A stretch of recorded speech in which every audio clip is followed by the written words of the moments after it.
The 80-20 Principle, the secret to achieving more with less. Praise for the 80-20 Principle. The 80-20 Principle is the cornerstone of results-based living. Read this book and use it. Tim Ferriss, author of The 4-Hour Workweek. Time management is not about organizing your daily tasks, it is about organizing your essential daily tasks and dumping the rest. Coke has made millions from this, a bestseller based on just one idea, proving that it works. GQ's 25 Best Business Books. The 80-20 Principle is terrific. Al Ries, best-selling author of Focus and Positioning. Both astute and entertaining. This is an intriguing book to help people concentrate on not wasting their lives. Professor Theodore Zeldin, St. Antony's College, Oxford University. We give this Dali-esque masterwork 5 stars, a beautiful collage of well-written prose. This book is worth many times its price. Weston Review, Tampa Bay, Florida. Doubledat. Although the author expresses a view on the likely future performance of certain investment instruments, this should not be taken as an incitement to deal in any of them, nor is it to be regarded as investment advice. Each individual should consider their investment position in relation to their own circumstances with the benefit of professional advice. No responsibility can be assumed by either the author or the publisher for investment or any other decision taken on the basis of views expressed in this book. Copyright 1998, 2008 by Richard Koch, all rights reserved. Published in the United States by Doubleday. An imprint of the Doubleday Publishing Group, a division of Random House Incorporated, New Torque. www.doubleday.com. Originally published in the UK by Nicholas Brealey Publishing. First published in the United States by Currency Doubleday in 1998. This revised and updated edition published by arrangement with Nicholas Brealey Publishing. Doubledat is a registered trademark and the DD colophon is a trademark of Random House Incorporated. Library of Congress Cataloging in Publication Data. Koch, Richard, 1950. The 80-20 Principle, The Secret of Achieving More with Less / by Richard Koch. p. Centimeter 1. Time Management. 2. Labor Productivity, Psychological Aspects. 3. Industrial Efficiency, Psychological Aspects. 4. Conduct of Life. Title. HD 69.T54K 63 1998. 650.1, DC 21. 97 to 37,959. EISBN 978-0-385-52831-3 version 3.1.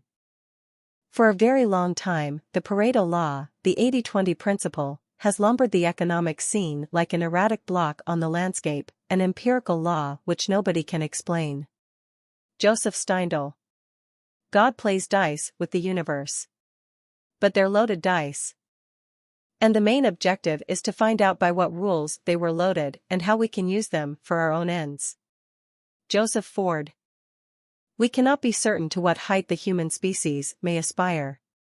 We may therefore safely acquiesce in the pleasing conclusion that every age of the world has increased, and still increases, the real wealth, the happiness, the knowledge, and perhaps the virtue, of the human race. Edward Gibbon. Contents. Cover title page, copyright dedication. Preface to the second edition acknowledgements. Part 1, Overture. 1. Welcome to the 80-20 Principle. 2. How to think 80/20. Part 2, Corporate Success Needn't Be a Mitstert. 3. The Underground Cult. 4. Why Tour Strategy is Wrong. 5. Simple is Beautiful. 6. Hooking the Right Customers. 7. The Top 10 Business Uses of the 80-20 Principle. 8. The Vital Few Give Success to 2. Part 3, Work Less, Earn and Enjoy More. 9. Being Free. 10. Time Revolution. 11. 2 can always get what 2 want. 12. With a little help from our friends. 13. Intelligent and Lazy. 14. Money, money, money. 15. The 7 Habits of Happiness. Part 4, Fresh Insights, The Principle Revisited. 16. The Two Dimensions of the Principle. Notes and references about the author. Preface to the second edition. I wrote this book in South Africa in 1996, and came to London in the so-called summer of 1997 to launch it. I remember traipsing from radio station to television station, usually to find that my slot had been pulled at the last minute. When I did get on the air, nobody seemed very interested in the findings of an obscure Italian economist in the dying years of the 19th century. Oh, one celebrity of the minute crooned on a talk show. "What are you doing here if you didn't come up with this idea yourself?" I would like to say that, without missing a beat, I mentioned the influence of St. Paul and the Gospel writers in doing the heavy lifting for the ideas of one Jesus of Nazareth, who would otherwise have been unknown. I would like to say that, but in fact I was lost for words. I returned to Cape Town, thoroughly dejected. And then, a minor miracle. The British publisher who had commissioned the work, a man well known for looking on the gloomy side, faxed me, remember faxes, to say that despite the PR fiasco, the book was selling very well. In fact, the book has sold more than 700,000 copies worldwide and been translated into 24 languages. More than a century since Vilfredo Pareto noted the consistently lopsided relationship between inputs and outputs, and a decade since this book reinterpreted Pareto's principle, I think we can now say that the principle has stood the test of time. There has been massive feedback, mainly positive, from readers and reviewers. Throughout the world, a large number of individuals, perhaps hundreds of thousands, have found the principle useful, at work and in their careers, and increasingly in the whole of their lives. The 80-20 principle has two almost opposite appeals. On the one hand, it is a statistical observation, a proven pattern, solid, quantitative, reliable, hard. It pleases those who want to get more out of life, to get ahead of the crowd, to increase profits or decrease effort or costs in the pursuit of gain, to dramatically raise efficiency. Defined as output divided by input. If we can spot the few cases where the results relative to effort are so much greater than usual, we can become so much more efficient in whatever task we want to accomplish. The principle allows us to enhance our achievement while escaping the tyranny of overwork.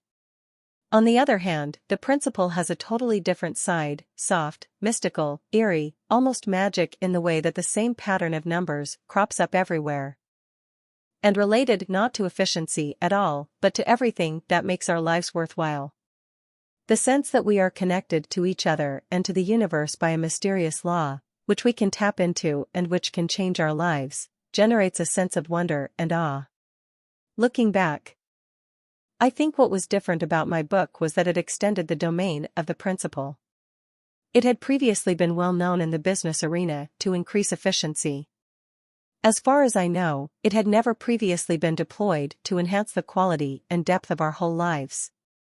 It's only in retrospect that I have fully realized the dual nature of the principle, the curious but perfect tension between its two sides, hard efficiency and soft life enhancement. As I explore in the new chapter of the book, this tension represents the yin and yang of the principle. The dialectic, where efficiency and life-enhancing uses of it are complementary opposites.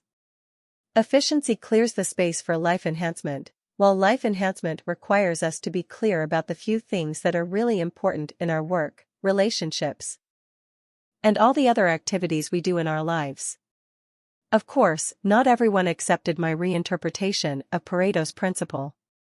I was surprised at how controversial the book became. While it had its fierce supporters, and a huge number of quiet people who wrote to me saying the book had changed both their professional life and their life as a whole, there were many people who disliked the extension of the principle to the softer side of life, and said so with great clarity and eloquence. The opposition took me aback, but then I came to welcome the contrary voices.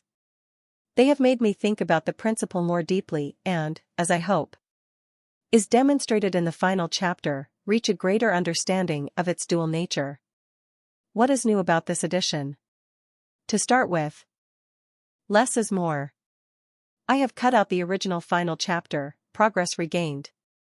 This was a frankly unsuccessful attempt to apply the 80-20 principle to society and politics. Point 1, whereas every other part of the book generated both positive and negative comments. This chapter seems to have fallen entirely on stony ground. The only piece I have retained is the conclusion, which is an appeal to individuals to take action. I have replaced it with an entirely new chapter. The 2 dimensions of the principle.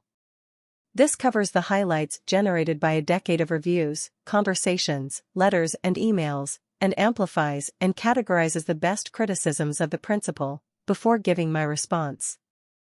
I believe this takes us to a new level of awareness and understanding of the power of the principle. It remains for me to thank everyone who has contributed to the great 80-20 debate. Long may it continue, and thank you all so much. I may have touched your lives, but you have certainly touched mine, and I am most grateful. Richard Koch at tinternet.com, Estepona, Spain, February 2007. Acknowledgements. This has been the most painful and well-researched book I have ever written. There is a certain irony here. Since the 80-20 principle tells us that I could have obtained a book 80% as good in 20% of the time. This would certainly have been my inclination, and only the reader can tell whether the extra effort has been worthwhile. I think it has, but I have lost all objectivity. The effort involved has been much more collective than for any of my previous books. Don't believe the false modesty of those who write generously that their books have been team efforts. In the end, only an author, or authors, can write a book. But I want to thank some individuals without whom this book would either not have existed or would have been vastly inferior. First is Mark Allen, then at Pittman Publishing and now my partner in Capstone Publishing, who first had the idea of the book. Second is Nicholas Brealey, who has put so much intelligent effort into this book that I sincerely hope it pays off for him.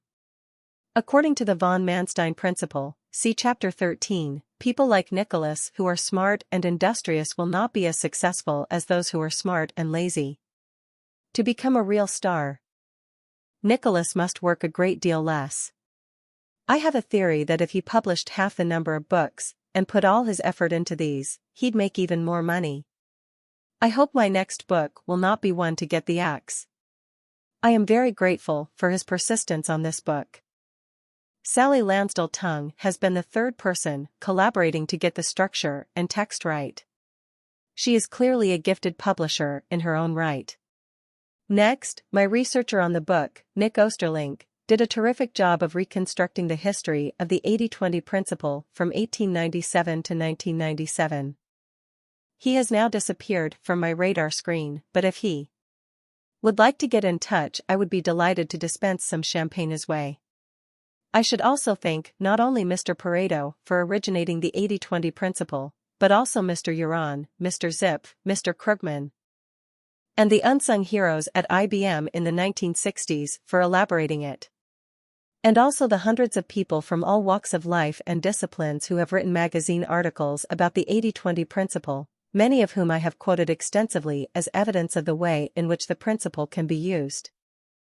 I have made every effort to acknowledge these people in the references, but if there are any omissions, please accept my apologies and let me know so that correction can be made in any future editions. I am particularly grateful to David Parker, lecturer in managerial economics and business strategy at the University of Birmingham Business School, whose work on the application of chaos theory to business strategy is full of brilliant insights, many of which I have appropriated. Finally, every true believer needs his trusted skeptics. Patrick Weaver and Lee Dempsey have fulfilled this role admirably, and it is much appreciated. Part 1. Overture 1. Welcome to the 80-20 principle. For a very long time, the Pareto law, the 80-20 principle, has lumbered the economic scene like an erratic block on the landscape, an empirical law which nobody can explain. Joseph Steindl 1. The 80-20 principle can and should be used by every intelligent person in their daily life, by every organization, and by every social grouping and form of society. It can help individuals and groups achieve much more, with much less effort. The 80-20 principle can raise personal effectiveness and happiness. It can multiply the profitability of corporations and the effectiveness of any organization. It even holds the key to raising the quality and quantity of public services while cutting their cost. This book, the first ever on the 80-20 principle, too, is written from a burning conviction, validated in personal and business experience, that this principle is one of the best ways of dealing with and transcending the pressures of modern life. What is the 80-20 principle? The 80-20 principle asserts that a minority of causes, inputs, or effort usually lead to a majority of the results, outputs, or rewards. Taken literally, this means that, for example, 80% of what you achieve in your job comes from 20% of the time spent. Thus, for all practical purposes, 4/5 of the effort, a dominant part of it, is largely irrelevant. This is contrary to what people normally expect. So the 80-20 principle states that there is an inbuilt imbalance between causes and results, inputs and outputs, and effort and reward. A good benchmark for this imbalance is provided by the 80-20 relationship. A typical pattern will show that 80% of outputs result from 20% of inputs, that 80% of consequences flow from 20% of causes, or that 80% of results come from 20% of effort. Figure 1 shows these typical patterns. In business, many examples of the 80-20 principle have been validated. 20% of products usually account for about 80% of dollar sales value, so do 20% of customers. 20% of products or customers usually also account for about 80% of an organization's profits. In society, 20% of criminals account for 80% of the value of all crime. 20% of motorists cause 80% of accidents. 20% of those who marry comprise 80% of the divorce statistics. Those who consistently remarry and redivorce distort the statistics and give a lopsidedly pessimistic impression of the extent of marital fidelity. 20% of children attain 80% of educational qualifications available. In the home, 20% of your carpets are likely to get 80% of the wear. 20% of your clothes will be worn 80% of the time. And if you have an intruder alarm, 80% of the false alarms will be set off by 20% of the possible causes.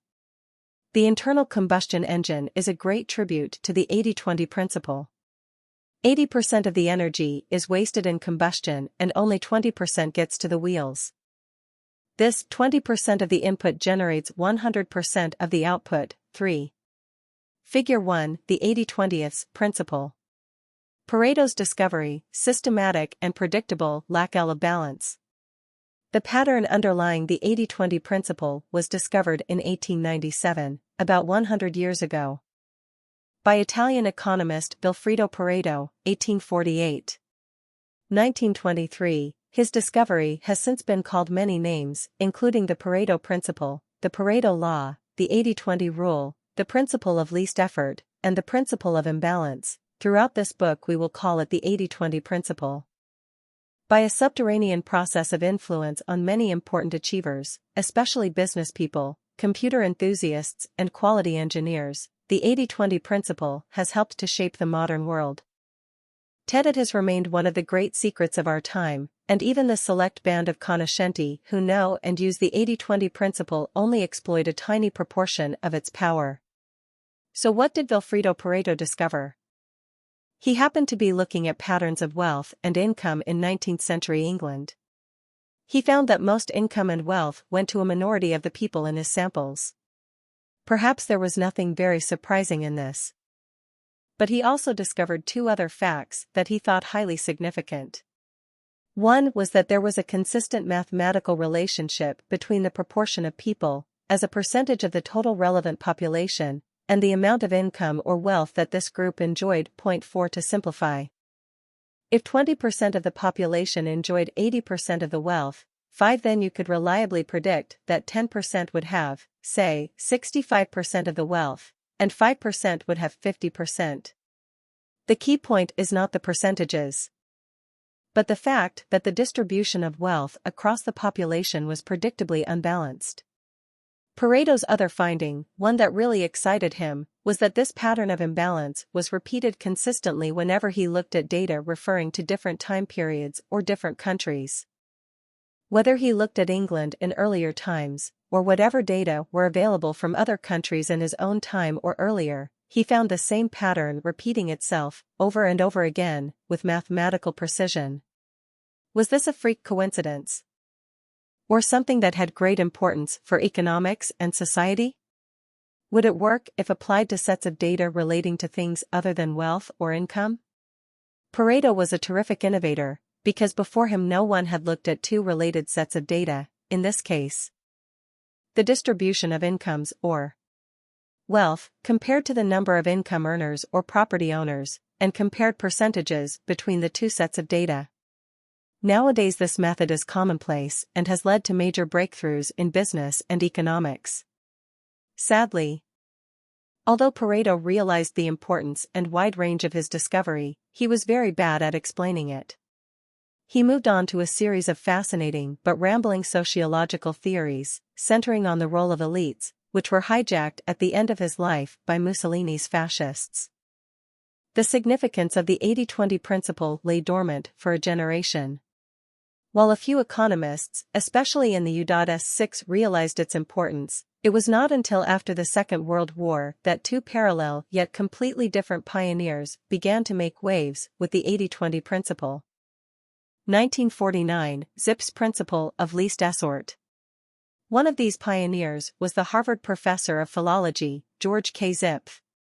In 1949, Zipf discovered the principle of least effort, which was actually a rediscovery and elaboration of Pareto's principle.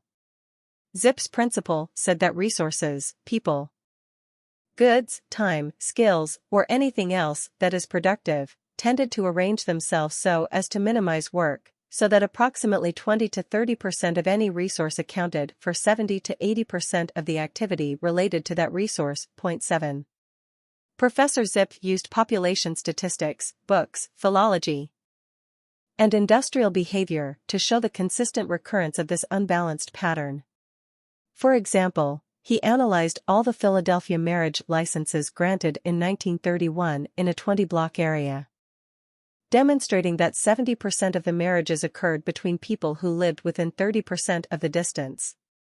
Incidentally, Zipf also provided a scientific justification for the messy desk by justifying clutter with another law: frequency of use draws near to us things that are frequently used. Intelligent secretaries have long known that files in frequent use should not be filed. 1951, Uran's rule of the vital few and the rise of Japan.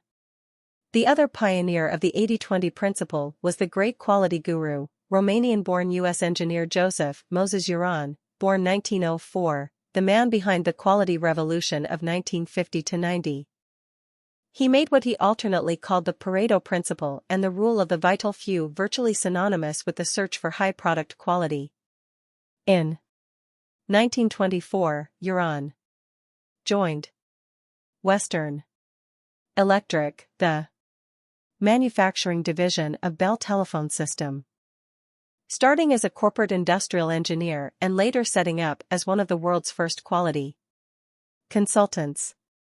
His great idea was to use the 80-20 principle, together with other statistical methods, to root out quality faults and improve the reliability and value of industrial and consumer goods.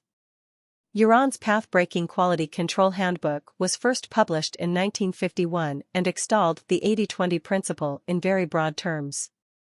The economist Pareto found that wealth was non-uniformly distributed in the same way as Uran's observations about quality losses. Many other instances can be found: the distribution of crime amongst criminals, the distribution of accidents among hazardous processes, etc.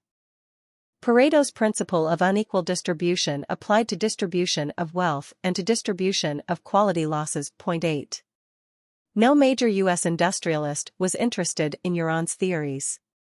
In 1953, he was invited to Japan to lecture, and met a receptive audience. He stayed on to work with several Japanese corporations, transforming the value and quality of their consumer goods. It was only once the Japanese threat to U.S. industry had become apparent, after 1970, that Yuan was taken seriously in the West. He moved back to do for U.S. industry what he had done for the Japanese. The 80-20 principle was at the heart of this global quality revolution. From the 1960s to the 1990s, progress from using the 80-20 principle.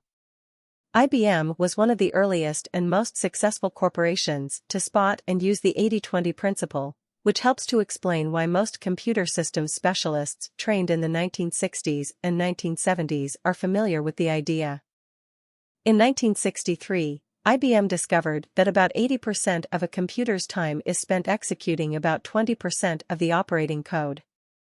The company immediately rewrote its operating software to make the most used 20% very accessible and user-friendly, thus making IBM computers more efficient and faster than competitors' machines for the majority of applications. Those who developed the personal computer and its software in the next generation, such as Apple, Lotus, and Microsoft, applied the 80-20 principle with even more gusto to make their machines cheaper and easier to use for a new generation of customers, including the now celebrated dummies who would previously have given computers a very wide berth. Winner take all. A century after Pareto.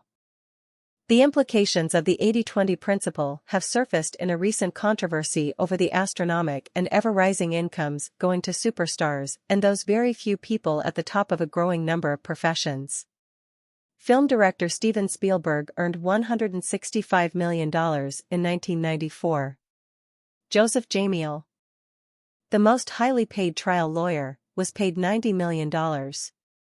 Merely competent film directors or lawyers, of course, earn a tiny fraction of these sums. The 20th century has seen massive efforts to level incomes, but inequality, removed in one sphere, keeps popping up in another. In the United States, from 1973 to 1995, average real incomes rose by 36%, yet the comparable figure for non-supervisory workers fell by 14%. During the 1980s, all of the gains went to the top 20% of earners, and a mind-boggling 64% of the total increase went to the top 1%. The ownership of shares in the United States is also heavily concentrated within a small minority of households. 5% of U.S. households own about 75% of the household sector's equity. A similar effect may be seen in the role of the dollar. Almost 50% of world trade is invoiced in dollars, far above America's 13% share of world exports. And, while the dollar's share of foreign exchange reserves is 64%, the ratio of American GDP to global output is just over 20%. The 80-20 principle will always reassert itself unless conscious, consistent, and massive efforts are made and sustained to overcome it. Why the 80-20 principle is so important. The reason that the 80-20 principle is so valuable is that it is counterintuitive. We tend to expect that all causes will have roughly the same significance, that all customers are equally valuable, that every bit of business, every product, and every dollar of sales revenue is as good as any other, that all employees in a particular category have roughly equivalent value, that each day or week or year we spend has the same significance, that all our friends have roughly equal value to us, that all inquiries or phone calls should be treated in the same way, that one university is as good as another, that all problems have a large number of causes, so that it is not worth isolating a few key causes, that all opportunities are of roughly equal value, so that we treat them all equally. We tend to assume that 50% of causes or inputs will account for 50% of results or outputs. There seems to be a natural, almost democratic, expectation that causes and results are generally equally balanced. And, of course, sometimes they are. But this 50-50 fallacy is one of the most inaccurate and harmful, as well as the most deeply rooted, of our mental maps.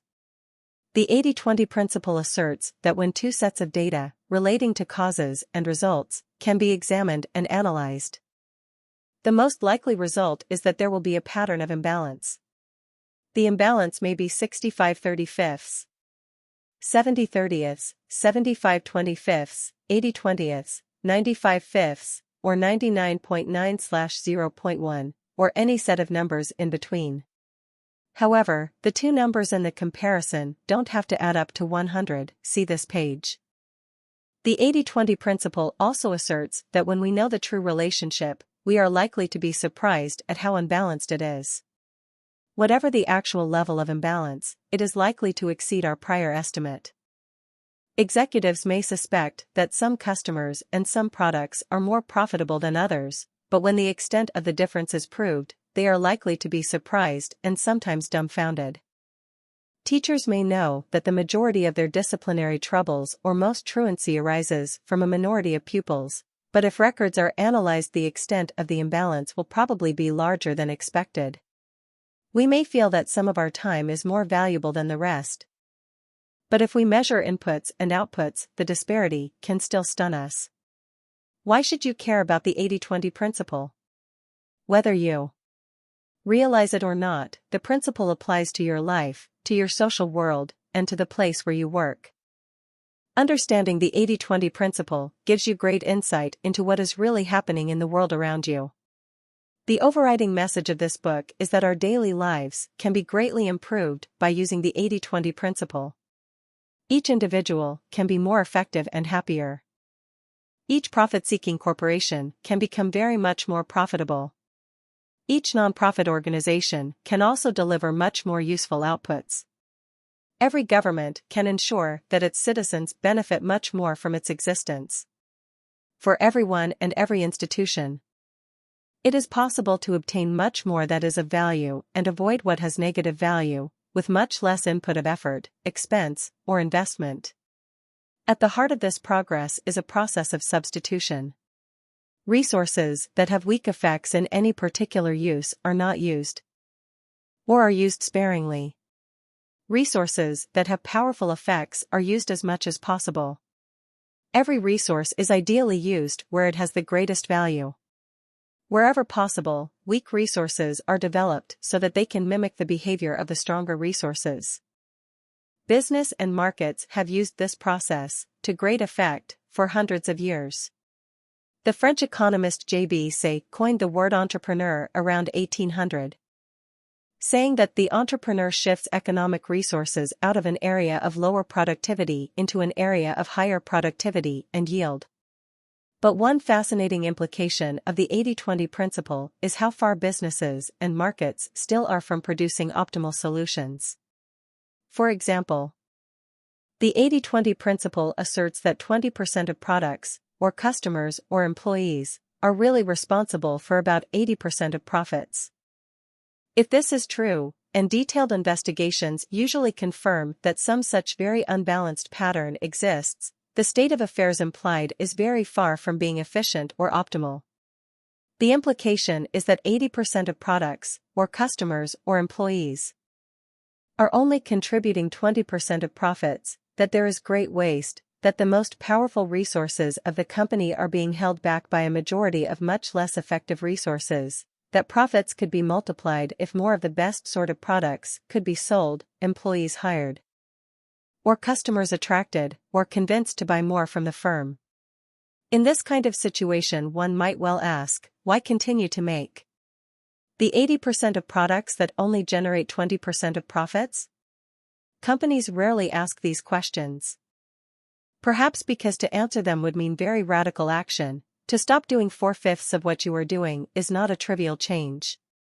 What J.B. Say called the work of entrepreneurs, modern financiers call arbitrage.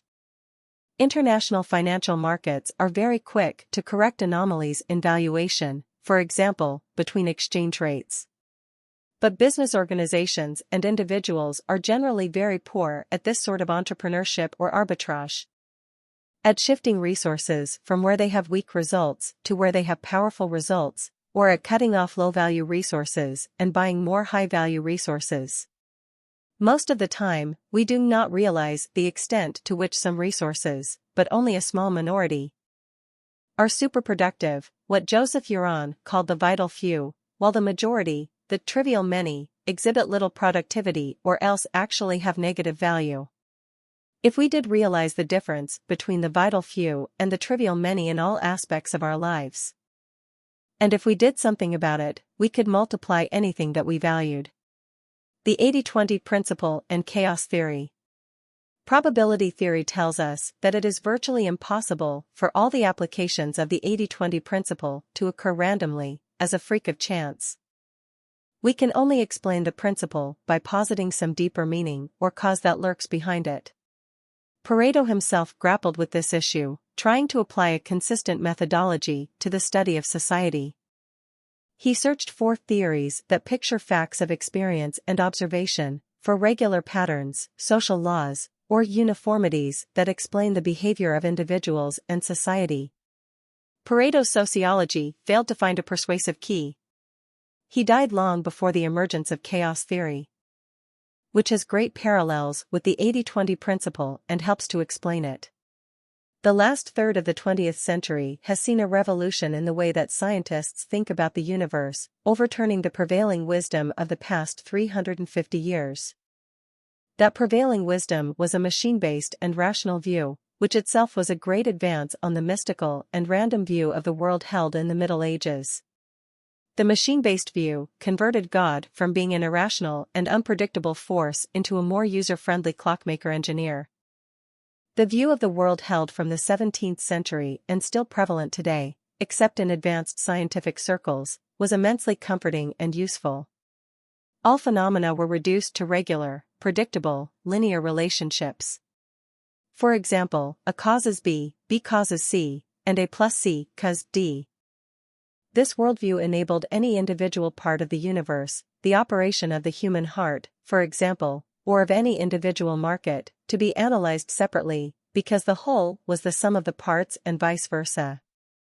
But in the second half of the 20th century, it seems much more accurate to view the world as an evolving organism where the whole system is more than the sum of its parts, and where relationships between the parts are nonlinear. Causes are difficult to pin down. There are complex interdependencies between causes and effects are blurred. The snag with linear thinking is that it doesn't always work, it is an oversimplification of reality. Equilibrium is illusory or fleeting. The universe is wonky. Tet chaos theory, despite its name, does not say that everything is a hopeless and incomprehensible mess. Rather, there is a self-organizing logic lurking behind the disorder. A predictable nonlinearity, something which economist Paul Krugman has called spooky, eerie, and terrifyingly exact. 9. The logic is more difficult to describe than to detect and is not totally dissimilar to the recurrence of a theme in a piece of music. Certain characteristic patterns recur, but with infinite and unpredictable variety. Chaos theory and the 80-20 principle illuminate each other. What have chaos theory and related scientific concepts got to do with the 80-20 principle? Although no one else appears to have made the link, I think the answer is a great deal.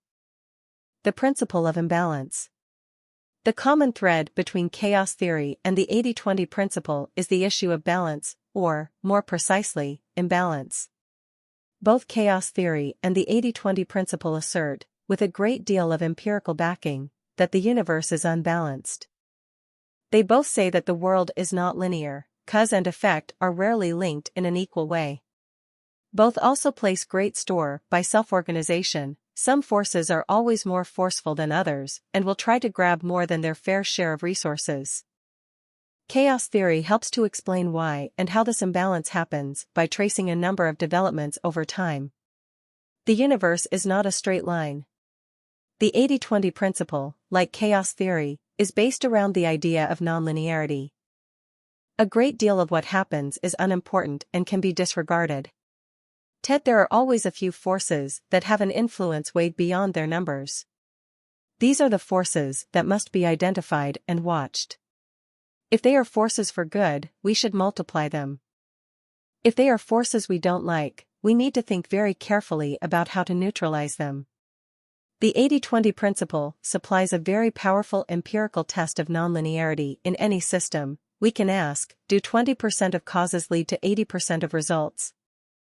Is 80% of any phenomenon associated with only 20% of a related phenomenon? This is a useful method to flesh out nonlinearity, but it is even more useful because it directs us to identifying the unusually powerful forces at work. Feedback loops distort and disturb balance. The 80-20 principle is also consistent with, and can be explained by, reference to the feedback loops identified by chaos theory, whereby small initial influences can become greatly multiplied and produce highly unexpected results, which nevertheless can be explained in retrospect. In the absence of feedback loops, the natural distribution of phenomena would be 50-50 as inputs of a given frequency would lead to commensurate results. It is only because of positive and negative feedback loops that causes do not have equal results. It also seems to be true that powerful positive feedback loops only affect a small minority of the inputs. This helps to explain why those small minority of inputs can exert so much influence. We can see positive feedback loops operating in many areas. Explaining how it is that we typically end up with 80-20ths rather than 50-50ths relationships between populations. For example, the rich get richer, not just, or mainly, because of superior abilities, but because riches beget riches. A similar phenomenon exists with goldfish in a pond. Even if you start with goldfish almost exactly the same size, those that are slightly bigger become very much bigger, because, even with only slight initial advantages in stronger propulsion and larger mouths, they are able to capture and gobble up disproportionate amounts of food. The tipping point. Related to the idea of feedback loops is the concept of the tipping point. Up to a certain point, a new force, whether it is a new product, a disease, a new rock group, or a new social habit such as jogging or rollerblading, finds it difficult to make headway. A great deal of effort generates little by way of results. At this point, many pioneers give up. But if the new force persists and can cross a certain invisible line, a small amount of additional effort can reap huge returns. This invisible line is the tipping point. The concept comes from the principles of epidemic theory.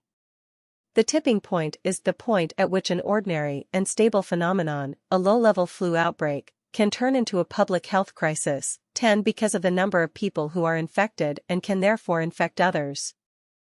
And since the behavior of epidemics is nonlinear and they don't behave in the way we expect, small changes, like bringing new infections down to 30,000 from 40,000, can have huge effects. It all depends when and how the changes are made. 11. First come, best served. Chaos theory advocates sensitive dependence on initial conditions. 12. What happens first, even something ostensibly trivial, can have a disproportionate effect. This resonates with, and helps to explain, the 80-20 principle. The latter states that a minority of causes exert a majority of effects. One limitation of the 80-20 principle, taken in isolation, is that it always represents a snapshot of what is true now, or, more precisely, in the very recent past when the snapshot was taken. This is where chaos theory's doctrine of sensitive dependence on initial conditions is helpful. A small lead early on can turn into a larger lead or a dominant position later on, until equilibrium is disturbed and another small force then exerts a disproportionate influence. Affirm that in the early stages of a market, provides a product that is 10% better than its rivals may end up with a 100 or 200% greater market share, even if the rivals later provide a better product. In the early days of motoring, if 51% of drivers or countries decide to drive on the right rather than the left side of the road, this will tend to become the norm for nearly 100% of road users. In the early days of using a circular clock, if 51% of clocks go what we now call clockwise rather than counterclockwise, this convention will become dominant, although clocks could just as logically have moved to the left. In fact, the clock over Florence Cathedral moves counterclockwise and shows 24 hours. 13 Soon after 1442, when the cathedral was built, the authorities and clockmakers standardized on a 12-hour, clockwise clock, because the majority of clocks had those features. Tet, if 51% of clocks had ever been like the clock over Florence Cathedral, we would now be reading a 24-hour clock backwards. These observations regarding sensitive dependence on initial conditions do not exactly illustrate the 80-20 principle.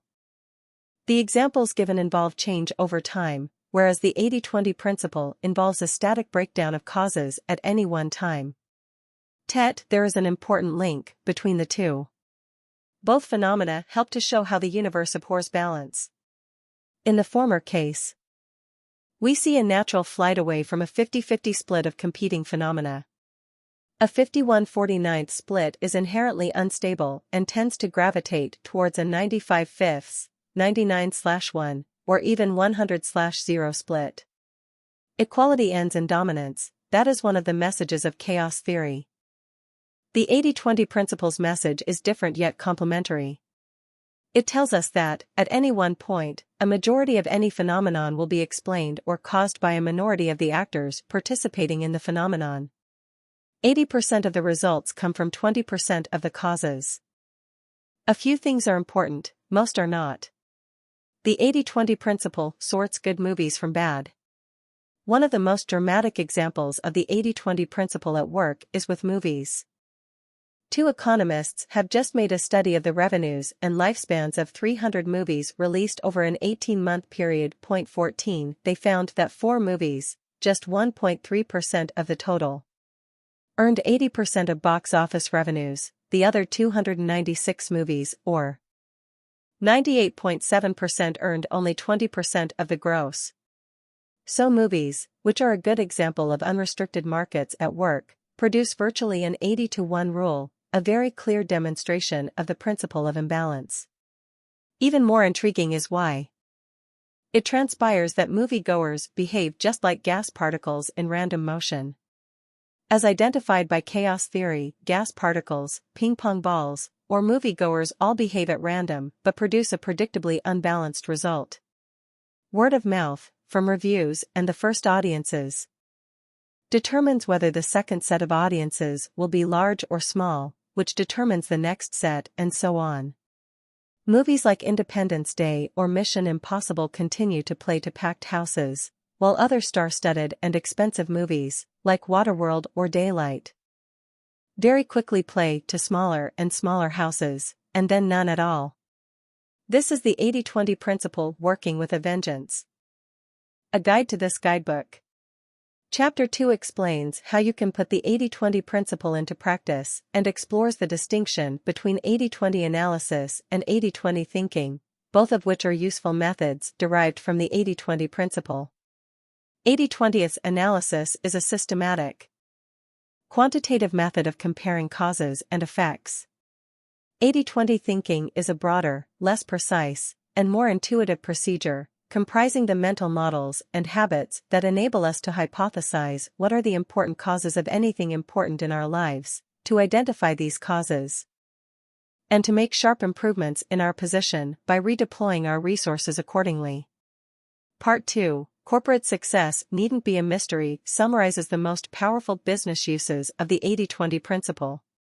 These uses have been tried and tested and found to be of immense value, yet remain curiously unexploited by most of the business community. There is little in my summary that is original, but anyone seeking major profit improvement, whether for a small or large business, should find this a very useful primer and the first ever to appear in a book. Part 3, Work Less, Earn and Enjoy More, shows how the 80-20 principle can be used to raise the level at which you are operating in both your work and personal life. This is a pioneering attempt to apply the 80-20 principle on a novel canvas, and the attempt, although I am sure it is imperfect and incomplete in many ways, does lead to some surprising insights. For example, 80% of the typical person's happiness or achievement in life occurs in a small proportion of that life. The peaks of great personal value can usually be greatly expanded. The common view is that we are short of time. My application of the 80-20 principle suggests the reverse, that we are actually awash with time and profligate in its abuse. Part 4, Crescendo, Progress Regained, draws the themes together and positions the 80-20 principle as the greatest secret engine of progress available to us all. It hints at the uses that could be made of the 80-20 principle for the public good as well as for corporate wealth creation and personal advancement. Why the 80-20 principle brings good news. I want to end this introduction on a personal rather than a procedural note. I believe that the 80-20 principle is enormously hopeful. Certainly, the principle brings home what may be evident anyway, that there is a tragic amount of waste everywhere, in the way that nature operates, in business, in society, and in our own lives. If the typical pattern is for 80% of results to come from 20% of inputs, it is necessarily typical too that 80%, the great majority, of inputs are having only a marginal, 20%, impact. The paradox is that such waste can be wonderful news. If we can use the 80-20 principle creatively, not just to identify and castigate low productivity, but to do something positive about it, there is enormous scope for improvement by rearranging and redirecting both nature and our own lives. Improving on nature. Refusing to accept the status quo is the root of all progress, evolutionary, scientific, social, and personal. George Bernard Shaw put it well. The reasonable man adapts himself to the world. The unreasonable one persists in trying to adapt the world to himself. Therefore, all progress depends on the unreasonable man. 15. The implication of the 80-20 principle is that output can be not just increased but multiplied, if we can make the low productivity inputs nearly as productive as the high productivity inputs. Successful experiments with the 80-20 principle in the business arena suggest that, with creativity and determination, this leap in value can usually be made. There are two routes to achieving this. One is to reallocate the resources from unproductive to productive uses. The secret of all entrepreneurs down the ages. Find a round hole for a round peg, a square hole for a square peg, and a perfect fit for any shape in between. Experience suggests that every resource has its ideal arena, where the resource can be tens or hundreds of times more effective than in most other arenas. The other route to progress, the method of scientists, doctors, preachers, computer systems designers, educationalists, and trainers, is to find ways to make the unproductive resources more effective. Even in their existing applications, to make the weak resources behave as though they were their more productive cousins, to mimic, if necessary by intricate rote learning procedures, the highly productive resources. The few things that work fantastically well should be identified, cultivated, nurtured, and multiplied. At the same time, the waste, the majority of things that will always prove to be of low value to man and beast, should be abandoned or severely cut back.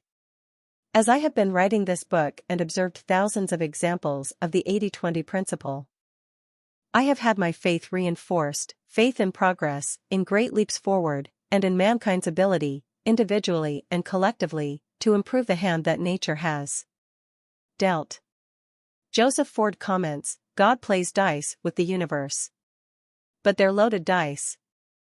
And the main objective is to find out by what rules they were loaded and how we can use them for our own ends. 16. The 80-20 principle can help us achieve precisely that. 2. How to think 80/20. Chapter 1 explained the concept behind the 80-20 principle. This chapter will discuss how the 80-20 principle works in practice and what it can do for you. Two applications of the principle, 80-20th analysis and 80-20th thinking, provide a practical philosophy which will help you understand and improve your life. Definition of the 80-20 principle. The 80-20 principle states that there is an inbuilt imbalance between causes and results, inputs and outputs, and effort and reward. Typically, causes, inputs, or effort divide into two categories. The majority, that have little impact. A small minority, that have a major, dominant impact. Typically also, results, outputs, or rewards are derived from a small proportion of the causes, inputs, or effort aimed at producing the results, outputs, or rewards. The relationship between causes, inputs, or efforts on the one hand, and results, outputs, or rewards on the other, is therefore typically unbalanced.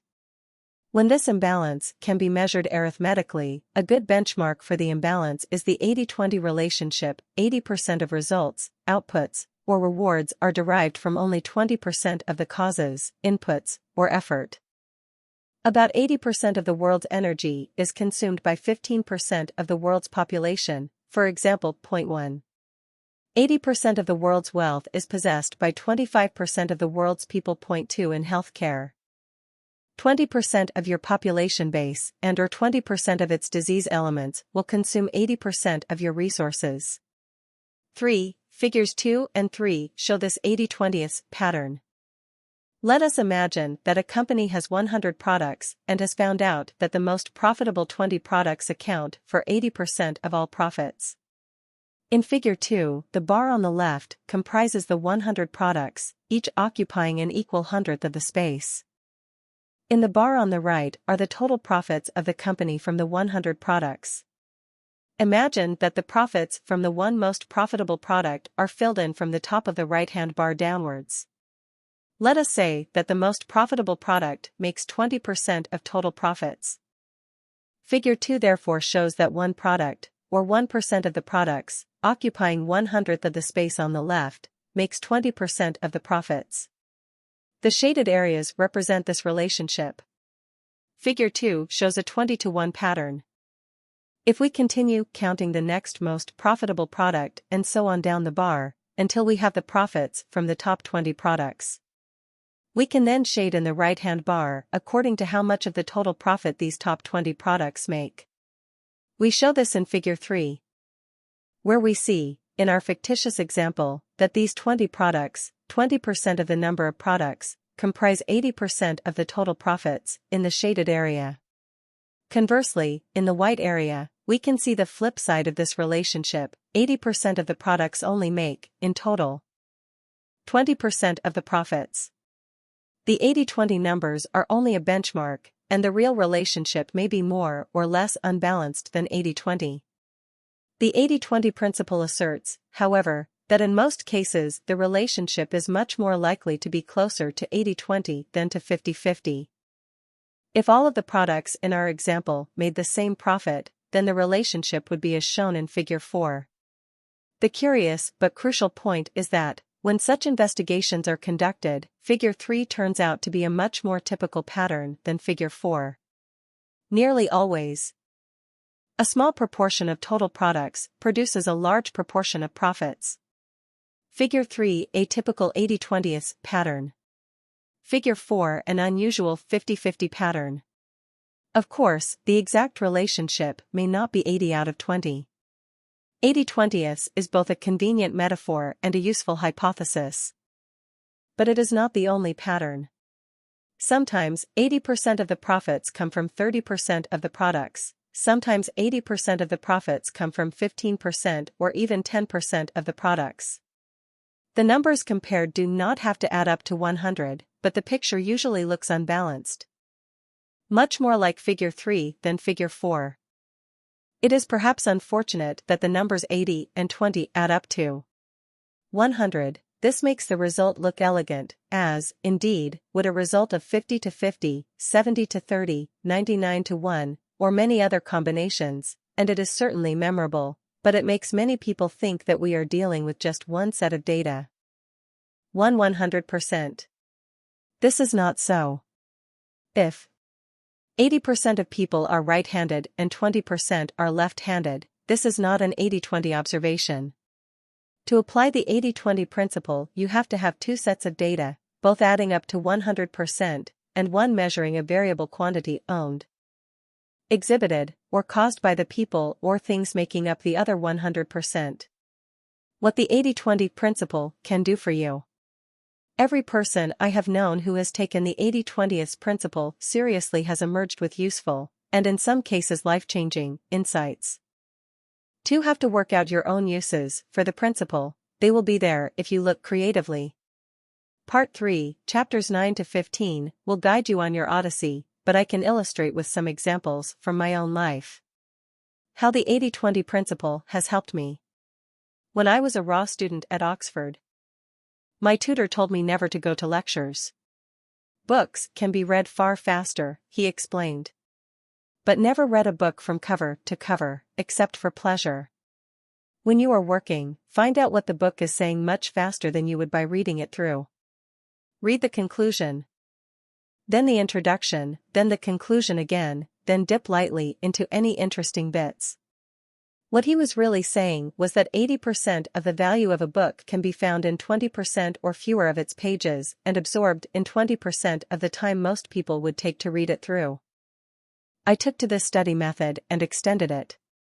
At Oxford, there is no system of continuous assessment, and the class of degree earned depends entirely on finals, the examinations taken at the end of the course. I discovered from the form book, that is by analyzing past examination papers, that at least 80%, sometimes 100%, of an examination could be well answered with knowledge from 20% or fewer of the subjects that the exam was meant to cover. The examiners could therefore be much better impressed by a student who knew an awful lot about relatively little, rather than a fair amount about a great deal.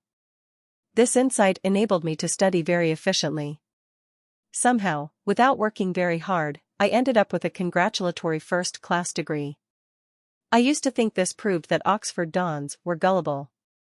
I now prefer to think, perhaps improbably, that they were teaching us how the world worked. I went to work for Shell, serving my time at a dreadful oil refinery. This may have been good for my soul, but I rapidly realized that the best-paying jobs for young and inexperienced people such as I lay in management consultancy. So I went to Philadelphia and picked up an effortless MBA from Wharton, scorning the boot camp-style so-called learning experience from Harvard. I joined a leading U.S. consultancy that on day one paid me 4 times what Shell had paid me when I left.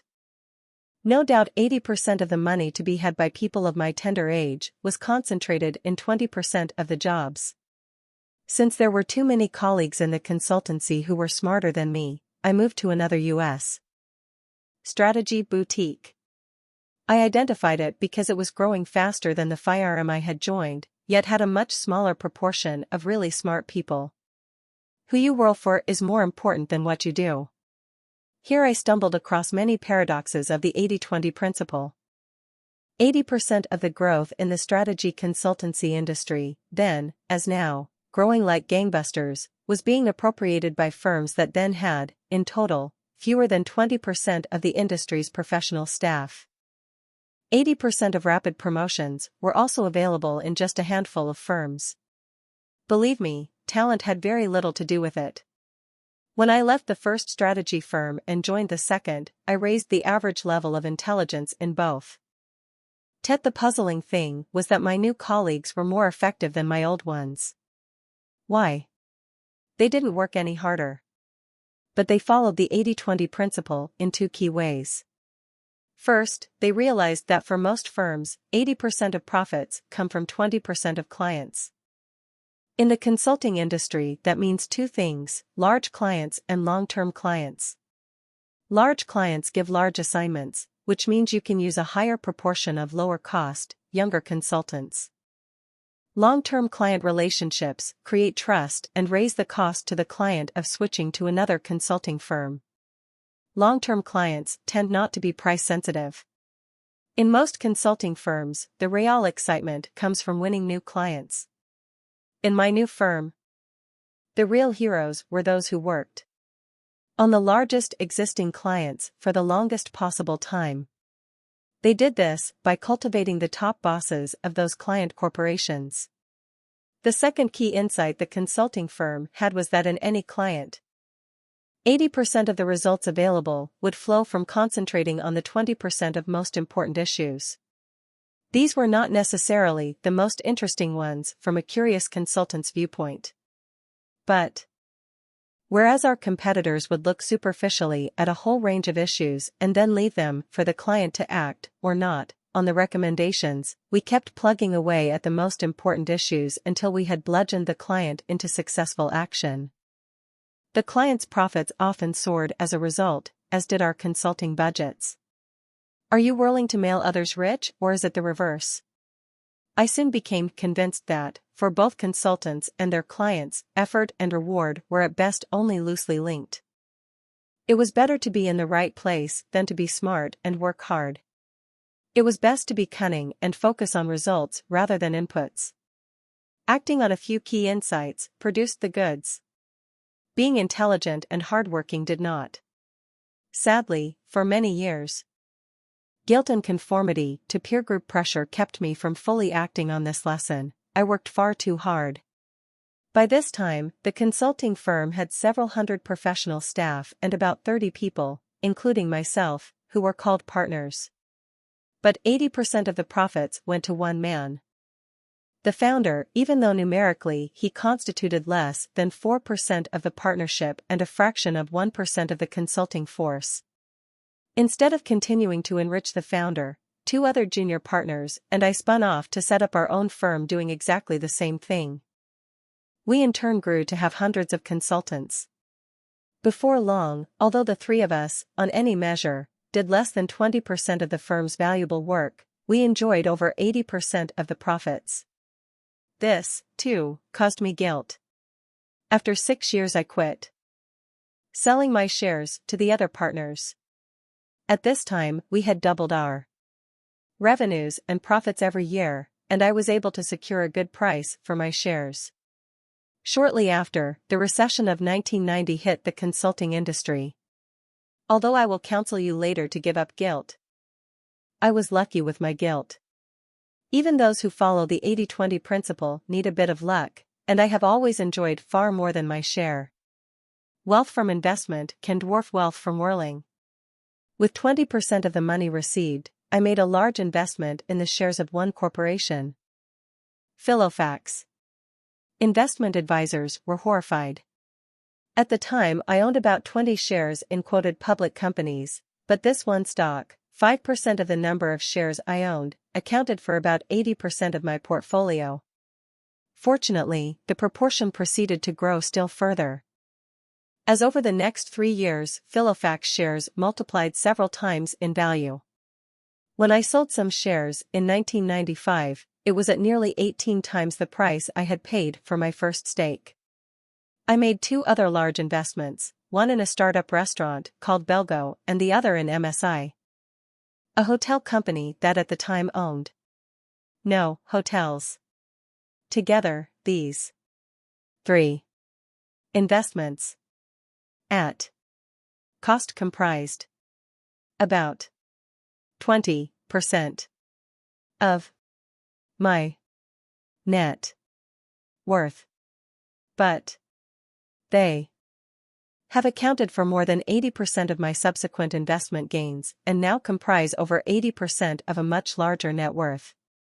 As Chapter 14 will show, 80% of the increase in wealth from most long-term portfolios comes from fewer than 20% of the investments. It is crucial to pick this 20% well and then concentrate as much investment as possible into it. Conventional wisdom is not to put all your eggs in one basket. 80-20th wisdom is to choose a basket carefully, load all your eggs into it, and then watch it like a hawk. How to use the 80-20 principle. There are 2 ways to use the 80-20 principle, as shown in Figure 5. Traditionally, the 80-20 principle has required 80-20 analysis, a quantitative method to establish the precise relationship between causes/input/effort and results/output/rewards. This method uses the possible existence of the 80-20 relationship as a hypothesis and then gathers the facts so that the true relationship is revealed. This is an empirical procedure which may lead to any result ranging from 50-50 to 99.9/0.1. If the result does demonstrate a marked imbalance between inputs and outputs, say a 65-35 relationship or an even more unbalanced one, then normally action is taken as a result, see below. A new and complementary way to use the 80-20 principle is what I call 80-20th thinking. This requires deep thought about any issue that is important to you and asks you to make a judgment on whether the 80-20 principle is working in that area. 2. Can then act on the insight. 80/20 thinking does not require you to collect data or actually test the hypothesis. Consequently, 80/20 thinking may on occasion mislead you. It is dangerous to assume, for example, that you already know what the 20% is if you identify a relationship, but I will argue that 80/20 thinking is much less likely to mislead you than is conventional thinking. 80/20 thinking is much more accessible and faster than 80/20 analysis. Although the latter may be preferred when the issue is extremely important and you find it difficult to be confident about an estimate. Figure 5. 2 ways to use the 80/20 principle. We look first at 80/20 analysis and then at 80/20 thinking. 80/20 analysis. 80/20 analysis examines the relationship between two sets of comparable data. One set of data is always a universe of people or objects, usually a large number of 100 or more, that can be turned into a percentage. The other set of data relates to some interesting characteristic of the people or objects that can be measured and also turned into a percentage. For example, we might decide to look at a group of 100 friends, all of whom are at least occasional beer drinkers, and compare how much beer they drank last week. So far, this method of analysis is common to many statistical techniques. What makes 80/20 analysis unique is that the measurement ranks the second set of data in descending order of importance and makes comparisons between percentages in the two sets of data. In our example, then, we will ask all our 100 friends how many glasses of beer they drank last week and array the answers in a table in descending order. Figure 6 shows the top 20 and bottom 20 from the table. 80/20 analysis can compare percentages from the two sets of data, the friends and the amount of beer drunk. In this case, we can say that 70% of the beer was drunk by just 20% of the friends. This would therefore give us a 70/20 relationship. Figure 7 introduces an 80/20 frequency distribution chart, or 80/20 chart for short, to summarize the data visually. Why is this called 80/20 analysis? When comparing these relationships, the most frequent observation, made long ago, probably in the 1950s, was that 80% of the quantity being measured came from 20% of the people or objects. 80/20 has become shorthand for this type of unbalanced relationship. Whether or not the precise result is 80/20, statistically, an exact 80/20 relationship is unlikely. It is the convention of 80/20 that it is the top 20% of causes that is cited, not the bottom. 80/20 analysis is my name for the way that the 80/20 principle has generally been used to date, that is, in a quantitative and empirical way, to measure possible relationships between inputs and outputs. Figure 6, the 80/20 principle applied to beer drain layers. Figure 7, 80/20 frequency distribution chart of beer drain layers.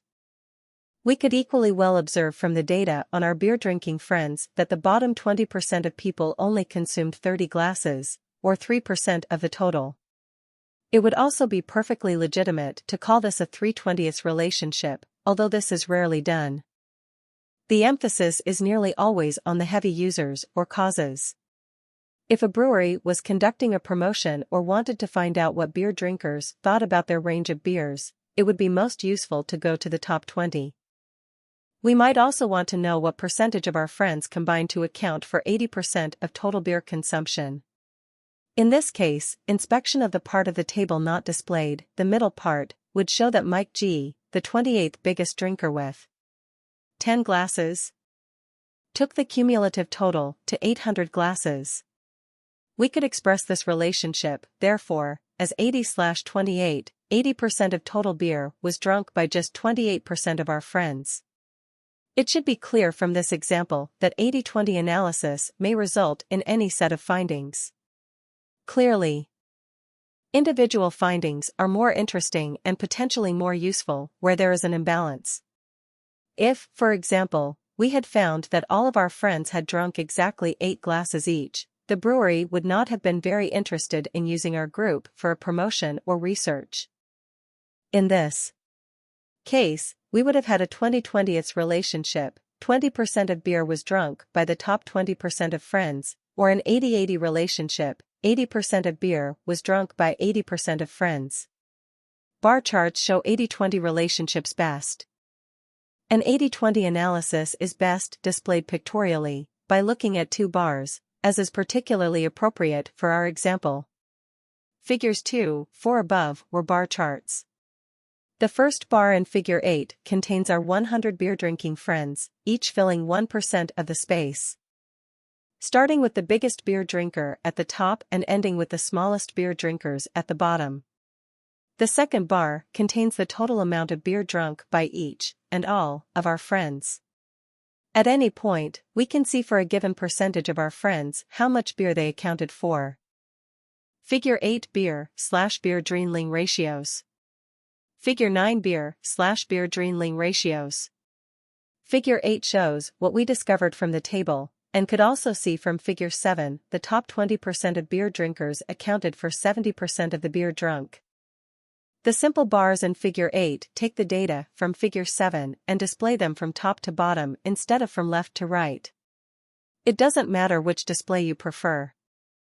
If we wanted to illustrate what percentage of our friends drank 80% of the beer, we would draw the bar charts slightly differently, as in Figure 9, to show the 80-28 relationship. 28% of our friends drank 80% of the beer. What is 80-20 analysis used for? Generally, to change the relationship it describes, or to make better use of it. One use is to concentrate on the key causes of the relationship, the 20% of inputs that lead to 80%, or whatever the precise number is, of the outputs. If the top 20% of beer drinkers account for 70% of beer consumed, this is the group that a brewery should concentrate on reaching, in order to attract as high a share as possible of the business from the 20%. And possibly also to increase their beer consumption still further. For all practical purposes, the brewery may decide to ignore the 80% of beer drinkers who only consume 30% of the beer. This simplifies the task immensely.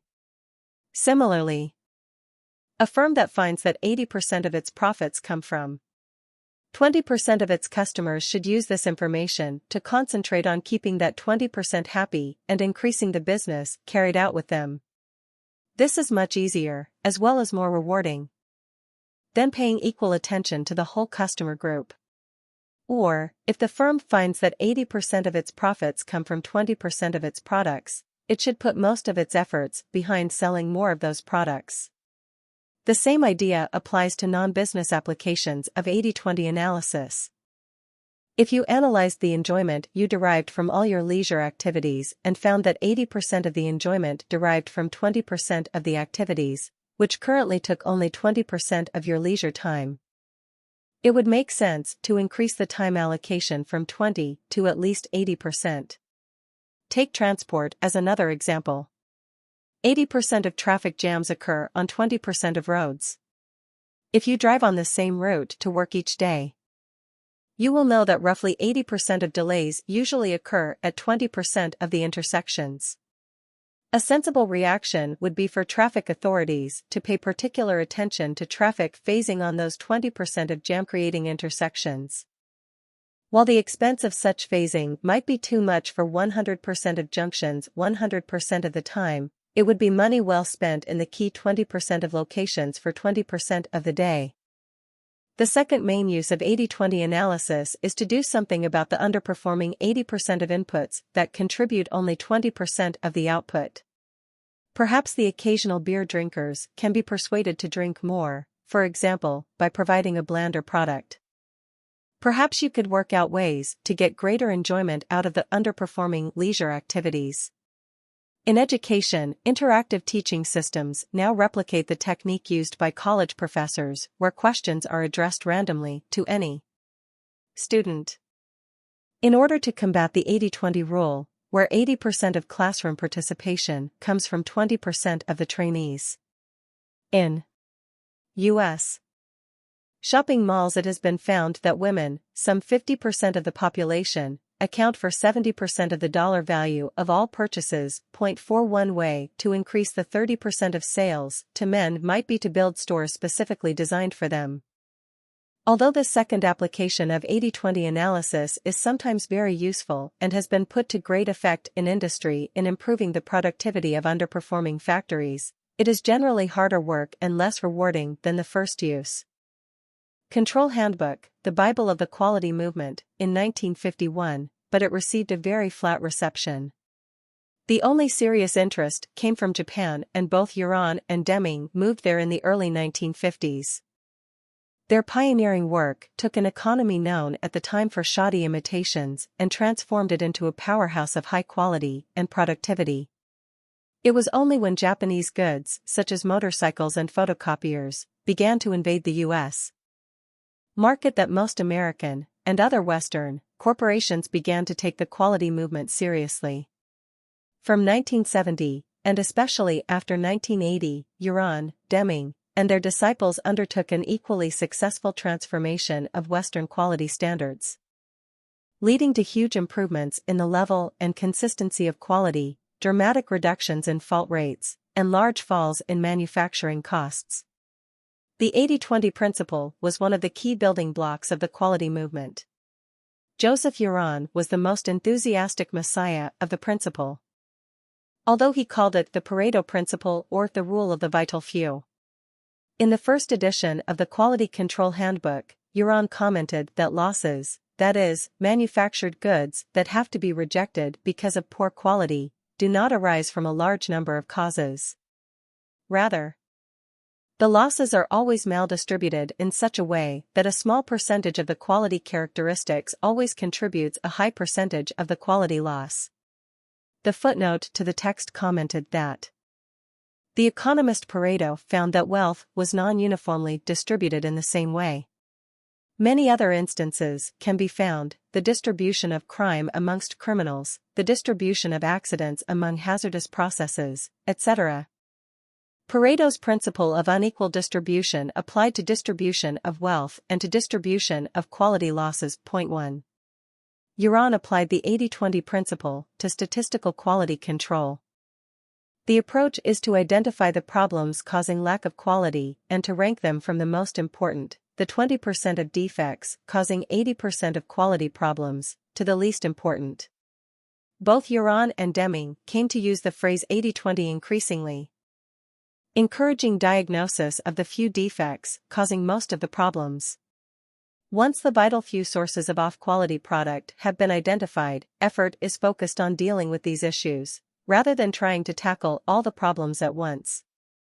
As the quality movement has progressed from an emphasis on quality control through to the view that quality must be built into products in the first place, by all operators, and to total quality management and increasingly sophisticated use of software, the emphasis on 80-20's techniques has grown, so that today almost all quality practitioners are familiar with 80-20. Some recent references illustrate the ways in which the 80-20 principle is now being used. In a recent article in the National Productivity Review, Ronald J. Ricardo asks, which gaps adversely affect your most strategic consumers? As with many other quality problems, Pareto's law prevails here too. If you remedy the most critical 20% of your quality gaps, you will realize 80% of the benefits. This first 80% typically includes your breakthrough improvements. Point 2. Another writer, focusing on corporate turnarounds, comments, for every step in your business process, ask yourself if it adds value or provides essential support. If it does neither, it's waste. Cut it. This is the 80-20 rule, revisited. 2. Can eliminate 80% of the waste by spending only 20% of what it would cost you to get rid of 100% of the waste. Go for the quick gain now. Point 3. The 80-20 principle was also used by Ford Electronics Manufacturing Corporation in a quality program that won the Shingo Prize. Just-in-time programs have been applied using the 80-20 rule. 80% of the value is spread over 20% of the volume, and top dollar usages are analyzed constantly. Labor and overhead performance were replaced by manufacturing cycle time analysis by product line, reducing product cycle time by 95%. Point 4. New software incorporating the 80-20 principle is being used to raise quality. With the ABC Data Analyzer, the data is entered or imported into the spreadsheet area, where you highlight it and click on your choice of 6 graph types: histograms, control charts, run charts, scatter diagrams, pie charts, and Pareto charts. The Pareto chart incorporates the 80-20 rule, which might show, for instance, that out of 1,000 customer complaints roughly 800 can be eliminated by correcting only 20% of the causes. 5. The 80-20 principle is also being increasingly applied to product design and development. For example, a review of the use that the Pentagon has made of total quality management explains that decisions made early in the development process fix the majority of lifecycle costs. The 80-20 rule describes this outcome, since 80% of the lifecycle costs are usually locked in after only 20% of the development time. 6. The impact of the quality revolution on customer satisfaction and value, and on the competitive positions of individual firms and indeed of whole nations, has been little noted but is truly massive. The 80-20 principle was clearly one of the vital few inputs to the quality revolution. But the underground influence of the 80-20 principle does not stop there. It also played a key role in a second revolution that combined with the first to create today's global consumer society. The second 80-20 wave. The Information Revolution. The information revolution that began in the 1960s has already transformed work habits and the efficiency of large tracts of business. It is just beginning to do more than this, to help change the nature of the organizations that are today's dominant force in society. The 80-20 principle was, is, and will be a key accessory of the information revolution, helping to direct its force intelligently. Perhaps because they were close to the quality movement. The computing and software professionals behind the information revolution were generally familiar with the 80-20 principle and used it extensively. To judge by the number of computing and software articles that refer to the 80-20 principle, most hardware and software developers understand and use it in their daily work. The information revolution has been most effective when using the 80-20 principle's concepts of selectivity and simplicity. As 2 separate project directors testify, think small. Don't plan to the nth degree on the first day. The return on investment usually follows the 80-20th rule. 80% of the benefits will be found in the simplest 20% of the system, and the final 20% of the benefits will come from the most complex 80% of the system. 7. Apple used the 80-20 principle in developing the Apple Newton Message Pad, an electronic personal organizer. The Newton engineers took advantage of a slightly modified version of 80-20s. They found that 0.01% of a person's vocabulary was sufficient to do 50% of the things you want to do with a small handheld computer. 8. Increasingly, software is substituting for hardware, using the 80-20 principle.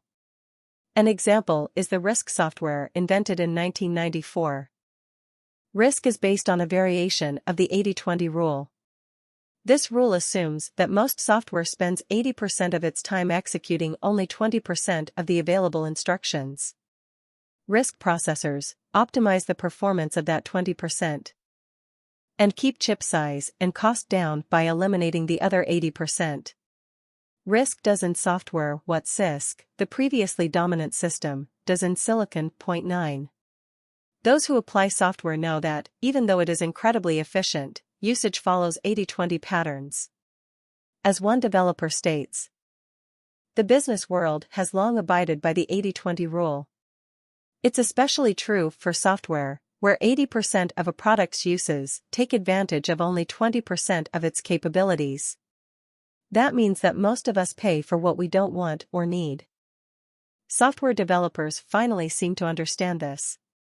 And many are betting that modular applications will solve the problem. 10.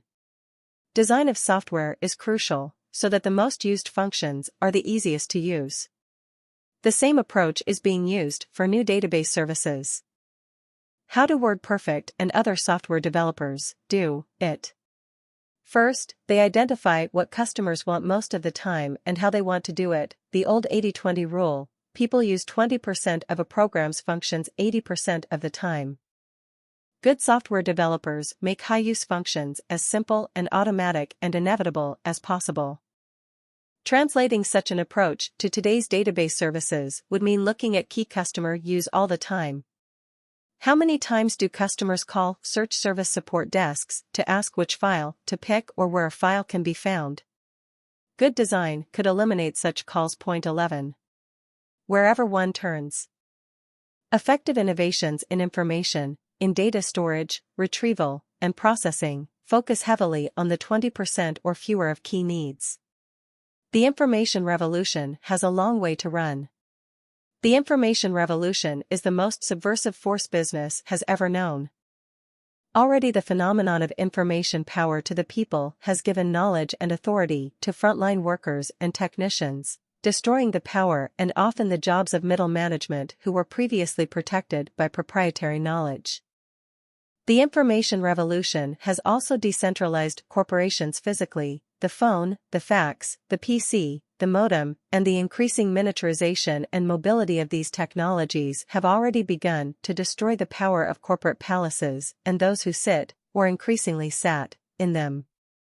Ultimately, the information revolution will help to destroy the profession of management itself, thus enabling much greater direct value creation by doers in corporations for their key customers. Point 12. The value of automated information is increasing exponentially, much faster than we can use it.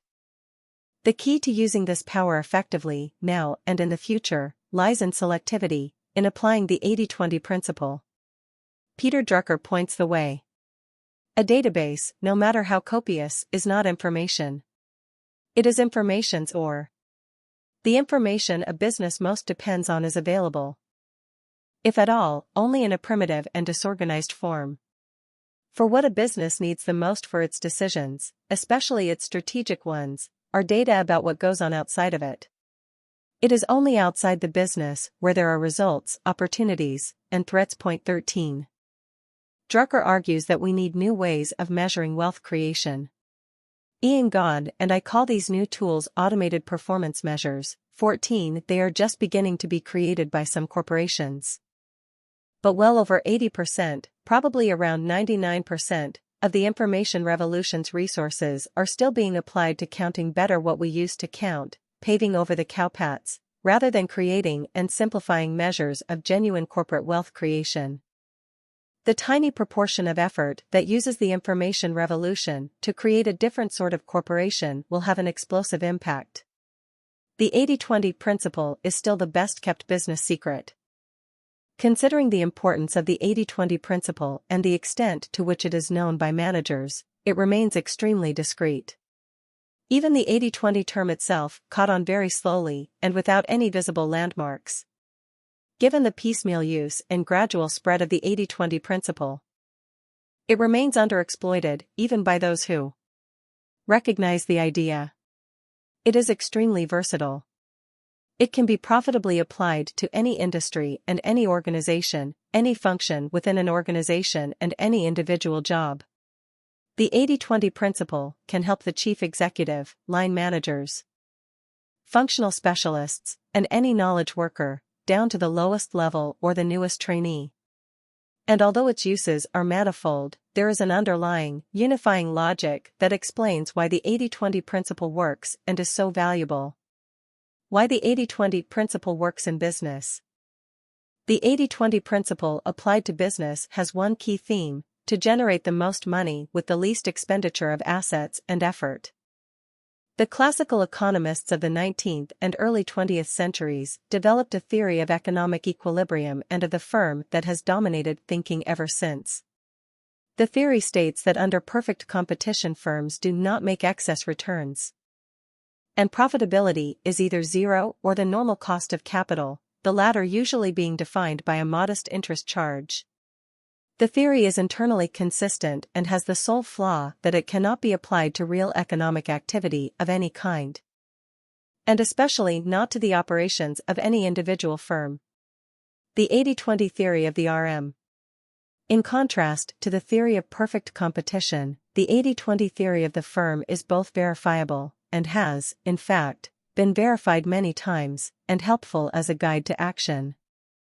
The 80-20 theory of the firm goes like this. In any market, some suppliers will be much better than others at satisfying customer needs. These suppliers will obtain the highest price realizations and also the highest market shares. In any market, some suppliers will be much better than others at minimizing expenditure relative to revenues. In other words, these suppliers will cost less than other suppliers for equivalent output and revenue or, alternatively, be able to generate equivalent output with lower expenditure. Some suppliers will generate much higher surpluses than others. I use the phrase surpluses rather than profits, because the latter normally implies the profit available for shareholders. The concept of surplus implies the level of funds available for profits or reinvestment, over and above what is needed normally to keep the wheels turning. Higher surpluses will result in one or more of the following: 1. Greater reinvestment in product and service, to produce greater superiority and appeal to customers. 2. Investment in gaining market share through greater sales and marketing effort, and/or takeovers of other firms. 3. Higher returns to employees, which will tend to have the effect of retaining and attracting the best people in the market, and/or 4. Higher returns to shareholders, which will tend to raise share prices and lower the cost of capital, facilitating investment and/or takeovers. Over time, 80% of the market will tend to be supplied by 20% or fewer of the suppliers, who will normally also be more profitable. At this point, it is possible that the market structure may reach an equilibrium, although it will be a very different kind of equilibrium from that beloved of the economist's perfect competition model. In the 80-20 equilibrium, a few suppliers, the largest, will offer customers better value for money and have higher profits than smaller rivals. This is frequently observed in real life, despite being impossible according to the theory of perfect competition. We may term our more realistic theory the 80-20 law of competition. But the real world does not generally rest long in a tranquil equilibrium. Sooner or later, usually sooner, there are always changes to market structure caused by competitors' innovations. Both existing suppliers and new suppliers will seek to innovate and obtain a high share of a small but defensible part of each market, a market segment. Segmentation of this kind is possible by providing a more specialized product or service ideally suited to particular types of customer. Over time, markets will tend to comprise more market segments. Within each of these segments, the 80-20 law of competition will operate. The leaders in each specialist segment may either be firms operating largely or exclusively in that segment or industry generalists. But their success will be dependent, in each segment, on obtaining the greatest revenue with the lowest expenditure of effort. In each segment, some firms will be much better than others at doing this and will tend to accumulate segment market share as a result.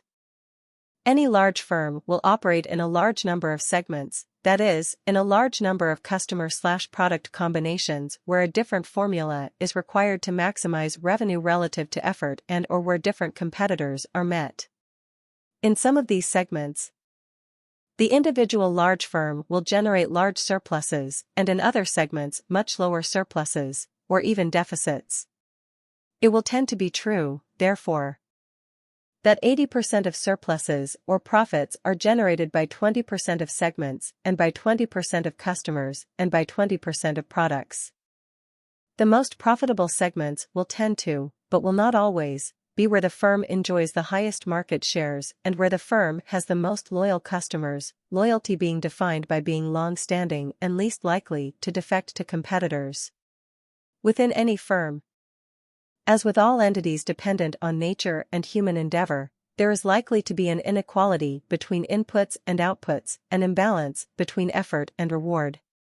Externally, this is reflected in the fact that some markets, products, and customers are much more profitable than others. Internally, the same principle is reflected by the fact that some resources, be they people, factories, machines, or permutations of these, will produce very much more value relative to their cost than will other resources. If we were able to measure it, as we can with some jobs, such as those of salespeople, we would find that some people generate a very large surplus, their attributable share of revenue is very much greater than their full cost, whereas many people generate a small surplus or a deficit. Firms that generate the largest surpluses also tend to have the highest average surplus per employee, but in all firms the true surplus generated by each employee tends to be very unequal. 80% of the surplus is usually generated by 20% of employees.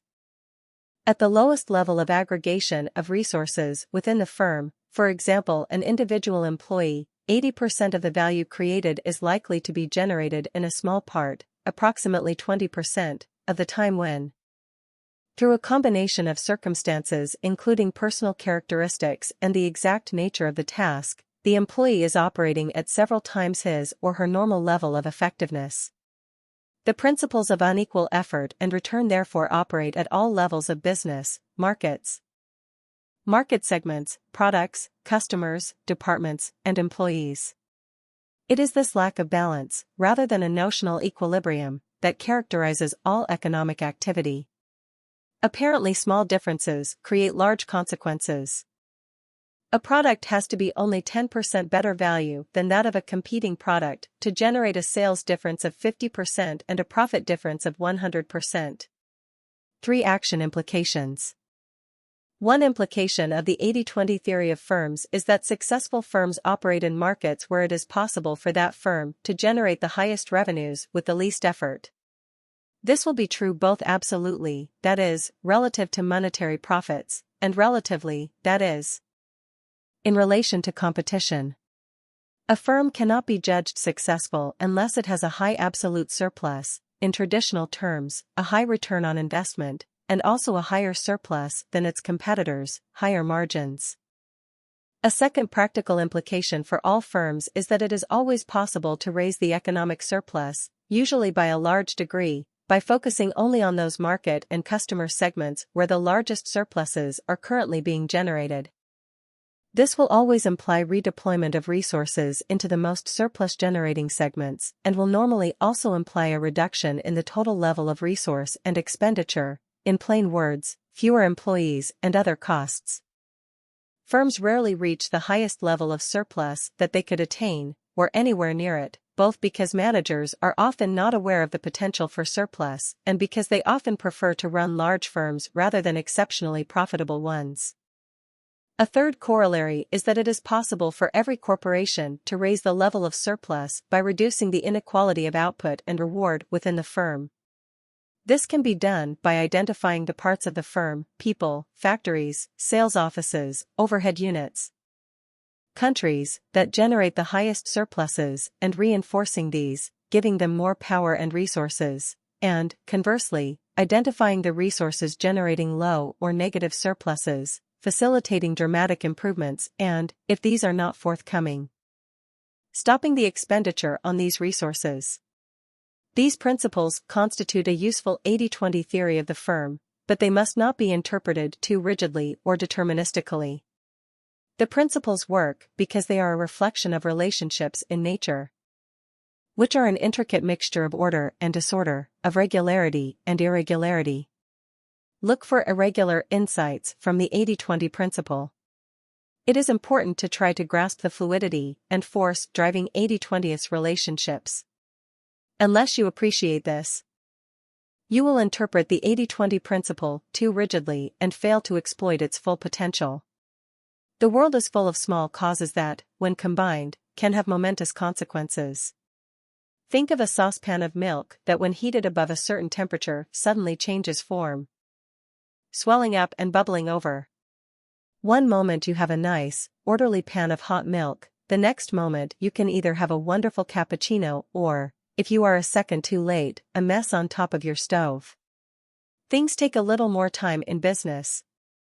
But 1 year you can have an excellent and very profitable IBM dominating the computer industry and, before long, a combination of small causes results in a blinded monolith staggering to avoid destruction.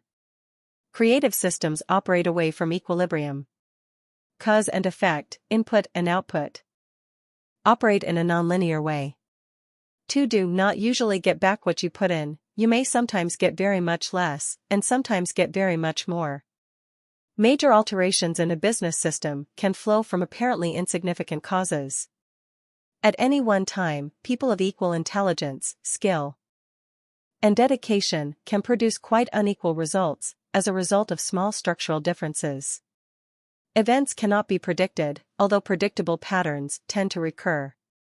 Identify Luc Ls. Control is therefore impossible. But it is possible to influence events, and, perhaps even more important, it is possible to detect irregularities and benefit from them. The art of using the 80-20 principle is to identify which way the grain of reality is currently running and to exploit that as much as possible. Imagine you are in a crazy casino, full of unbalanced roulette wheels.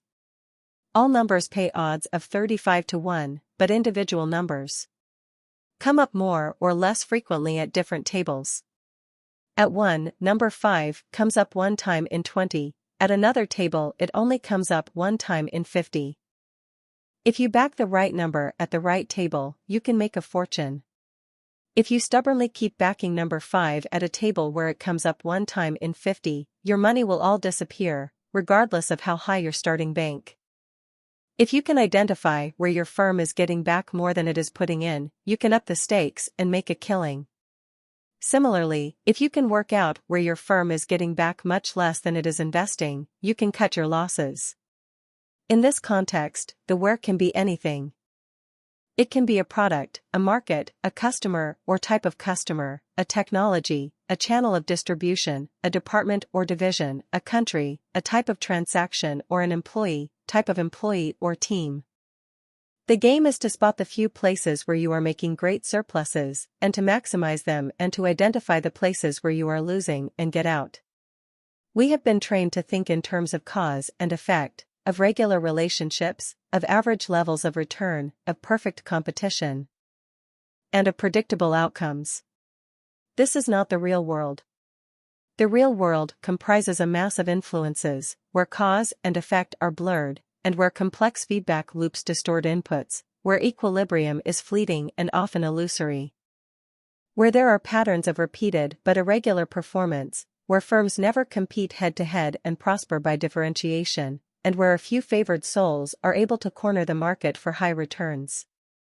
Viewed in this light, large firms are incredibly complex and constantly changing coalitions of forces, some of which are going with the grain of nature and making a fortune, while others are going against the grain and stacking up huge losses. All this is obscured by our inability to disentangle reality and by the calming, averaging, and highly distorting effects of accounting systems. The 80-20 principle is rampant but largely unobserved. What we are generally allowed to see in business is the net effect of what happens, which is by no means the whole picture. Beneath the surface, there are warring positive and negative inputs that combine to produce the effect we can observe above the surface. The 80-20 principle is most useful when we can identify all the forces beneath the surface so that we can stop the negative influences and give maximum power to the most productive forces. How companies can use the 80-20 principle to raise profits. Enough of history, philosophy, and theory. We now switch gears to the intensely practical. Any individual business can gain immensely through practical application of the 80-20 principle. It is time to show you how. Chapters 4 to 7 cover the most important ways to raise profits via the 80-20 principle.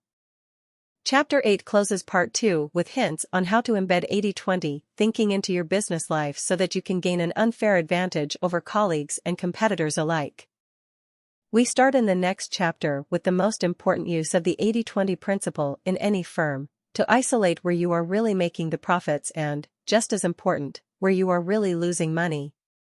Every business person thinks they know this already, and nearly all are wrong. If they had the right picture, their whole business would be transformed. 4. Why your strategy is wrong. Unless you have used the 80-20 principle to redirect your strategy, you can be pretty sure that the strategy is badly flawed. Almost certainly. You don't have an accurate picture of where you make, and lose, the most money. It is almost inevitable that you are doing too many things for too many people. Business strategy should not be a grand and sweeping overview. It should be more like an underview. A peek beneath the covers to look in great detail at what is going on. To arrive at a useful business strategy, you need to look carefully at the different chunks of your business, particularly at their profitability and cash generation. Unless your firm is very small and simple, it is almost certainly true that you make at least 80% of your profits and cash in 20% of your activity, and in 20% of your revenues. The trick is to work out which 20%. Where are you making the most money? Identify which parts of the business are making very high returns, which are just about washing their faces, and which are disasters. To do this, we will conduct an 80/20 analysis of profits by different categories of business. By product or product group/type. By customer or customer group/type. By any other split which appears to be relevant for your business for which you have data, for example, by geographical area or distribution channel. By competitive segment. Start with products. Your business will almost certainly have information by product or product group. For each, look at the sales over the last period, month, quarter, or year, decide which is most reliable, and work out the profitability after allocating all costs. How easy or difficult this will be depends on the state of your management information. What you need may all be readily available, but if not, you will have to build it up yourself. Two are bound to have sales by product or product line and almost certainly the gross margin, sales less cost of sales. Two will also know the total costs for the whole business, all the overhead costs. What you then have to do is to allocate all the overhead costs to each product group on some reasonable basis. The crudest way is to allocate costs on a percentage of turnover. A moment's thought, however, should convince you that this will not be very accurate. Some products take a great deal of salespeople's time relative to their value, for example, and others take very little. Some are heavily advertised and others not at all. Some require a lot of fussing around in manufacturing, whereas others are straightforward. Take each category of overhead cost and allocate it to each product group. Do this for all the costs, then look at the results. Typically some products, representing a minority of turnover, are very profitable, most products are modestly or marginally profitable. And some are really making large losses once you allocate all the costs. Figure 10 shows the numbers for a recent study I conducted of an electronic instrumentation group. Figure 11 gives the same data visually. Look at this if you prefer pictures to numbers. Figure 10 Electronic Instruments Incorporated Sales and Pro TS Table by Product Group. We can see from the two figures that Product Group A accounts for only 3% of sales, but for 10% of profits. Product Groups A, B, and C account for 20% of sales, but for 53% of profits. This becomes very clear if we compile an 80/20 table or an 80/20 chart, as in figures 12 and 13 respectively. We have not yet found the 20% of sales that account for 80% of profits, but we are on our way. If not 80/20, then 67/30, 30% of product sales account for almost 67% of profits. Already, you may be thinking about what can be done to raise the sales of product groups A, B, and C. For example, you might want to reallocate all sales effort from the other 80% of business. Telling salespeople to concentrate on doubling the sales of products A, B, and C, and not to worry about the rest. If they succeeded in doing this, sales would only go up by 20%, but profits would rise more than 50%. Two might also already be thinking about cutting costs or raising prices in product groups D, E, and F, or about radical retrenchment or total exit from product groups G and H. Figure 11 Electronic Instruments Incorporated Sales and Pro TS Chart by Product Group. Figure 12 Electronic Instruments Incorporated 80/20 Table. What about customer profitability? After products, go on to look at customers. Repeat the analysis, but look at total purchases by each customer or customer group. Some customers pay high prices, but have a high cost to serve. These are often smaller customers. The very big customers may be easy to deal with and take large volumes of the same product, but screw you down on price. Sometimes these differences balance out, but often they do not. For the group we are calling Electronic Instruments Incorporated, the results are shown in figures 14 and 15. Figure 13, Electronic Instruments Incorporated 80/20 chart. Figure 14, Electronic Instruments Incorporated sales and Pro TS table by customer group. A word of explanation about the customer groups. Type A customers are small, direct accounts paying very high prices and giving very fat gross margins. They are quite expensive to service, but the margins more than compensate for this. Type B customers are distributors who tend to place large orders and have very low costs to serve. Yet for one reason or another find it acceptable to pay fairly high prices, mainly because the electronic components bought are a tiny fraction of their total product costs. Type C customers are export accounts paying high prices. The snag with them, however, is that they are very expensive to service. Type D customers are large manufacturers who bargain very hard on price and also demand a great deal of technical support and many specials. Figures 16 and 17 show the 80/20 table and 80/20 chart, respectively, for the customer groups. Figure 15, Electronic Instruments Incorporated sales and Pro TS chart by customer group. Figure 16, Electronic Instruments Incorporated 80/20 table by customer type. These figures reveal a 59-15 rule and an 88-25 rule. The most profitable customer category accounts for 15% of revenues but 59% of profits, and the most profitable 25% of customers yields 88% of profits. This is partly because the most profitable customers tend to take the most profitable products, but also because they pay more in relation to their cost to service. The analysis led to a successful campaign to find more A and B customers, the small direct customers and the distributors. Even taking account of the cost of the campaign, the result was very profitable. Prices for C customers, the export accounts, were selectively raised and ways found to lower the cost of servicing some of them, particularly by greater use of telephone rather than face-to-face selling. The D customers, large manufacturers, were dealt with individually. 9 of these accounted for 97% of D sales. In some cases, technical development services were charged for separately, in others prices were raised. And 3 accounts were tactically lost to the company's most hated competitor after a bidding war. The managers really wanted the competitor to enjoy these losses. Figure 17, Electronic Instruments Incorporated 80/20 chart by customer type. 80/20th's analysis applied to a consultancy firm. After products and customers, take any other split of business that appears especially relevant to your business. There was no special analysis in the case of the instrumentation company. But to illustrate the point, consider the simple split of sales and profits for a strategy consultancy shown in figures 18 and 19. Figure 18, Strategy Consulting Incorporated table of profitability of large versus small clients. These figures exhibit a 56-21 rule. Large projects constitute only 21% of turnover but give 56% of profits. Another analysis, shown in figures 20 and 21, splits the business into old clients, more than 3 years old, new clients, less than 6 months old, and those in between. Figure 19, Strategy Consulting Incorporated chart of profitability of large versus small clients.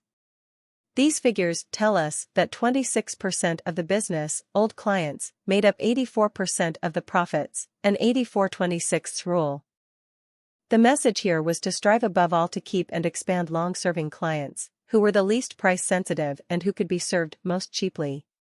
New clients who do not turn into long-serving clients were recognized as being loss-makers. Leading to a much more selective approach to pitching for business, pitches were only made where it was believed the company concerned would turn into a long-term client. Figure 20, Strategy Consulting Incorporated table of profitability of old versus new clients. Figure 21, Strategy Consulting Incorporated chart of profitability of old versus new clients. Figures 22 and 23 summarize a third analysis for the consultants, which divided projects into work on mergers and acquisitions, M&A, strategic analysis, and operational projects. This split demonstrated an 87-22 rule. The M&A work was wildly profitable, giving 87% of profits for 22% of revenues. Efforts were redoubled to sell more M&A work. Figure 22 Strategy, Consulting Incorporated Table of Profitability by project type. Operational projects for old clients, when analyzed separately, turned out at about break-even, while large losses were made on operational projects for new clients. This led to a decision not to undertake the latter. While old clients were either charged much more for this kind of project or encouraged to farm them out to specialist operational consultancies. Figure 23 Strategy, Consulting Incorporated Chart of Possibility by project type. Segmentation is the key to understanding and driving up profitability. The best way to examine the profitability of your business is to break it down into competitive segments. While analyses by product, customer, or any other relevant split are usually very valuable, the greatest insights come from a combination of customers and products into dollops of business defined with reference to your most important competitors. Although this is not as difficult as it may sound, very few organizations break up their business in this way. So a short exposition is necessary. What is a competitive segment? A competitive segment is a part of your business where you face a different competitor or different competitive dynamics. Take any part of your business that comes to mind: a product, a customer, a product line sold to a customer type, or any other split that may be important to you. For example, consultants may think of M&A work. Now ask yourself two simple questions. Do you face a disparate main competitor in this part of your business compared to the rest of it? If the answer is yes, then that part of the business is a separate competitive segment, or simply segment for short. If you are up against a specialist competitor, your profitability will depend on the interaction of your product and service against theirs. Which do consumers prefer? And what is your total cost to deliver the product or service relative to your competitors? Your profitability will be as much determined by your competitor as by anything else. It is therefore sensible to think of this area of your business separately, to determine a strategy for it that will beat, or collude with, your competitor. It is certainly sensible to look at its profitability separately too. You may have a surprise. But even if the part of your business you are looking at has the same competitor as another part of your business, for example, your main competitor in product A is the same as in product B, then you need to ask another question. Do you and your competitor have the same ratio of sales or market share in the two areas? Or are they relatively stronger in one area and you relatively stronger in another? For example, if you have 20% market share in product A and the largest competitor has 40%, they are twice as big as you. Is it the same ratio in product B? Are they twice as big as you there? If you have 15% market share in product B, but your competitor only has 10%, then there is a different relative competitive position in the two products. There will be real reasons for this. Consumers may prefer your brand in product B, but your competitors in product A. Possibly the competitor doesn't care much about what happens in product B. Perhaps you are efficient and price competitive in product B, whereas the reverse is true in product A. At this stage, you don't need to know the reasons. All you need to do is observe that, although you face the same competitor, the balance of advantage is different in the two areas. They are therefore separate segments and will probably exhibit different profitability. Fiddling about competitors puts you straight on to the lay business splits. Instead of starting with a conventional business definition, such as a product or the output from different parts of your organization, thinking about competitive segments lobs you straight at the most important way to split and think about your business. At the instrumentation company referred to earlier, managers just could not agree among themselves how to analyze the business. Some thought that products were the key dimension. The view of others was that the most important split was whether the customers were in the pipeline business, broadly, oil companies, or in continuous process industries, such as food manufacturers. A third faction held that the U.S. business was very different from the export business. Since they started from different assumptions, all of which were to some degree valid. It was very difficult to make progress either in organizing the business or in communicating with each other. Dividing the business into competitive segments demolished these arguments. The rule is simple: if you don't face different competitors, or different relative competitive positions, it's not a separate segment. We quickly arrived at a rather inelegant, but very clear, set of segments that everyone could understand. For a start, it was clear that the competitors were very different in most, but not all, products.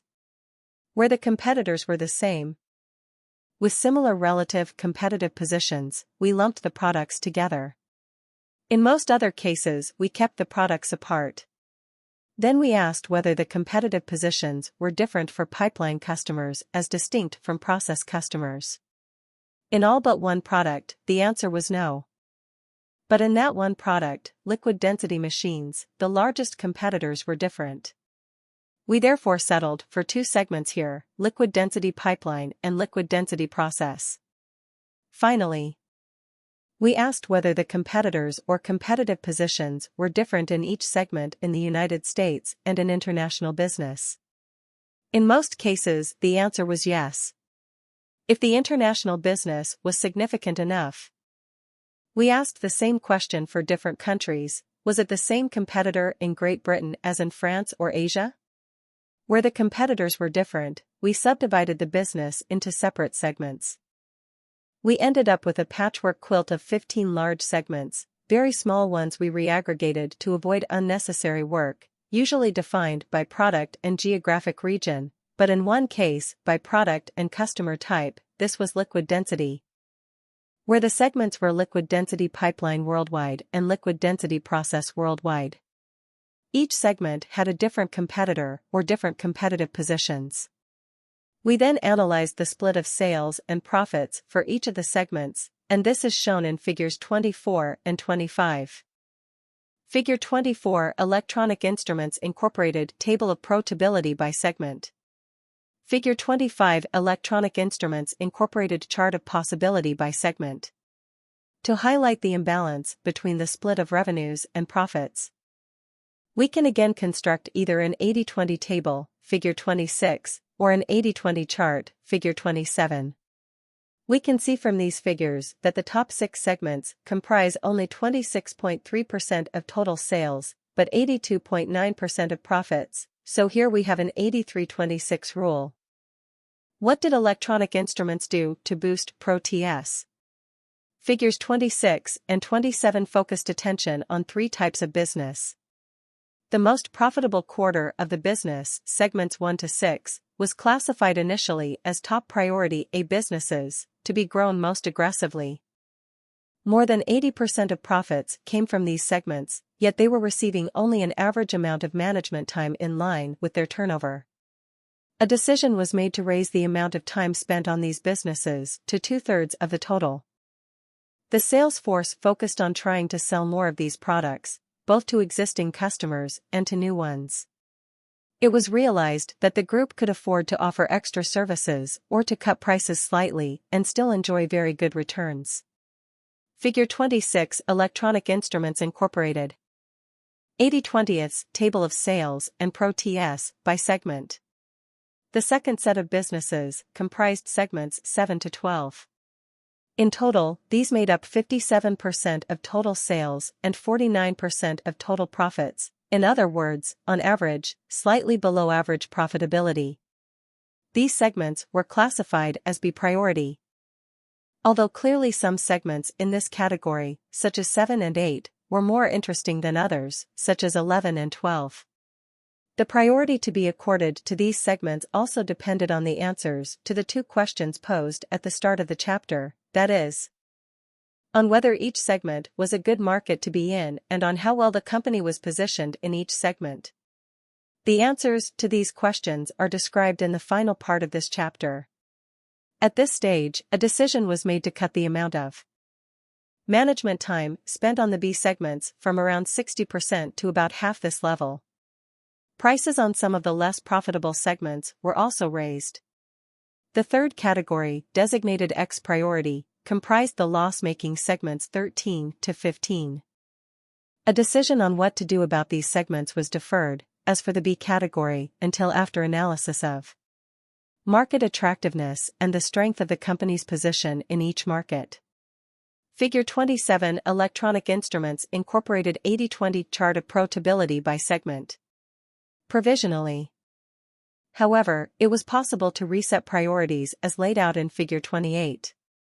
Figure 28 Electronic Instruments incorporated result of 80/20 analysis.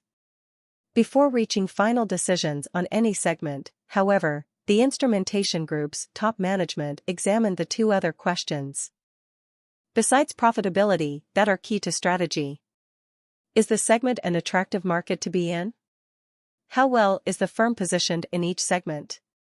Figure 29 shows the final strategy. Conclusions. 4. Electronic Instruments Incorporated. Figure 29 Electronic Instruments Incorporated strategic diagnosis. What actions followed this diagnosis? All of the A-profit segments were also attractive markets, they were growing, had high barriers to entry for new competitors, had more demand than capacity, faced no threat from competing technologies, and had high bargaining power vis-a-vis both customers and component suppliers. As a result, nearly all the competitors in these markets made good money. My client was also well positioned in each segment, meaning that it had a high market share and was one of the top 3 suppliers. Its technology was above average and its cost position better than average, that is, lower cost, compared to its competitors.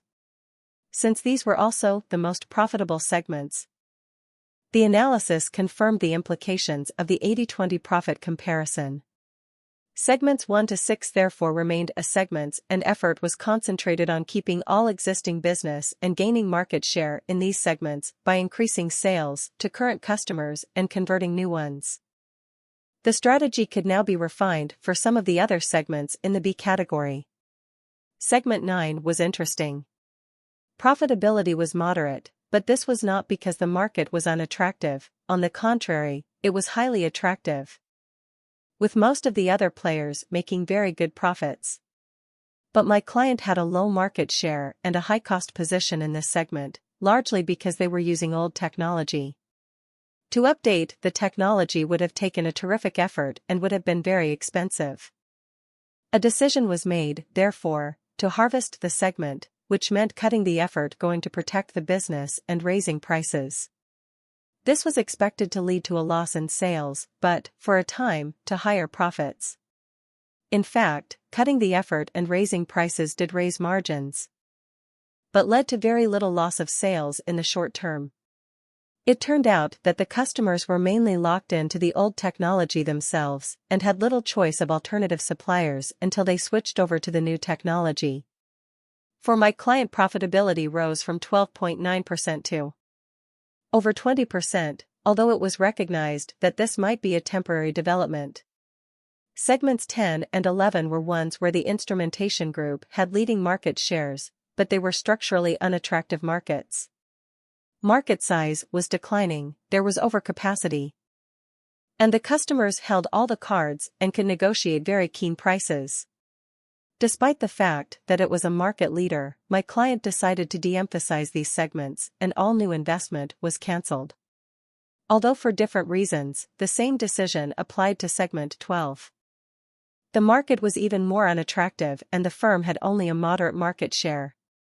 All new marketing programs, as well as investments, were sidelined. What about the X category, the loss makers? Here it was found that 2 of the 3 segments, 14 and 15, were large but deeply unattractive markets in which the firm was in any case only a marginal player. A decision was made to leave both segments. In one case, by selling part of a factory to a competitor. The price realized was very low, but at least there was some cash benefit and some jobs were preserved in addition to the losses being stopped. In the other case, operations had to be closed altogether. Segment 13, also in the X Group, experienced a different fate. Although the group lost money in this business, it was a structurally attractive market, growing at 10% per annum and with most competitors making high returns. In fact, although the group was making a loss after allocating all costs, the gross margin in the segment was quite high. Its problem was that it had only entered the market the previous year and was having to make heavy investments in technology and sales effort. But it was gaining market share and, if it kept up its rate of progress, could hope to become one of the largest suppliers within 3 years. At that stage, with higher sales to spread the costs, it could expect to make high returns. It decided to put even more effort into Segment 13 so that the group could become a scale player, that is, operate at the minimum size necessary to be profitable as soon as possible. Don't take 80/20's analysis to simplistic conclusions. Segment 13 in the above example helps to illustrate the point that 80/20 analysis of profits does not give us all the right answers. The analysis is bound to be a snapshot at a point in time and cannot, to start with, provide a picture of the trend or of forces that could change profitability. Profitability analysis of the 80/20 type is a necessary but not a sufficient condition of good strategy.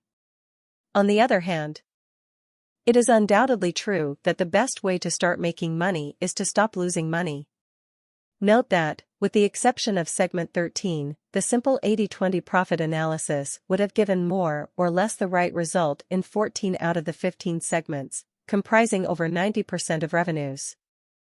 This does not mean that strategic analysis should stop with 80/20 analysis, but that it should start with it. For the full answer, you must look at segment market attractiveness and at how well the firm is positioned in each segment. The actions taken by the instrumentation group are summarized in Figure 30.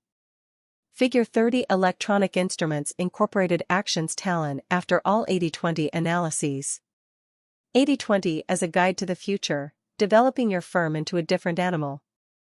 This concludes our strategic review of existing business segments, where it is advisable to start with 80/20 profit analyses. As we have seen, these analyses are indispensable in arriving at segment strategy. But we have still not by any means exhausted the use of the 80/20's principle in strategy. The principle is also of enormous value in identifying the next leaps forward for your business. We tend to assume that our organizations and our industries are doing pretty much the best they can. We tend to think that our business world is highly competitive and has reached some sort of equilibrium or endgame. Nothing could be further from the truth. It would be far better to start from the proposition that your industry is all screwed up and could be structured much more effectively to provide what customers want. And as far as your organization is concerned, your ambition could be to transform it within the next decade, so that in 10 years' time your people will look back, shake their heads ruefully, and say to each other, "I can't believe we used to do things that way. We must have been crazy." Innovation is the name of the game. It is absolutely crucial to future competitive advantage. We tend to think that innovation is difficult, but with creative use of the 80/20 principle, innovation can be both easy and fun. Consider, for example, the following ideas. 80% of the profits made by all industries are made by 20% of industries. Make a list of the most profitable industries that you are aware of, such as pharmaceuticals or consulting, and ask why your industry can't be more like these. 80% of the profits made in any industry are made by 20% of firms. If you aren't one of these, what are they doing right that you're not? 80% of value perceived by customers relates to 20% of what an organization does. What is that 20% in your case? What is stopping you doing more of it? What is preventing you from making an even more extreme version of that 20%? 80% of what an industry does yields no more than 20% of the benefit to its customers. What is that 80%? Why not abolish it? For instance, if you are a banker, why do you have branches? If you provide services, why not organize their provision via the telephone and the personal computer? Where? Might less be better, as with self-service? Could the customer be engaged in providing some of the services? 80% of the benefit from any product or service can be provided at 20% of the cost. Many consumers would buy a stripped-down, very cheap product. Is anyone providing it in your industry? 80% of any industry's profits come from 20% of its customers. Do you have a disproportionate share of these? If not, what would you need to do to get it? Why do you need people? Some examples of industry transformations may help. My grandmother used to run a corner grocery store. She received orders, would pick them out. And then I, or some more reliable boy, would deliver them on a bike. Then a supermarket opened in the town. It engaged its customers in picking their own groceries and carting them back home. In return, the supermarket offered a wider range, lower prices, and a car park. Soon my grandmother's customers were flocking to the supermarket. Some industries, such as petrol retailing, cottoned on to self-service quickly. Others, such as furniture retailing and banking, thought it was not for them. Every few years a new competitor, such as IKEA in furniture, proves that there is new life in the very old idea of self-service. Discounting is also a perennial transformation strategy. Offer less choice, fewer frills, less service, and much cheaper prices. 80% of sales are concentrated in 20% of products, just stock these. Another place I used to work, a wine merchant, stocked 30 different types of claret. Who needed that amount of choice? The firm was taken over by a discount chain and now a wine warehouse has opened up down the road. Who would have thought 50 years ago that people would have wanted fast food outlets? And today, who realizes that accessible mega restaurants, the sort that offer a limited and predictable menu in glitzy surroundings at reasonable prices but insist that you give back the table after 90 minutes, constitute a death warrant for traditional owner-run restaurants? Why do we insist on using people to do things that machines can do much more cheaply? When will airlines start to use robots to serve you? Most people prefer humans, but machines are more reliable and much cheaper. Machines may give 80% of the benefit at 20% of the cost. In some cases, as with cash machines, automatic teller machines, also known as holes in the wall, they provide a much better service, much faster, and at a fraction of the cost.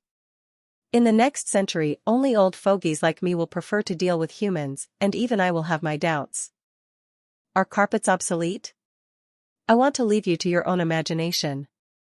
Just one final example, where use of the 80-20 principle has transformed a company's fortunes and could conceivably change a whole industry. Consider the Interface Corporation of Georgia, now an $800 million carpet supplier. It used to sell carpets, now it leases them, installing carpet tiles rather than whole carpets. Interface realized that 20% of any carpet receives 80% of the wear. Normally a carpet is replaced when most of it is still perfectly good. Under Interface's leasing scheme, carpets are regularly inspected and any worn or damaged carpet tile is replaced. This lowers costs for both Interface and the customer. A trivial 80-20 observation has transformed one company and could lead to widespread future changes in the industry. Conclusion. The 80-20 principle suggests that your strategy is wrong. If you make most of your money out of a small part of your activity, you should turn your company upside down and concentrate your efforts on multiplying this small part. This is only part of the answer. Behind the need for focus lurks an even more powerful truth about business, and it is to this theme that we turn next. 5. Simple is beautiful. My effort is in the direction of simplicity. People in general have so little and it costs so much to buy even the barest necessities, let alone the luxuries to which I think everyone is entitled, because nearly everything we make is much more complex than it needs to be. Our clothing, our food, our household furnishings, all could be much simpler than they now are and at the same time be better looking. Henry Ford 1. We saw in the previous chapter that nearly all businesses have within them chunks of business with widely varying profitability. The 80-20 principle suggests something quite outrageous as a working hypothesis, that 1/5 of a typical company's revenues account for 4/5 of its profits and cash. Conversely, 4/5 of the average company's revenues account for only 1/5 of profits and cash. This is a bizarre hypothesis. If we assume that one such business has sales of $100 million and total profits of $5 million, for the 80-20 principle to be correct, $20 million of sales has to produce $4 million of profits, a return on sales of 20%. While $80 million of sales has to produce just $2 million of profits, a return on sales of just 1.25%. This means that the top fifth of business is 16 times more profitable than the rest of the business. What is extraordinary is that when it is tested, the hypothesis generally turns out to be correct, or not very far wide of the mark. How can this be true? It is intuitively obvious that some business chunks may be considerably more profitable than others. But 16 times better? It almost beggars belief. And, routinely, executives who commission product line profitability exercises often do refuse to believe the results when first presented with them.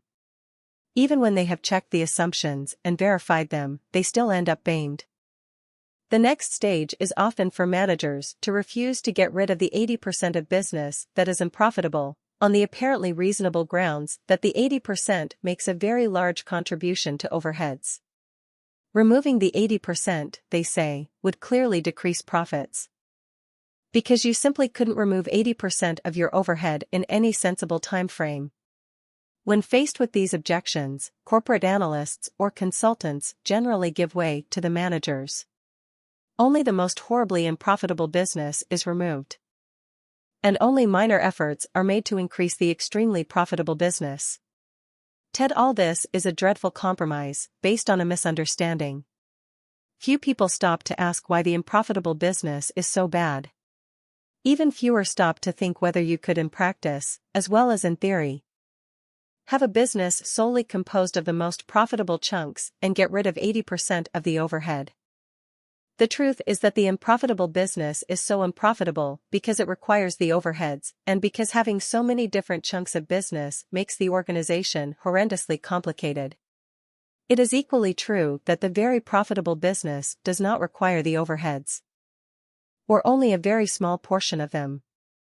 Two could have a business solely composed of the profitable business, and it could make the same absolute returns, provided that you organized things differently. And why is this so? The reason is the same. It is that simple is beautiful.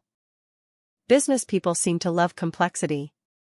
No sooner is a simple business successful than its managers pour vast amounts of energy into making it very much more complicated. But business returns abhor complexity. As the business becomes more complex, its returns fall dramatically. This is not just because more marginal business is being taken. It is also because the act of making a business more complex depresses returns more effectively than any other means known to humanity. It follows that the process can be reversed. A complex business can be made more simple and returns can soar. All it takes is an understanding of the costs of complexity, or the value of simplicity, and courage to remove at least 4/5 of lethal managerial overhead. Simple is beautiful, complex is ugly. Those of us who believe in the 80-20 principle will never succeed in transforming industry until we can demonstrate that simple is beautiful and why. Unless people understand this, they will never be willing to give up 80% of their current business and overheads. So we need to go back to basics and revise the common view of the roots of business success. To do so, we must get involved in a current controversy over whether size in business is a help or a hindrance. By resolving this dispute, we will also be able to show why simple is beautiful. Something very interesting, and unprecedented, is happening to our industrial structure.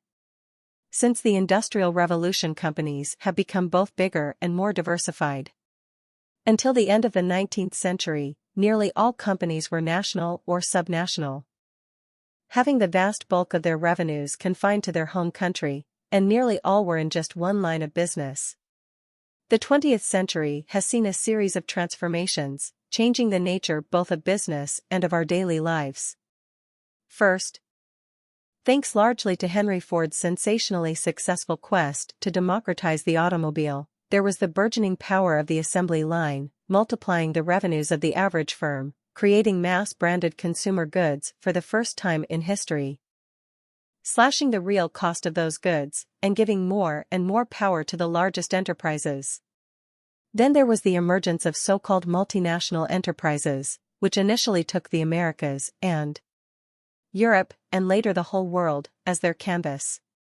Next came the conglomerates, a new breed of corporation that refused to confine itself to one line of business and rapidly spread its tentacles across many industrial sectors and a myriad of products. Then the invention and refinement of the hostile takeover, fueled equally by management ambition and the financial lubrication of leverage, gave further impetus to size.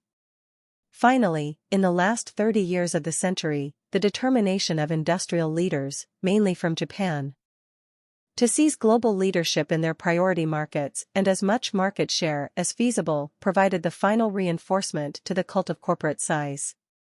For various reasons, therefore, the first 75 years of the 20th century witnessed a progressive and apparently unstoppable expansion in the size of industrial enterprise and, until recently, in the proportion of business activity taken by the largest firms. But in the past 2 decades, the latter trend has suddenly, and dramatically, gone into reverse. In 1979, the Fortune 500 largest U.S. firms accounted for nearly 60% of U.S. gross national product, but by the early 1990s this had slumped to just 40%. Does this mean that small is beautiful? No. This is definitely the wrong answer. There is absolutely nothing wrong with the belief long held by business leaders and strategists that scale and market share are valuable. Extra scale gives greater volume over which to spread fixed costs, especially the overhead costs that make up the lion's share of all costs, now that factories have been made so efficient. Market share, too, helps to raise prices. The most popular firm, that with the highest market share, the best reputation and brands, and the most loyal customers, should command a price premium over lower share competitors. Why is it that larger firms are losing market share to smaller firms? And why does it happen that in practice, as opposed to theory, the advantages of scale and market share fail to translate into higher profitability? Why is it that firms often see their sales mushroom yet their returns on sales and capital actually fall, rather than rise as the theory would predict? The cost of complexity. The most important answer is the cost of complexity. The problem is not extra scale, but extra complexity. Additional scale, without additional complexity, will always give lower unit costs. To deliver to one customer more of one product or service, provided that it is exactly the same, will always raise returns. Additional scale is rarely just more of the same. Even if the customer is the same, the extra volume usually comes from adapting an existing product, providing a new product, and/or adding more service. This requires expensive overhead costs that are usually hidden, but always real. And if new customers are involved, it is far worse. There are high initial costs in recruiting customers, and they generally have different needs to existing customers, causing even greater complexity and cost. Internal complexity has huge hidden costs. When new business is different from existing business, even if it is only slightly different, costs tend to go up, not just pro rata with the volume increase, but well ahead of it. This is because complexity slows down simple systems and requires the intervention of managers to deal with the new requirements. The cost of stopping and starting again, of communication and miscommunication between extra people, and above all the cost of the gaps between people. When partially completed work is set down to await someone else's intervention and later picked up and passed on into another gap, all these costs are horrendous and all the more insidious because they are largely invisible. If the communication needs to straddle different divisions, buildings, and countries, the result is even worse. How this works is shown in Figure 31. Competitor B is larger than competitor A, yet has higher costs. This is not because the scale curve, additional volume equals lower costs, doesn't work. Rather, it is because B's extra volume has been bought at the cost of higher complexity. The effect of this is massive and much greater than the additional cost that is visible relative to A. The scale curve operates, but its benefits are overturned by the extra complexity. Figure 31, the cost of complexity. Simple is beautiful explains the 80-20 principle. Understanding the cost of complexity allows us to take a major leap forward in the debate about corporate size. It is not that small is beautiful. All other things being equal, big is beautiful. But all other things are not equal. Big is only ugly and expensive because it is complex. Big can be beautiful. But it is simple that is always beautiful. Even management scientists are belatedly realizing the value of simplicity. A recent careful study of 39 middle-sized German companies, led by Gunter Rommel, found that only one characteristic differentiated the winners from the less successful firms: simplicity. The winners sold a narrower range of products to fewer customers and also had fewer suppliers. The study concludes that a simple organization was best at selling complicated products. This mental breakthrough helps to explain why and how the seemingly outrageous claims of the 80-20 principle, applied to corporate profits, can actually be true. A fifth of revenues can produce 4/5 of profits.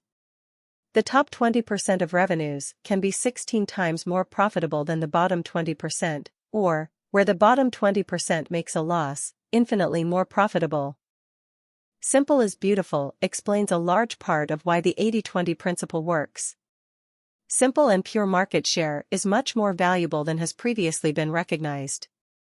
The returns from pure scale have been obscured by the cost of complexity associated with impure scale.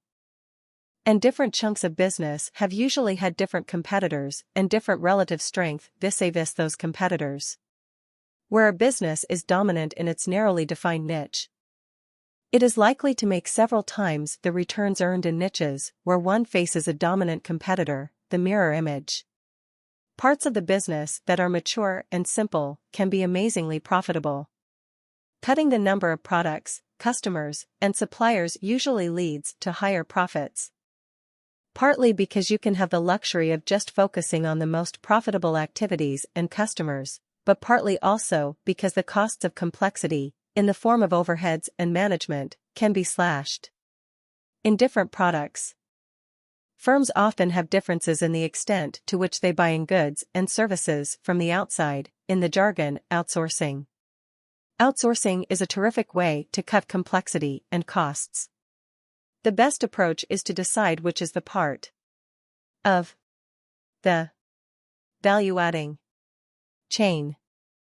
R&D/manufacturing/distribution/selling/marketing/servicing, where your company has the greatest comparative advantage, and then ruthlessly outsource everything else. This can take out most of the costs of complexity and enable dramatic reductions in head count, as well as speeding up the time it takes you to get a product to market. The result: much lower costs and often significantly higher prices too. It can enable you to do away with all central functions and costs. If you are just in one line of business, you don't need a head office, regional head offices, or functional offices. And the abolition of the head office can have an electric effect on profits. The key problem with head offices is not their cost. It is the way they take away real responsibility and initiative from those who do the work and add the value to customers. For the first time, corporations can center themselves around customer needs rather than around the management hierarchy.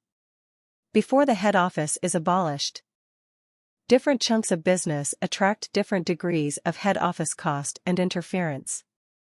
The most profitable products and services are usually those that are left to get on with their own life without any help from the center. This is why, when 80-20 profitability exercises have been carried out, executives are often staggered to learn that the most neglected areas are the most profitable. It is no accident. And one of the unfortunate byproducts of 80-20 analysis is sometimes that the most profitable areas get a lot more attention from managers at the top. As a result, they can begin to drop down the profitability league table. Finally, where a chunk of business is simple, the chances are that it is closer to the customer. There is less management to get in the way. Customers can be listened to and feel that they are important. People are willing to pay a lot more for this. For customers, the quest for self-importance is at least as important as the quest for value. Simplicity raises prices as well as lowering costs. Contribution to overhead, one of the lamest excuses for inaction. Frequently, managers faced with the results of 80-20 analysis protest that they cannot just focus on the most profitable segments. They point out that the less profitable segments, and even the loss-making segments, make a positive contribution to overheads. This is one of the lamest and most self-serving defense mechanisms ever contrived. If you focus on the most profitable segments, you can grow them surprisingly fast, nearly always at 20% a year and sometimes even faster. Remember that the initial position and customer franchise are strong, so it's a lot easier than growing the business overall. The need for overhead coverage from unprofitable segments can disappear pretty quickly. The truth is that you don't need to wait. If your eye offends you, pluck it out. Just remove the offending overhead. If your will is strong, you can always do it. The less profitable segments can sometimes be sold, with or without their overheads, and always be closed. Do not listen to accountants who bleat about exit costs. A lot of these are just numbers on a page with no cash cost. Even where there is a cash cost, there is normally a very quick payback, one that will be much quicker, because of the value of simplicity, than the bean counters will ever tell you. A third option, often the most profitable, is to harvest these segments, deliberately losing market share. To let go of the less profitable customers and products, cut off most support and sales effort, raise prices, and allow sales to decline at 5 to 20% while you laugh all the way to the bank. Go for the most simple 20%. What is most simple and standardized is hugely more productive and cost-effective than what is complex. The simplest messages are the most appealing and universal, to colleagues, consumers, and suppliers. The simplest structures and process flows are at once the most attractive and the lowest cost. Letting the customer access your business system, as with all forms of self-service, creates choice, economy, speed, and spend. Always try to identify the simplest 20% of any product range. Process, marketing message, sales channel, product design, product manufacture, service delivery, or customer feedback mechanism. Cultivate the simplest 20%. Refine it until it is as simple as you can make it. Standardize delivery of a simple product or service on as universal and global a basis as possible. Pass up thrills, bells, and whistles. Make the simplest 20% as high quality and consistent as imaginable. Whenever something has become complex, simplify it, if you cannot. Eliminate it. Reducing complexity at Corning. How can a business in trouble use the 80-20 principle to reduce complexity and raise profits? An excellent case study is provided by Corning, which produces ceramic substrates for automobile exhaust systems in Greenville, Ohio, and Kaiserslautern, Germany. Point 3. In 1992, the U.S. business was doing badly, and the next year, the German market fell sharply. Instead of panicking, the Corning executives took a long, hard look at the profitability of all their products. As in almost every firm around the world, the Corning executives had used a standard cost approach to decide what to produce. But standard cost systems are one of the most important reasons the 80-20 principle has so much to add, standard cost systems make it impossible to know true product profitability, largely because they do not differentiate between high and low volume products. When variable costs, such as overtime, training, equipment modifications, and downtime, were fully allocated at Corning, the results caused astonishment. Take two products made at Kaiserslautern, a high-volume, simple, symmetrically shaped ceramic substrate, disguised here as the R10, and a much lower volume product, the R5, an odd-shaped substrate. The standard cost of the R5 was 20% more than that of the R10. But when the extra engineering and shop floor effort to produce the R5 were fully costed, it turned out to have an incredible cost, around 500,000% greater than the R10. On reflection, the data could be believed. The R10 virtually made itself. The R5 required expensive engineers to hover over it, nudging it to keep within specification. Therefore, if only R10s were made, far fewer engineers would be needed. And that is what happened. By eliminating low-volume and profitable products, which contributed little to revenues and negative amounts of profit, engineering capacity was reduced by 25%. The 55 Principle. The Corning analysis kept gravitating toward a very useful cousin of the 80-20th principle, the 55th principle.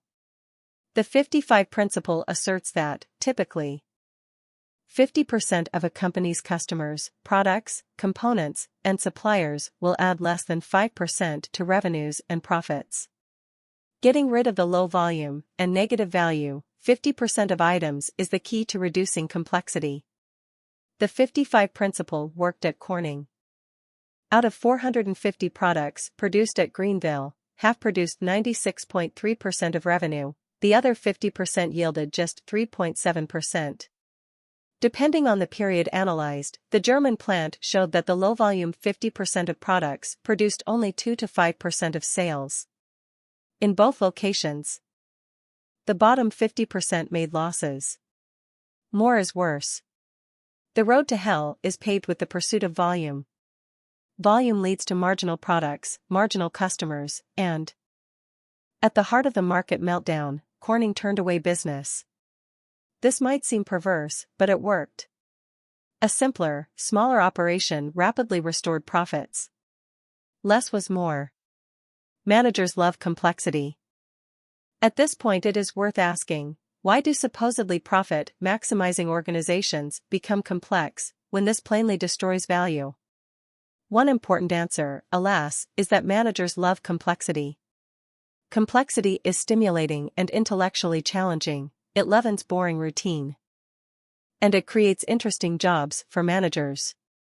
Some people believe that complexity obtrudes when no one is looking. No doubt, but complexity is also sponsored by managers, just as it sponsors them. Most organizations, even ostensibly commercial and capitalist ones, are conspiracies of management against the interests of customers, investors, and the outside world generally. Unless firms are facing an economic crisis, or have an unusual leader who favors investors and customers rather than his or her own managers, excess management activity is virtually guaranteed. It is in the interests of the managerial class in charge. Point 4.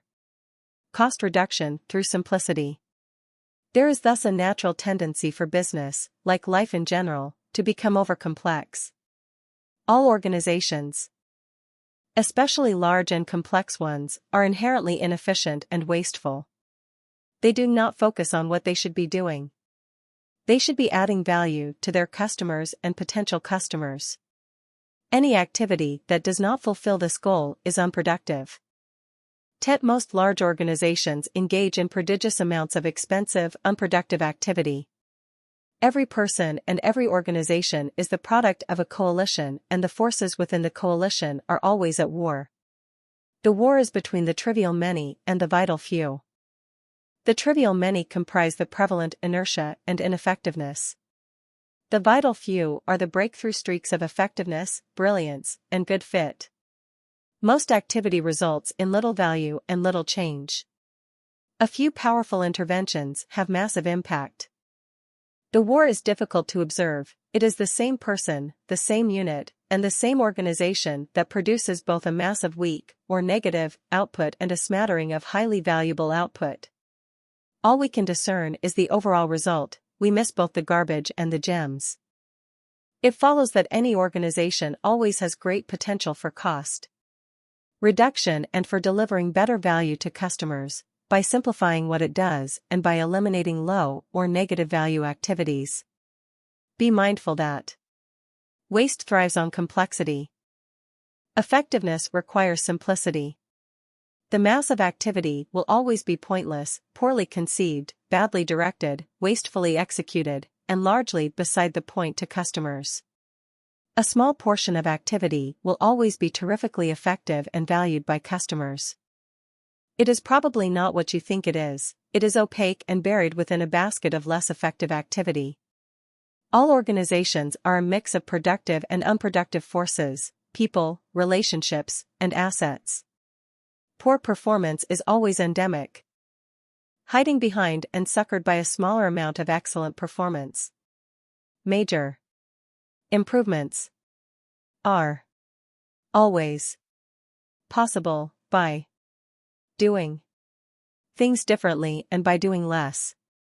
Always recall the 80-20 principle. If you study the output your firm generates, the chances are that a quarter to a fifth of the activity accounts for 3/4 or 4/5 of profits.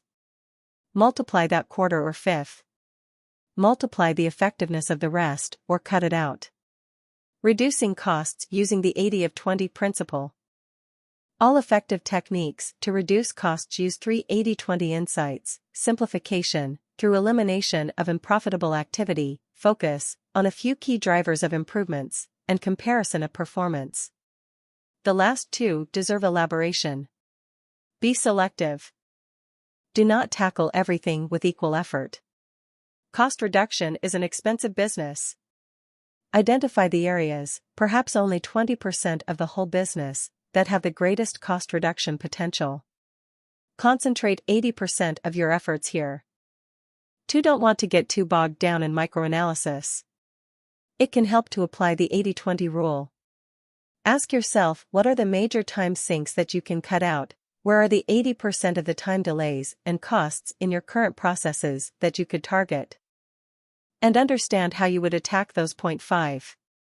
To be successful, one has to measure what really counts. Most organizations fit Pareto's rule, 80% of what is important is supported by 20% of the costs. For example, a study in Pacific Bell's Customer Payment Center found that 25% of the center's work was devoted to processing 0.1% of the payments.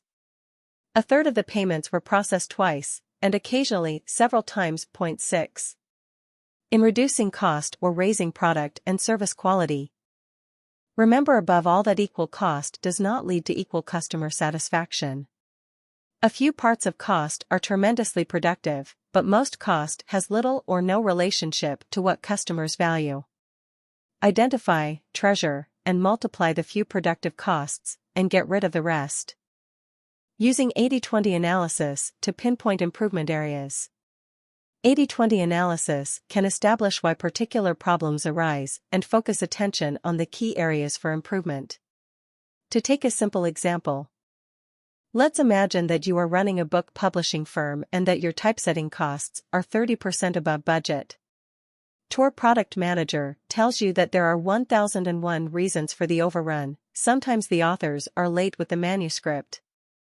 Sometimes the proofreaders or index compilers take longer than planned. In many cases the book is longer than planned. The charts and other figures often need correction, and there are many other special causes. One thing you can do is to take a particular time period, say 3 months, and carefully monitor the causes of all the typesetting cost overruns. 2. Should record the main reason for each overrun and also the financial cost penalty involved. Figure 32 displays the causes in a table, ranking the most frequent cause at the top and so on. Figure 32, causes of publishers' typesetting overruns. Figure 33 converts this information to an 80-20 chart. To construct this, make the causes bars in descending order of importance. Put the number of causes per bar on the left-hand vertical axis and put the cumulative percentage of causes on the right-hand vertical axis. This is easily done, and the visual summary of the data is quite powerful. Figure 33 80/20 chart of causes of publishers' typesetting overruns. We can see from figure 33 that 3 of the 15 problems, exactly 20%, cause nearly 80% of the overruns. The cumulative line flattens out quickly after the first 5 causes, telling you that you are reaching the trivial many causes. The major 3 causes all relate to authors. The publishing house could solve this problem by writing into authors' contracts a clause making them liable for any extra typesetting costs caused by their being late or making too many corrections. A minor change like this would eliminate over 80% of the problem. Sometimes it is more useful to draw an 80/20 chart on the basis of the financial impact of the problem or opportunity rather than the number of causes. The method is exactly the same. Compare performance.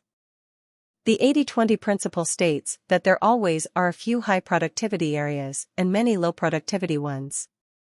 All of the most effective cost reduction techniques of the past 30 years have used this insight, often with conscious acknowledgement to the 80/20 principle, to compare performance.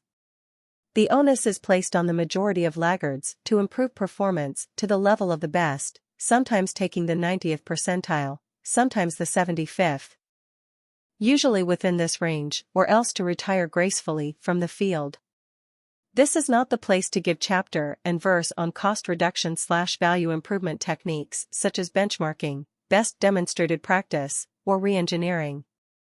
All of these are systematic expansions of the 80/20 principle, and all, if, pursued relentlessly, can raise value to customers by tremendous amounts. Too often, however, these techniques become the latest evanescent management fad or self-contained programs. They stand a much greater chance of success if placed within the context of the very simple 80/20 principle that should drive all radical action. A minority of business activity is useful. Value delivered to customers is rarely measured and always unequal. Great leaps forward require measurement and comparison of the value delivered to customers and what they will pay for it. Conclusion: simplicity power. Because business is wasteful, and because complexity and waste feed on each other. A simple business will always be better than a complex business.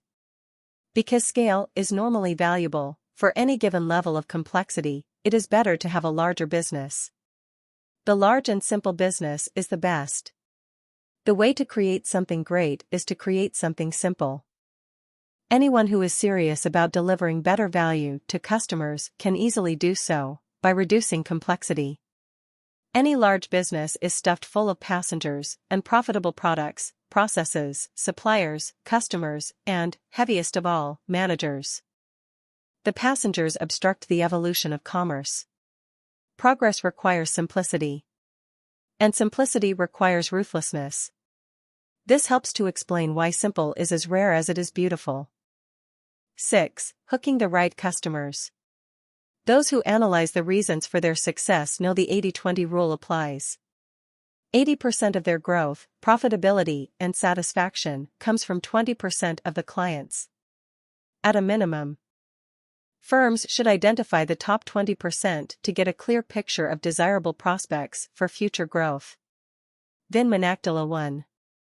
The 80/20 principle is essential for doing the right kind of selling and marketing and for relating this to any organization's overall strategy, including the whole process of producing and delivering goods and services. We will show how to use the 80/20 principle in this way. But first, we have an obligation to clear away a lot of pseudo-intellectual undergrowth about industrialization and marketing. For example, it is often said that we live in a post-industrial world, that firms should not be production-led, that they should be marketing-led and customer-centered. These are, at best, half-truths. A short historical excursion is necessary to explain why. In the beginning, most firms concentrated on their markets, their Important customers, with little or no thought. Marketing as a separate function or activity was not necessary, yet the small business made sure that it looked after its customers. Then came the Industrial Revolution, which created big business. Specialization, Adam Smith's pin factory, and eventually the production line. The natural tendency of big business was to subordinate customer needs to the exigencies of low-cost mass production. Henry Ford famously said that customers could have his Model T in any color as long as it's black. Until the late 1950s, big business everywhere was overwhelmingly production-led. It is easy for the sophisticated marketeer or businessperson today to sneer at the primitiveness of the production-led approach. In fact, the Fordist approach was plainly the right one for its time, the mission to simplify goods and lower their cost, while making them more attractive, is the foundation for today's wealthy consumer society. Products from the low-cost factory progressively made goods in higher and higher categories available, or, in the ghastly phrase, affordable, to consumers previously excluded from the market. The creation of a mass market also created spending power that had not previously existed, leading to a virtuous circle of lower-cost production, higher consumption, greater employment, higher purchasing power, greater unit volumes, lower unit costs, higher consumption, and so on in a progressive, if not unbroken, upward spiral. Viewed in this light, Henry Ford was not a production-driven troglodyte, he was a creative genius who did signal service to ordinary citizens. In 1909, he said that his mission was to democratize the automobile. At the time, the goal was laughable, only rich people had cars. But, of course, the mass-produced Model T, provided at a fraction of the cost of earlier cars, set the ball rolling. For good and ill. And on the whole much more good than ill, we enjoy the horn of plenty too provided by the Fordist world. Mass industrialization and innovation did not stop with automobiles. Many products, from refrigerators to the Sony Walkman or the CD-ROM, could not have been commissioned as a result of market research. Nobody in the 19th century would have wanted frozen food, because there were no freezers to keep it in. All the great breakthroughs from the invention of fire and the wheel onward have been triumphs of production which then created their own markets. And it is nonsense to say that we live in a post-industrial world. Services are now being industrialized in the same way that physical products were in the so-called industrial era. Retailing, agriculture, flower production, language, entertainment, teaching, cleaning, hotel provision, and even the art of restaurateuring, all these used to be exclusively the province of individual service providers, non-industrializable and non-exportable. Now all these areas are being rapidly industrialized and in some cases globalized. Point 3. The 1960s rediscovered marketing and the 1990s rediscovered customers. The success of the production-driven approach, with the focus on making the product, expanding production, and driving down costs, eventually highlighted the approach's own deficiencies. In the early 1960s, business school professors like Theodore Levitt told managers to be marketing-led. His legendary Harvard Business Review article in 1960 called Marketing Myopia encouraged industry to be customer-satisfying rather than goods-producing. The new gospel was electric. Business people fell over themselves to win the hearts and minds of customers. A relatively new branch of business studies, market research, was vastly expanded in order to discover which new products customers wanted. Marketing became the hot topic at business schools, and marketing executives ousted those from production backgrounds as the new generation of CEOs. The mass market was dead, product and customer segmentation became the watchwords of the wise. More recently, in the 1980s and 1990s, customer satisfaction, customer-centeredness, customer delight, and customer obsession have become the stated goals of most enlightened and successful corporations. The customer-led approach is both right and dangerous. It is absolutely right to be marketing-led and customer-centered. But it can also have dangerous and potentially lethal side effects. If the product range is extended into too many new areas, Or if the obsession with customers leads to recruiting more and more marginal consumers, unit costs will rise and returns fall. With additional product range, overhead costs rise sharply as a result of the cost of complexity. Factory costs are now so low that they comprise only a small part of firms' value added, typically less than 10% of a product's selling price. The vast majority of firms' costs lie outside the factory. These costs can be penal if the product range is too large. Similarly, chasing too many customers can escalate marketing and selling costs, lead to higher logistical costs, and very often, most dangerously of all, permanently lower prevailing selling prices, not just for the new customers, for the old ones too. The 80-20 principle is essential here.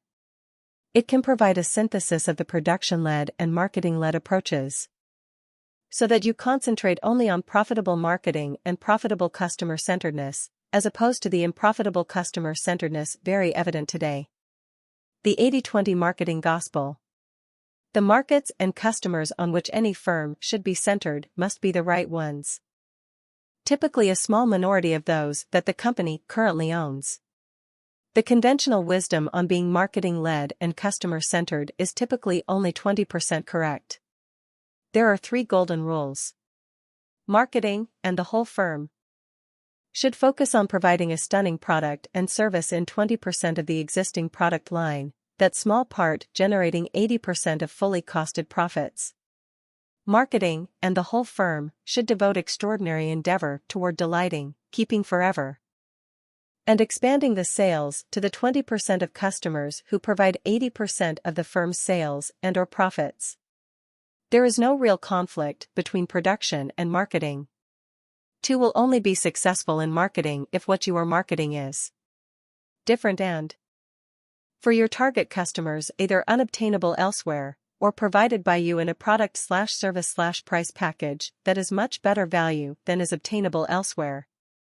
These conditions are unlikely to apply in more than 20% of your current product line, and you are likely to obtain more than 80% of your true profits from this 20%.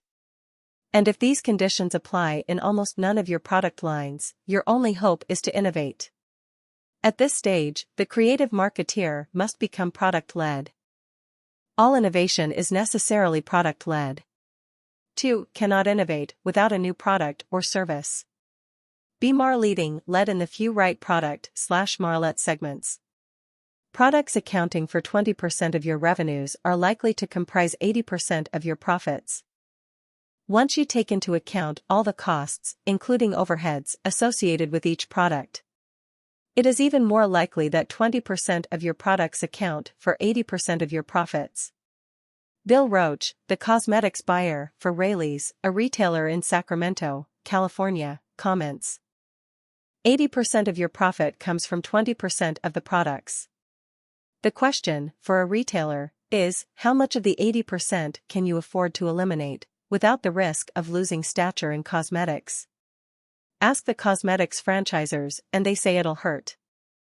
Ask the retailers, and they'll say you can cut some. 4. The logical thing to do is to expand the area devoted to the 20% of most profitable and best-selling lipsticks, and to delist some of the slowest-selling products. Major promotion can then be undertaken in-store on the most profitable 20%, in cooperation with the suppliers of these top products. Note that there are always apparently good reasons trotted out as to why you need the unprofitable 80% of products, in this case, the fear of losing stature by having a smaller product line. Excuses like this rest on the strange view that shoppers like to see a lot of products they have no intention of buying, which distracts attention from the product they like to buy. Whenever this has been put to the test, the answer in 99% of cases is that delisting marginal products boosts profits while not harming customer perceptions 1 iota. A company making automobile appearance products, waxes, polishes, and other car cleaning accessories marketed its products through car washes.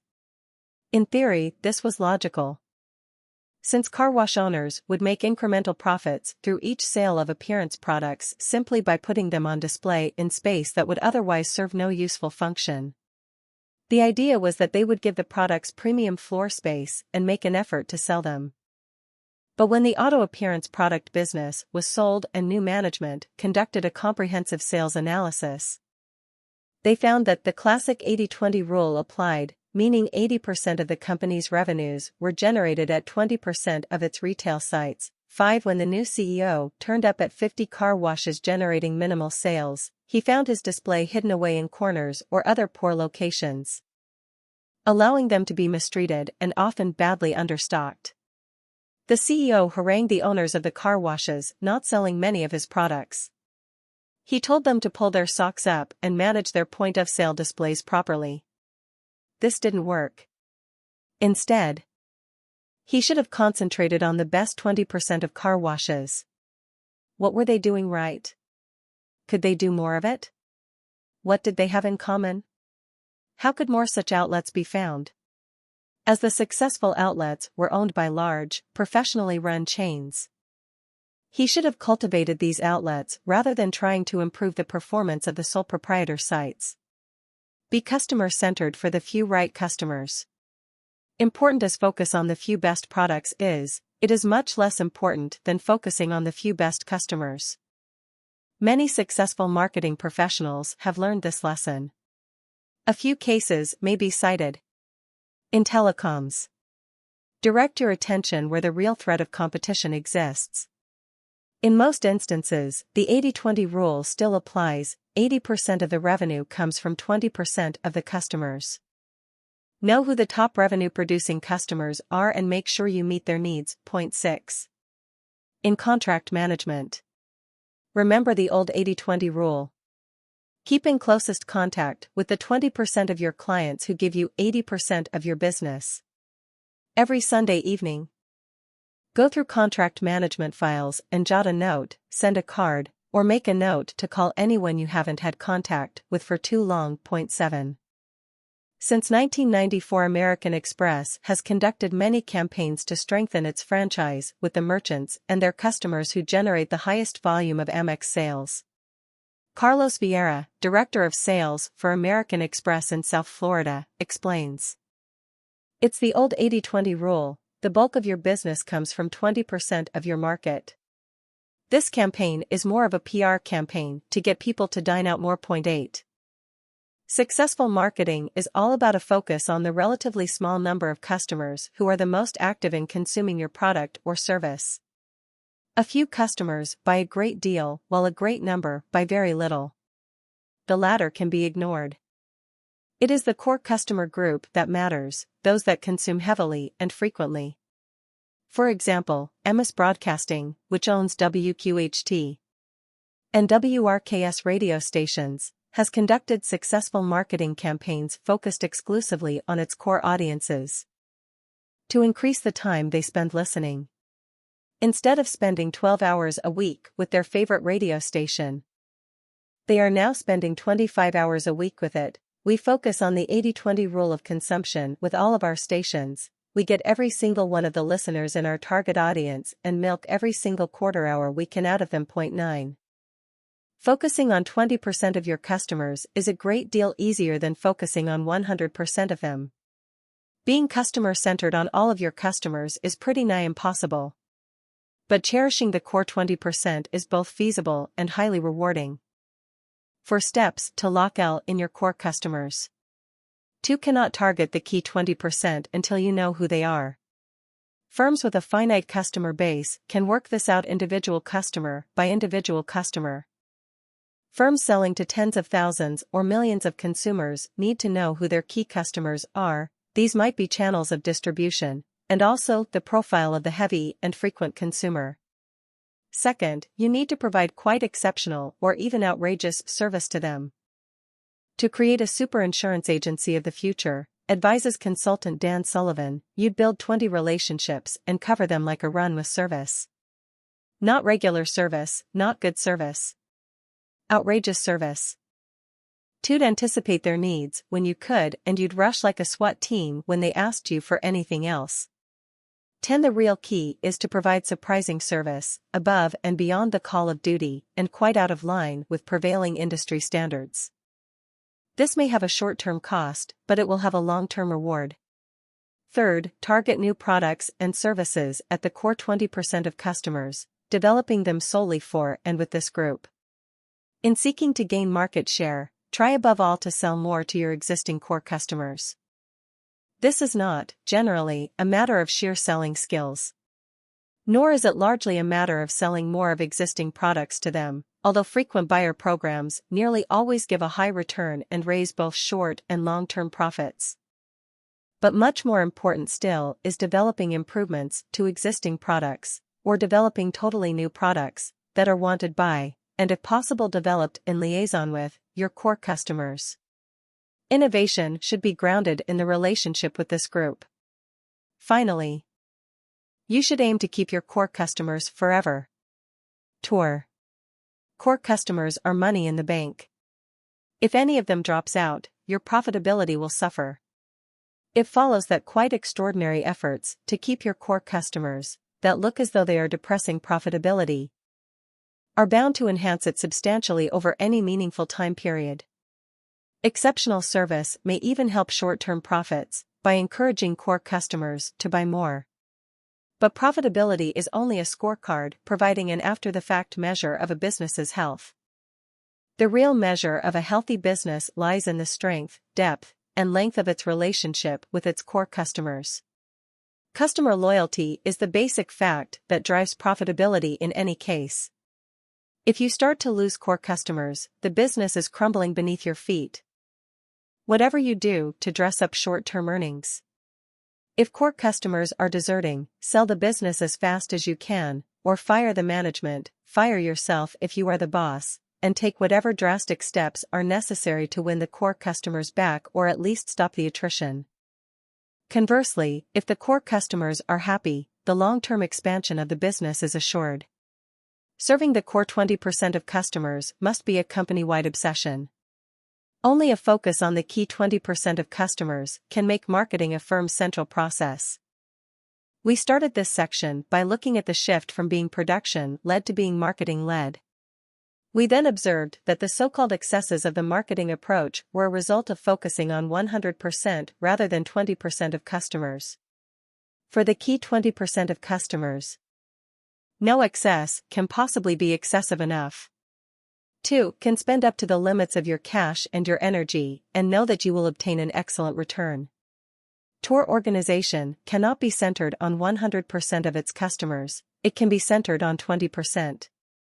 To be centered on these is the main job of any marketing person. But this type of marketing is also the main job of everyone in the firm. The customer will see and judge by the efforts of everyone in the firm, seen and unseen. In this sense, the 80-20 principle breaks new ground. It is central to marketing, it makes marketing central to the firm, but it also makes marketing the job of everyone in any organization.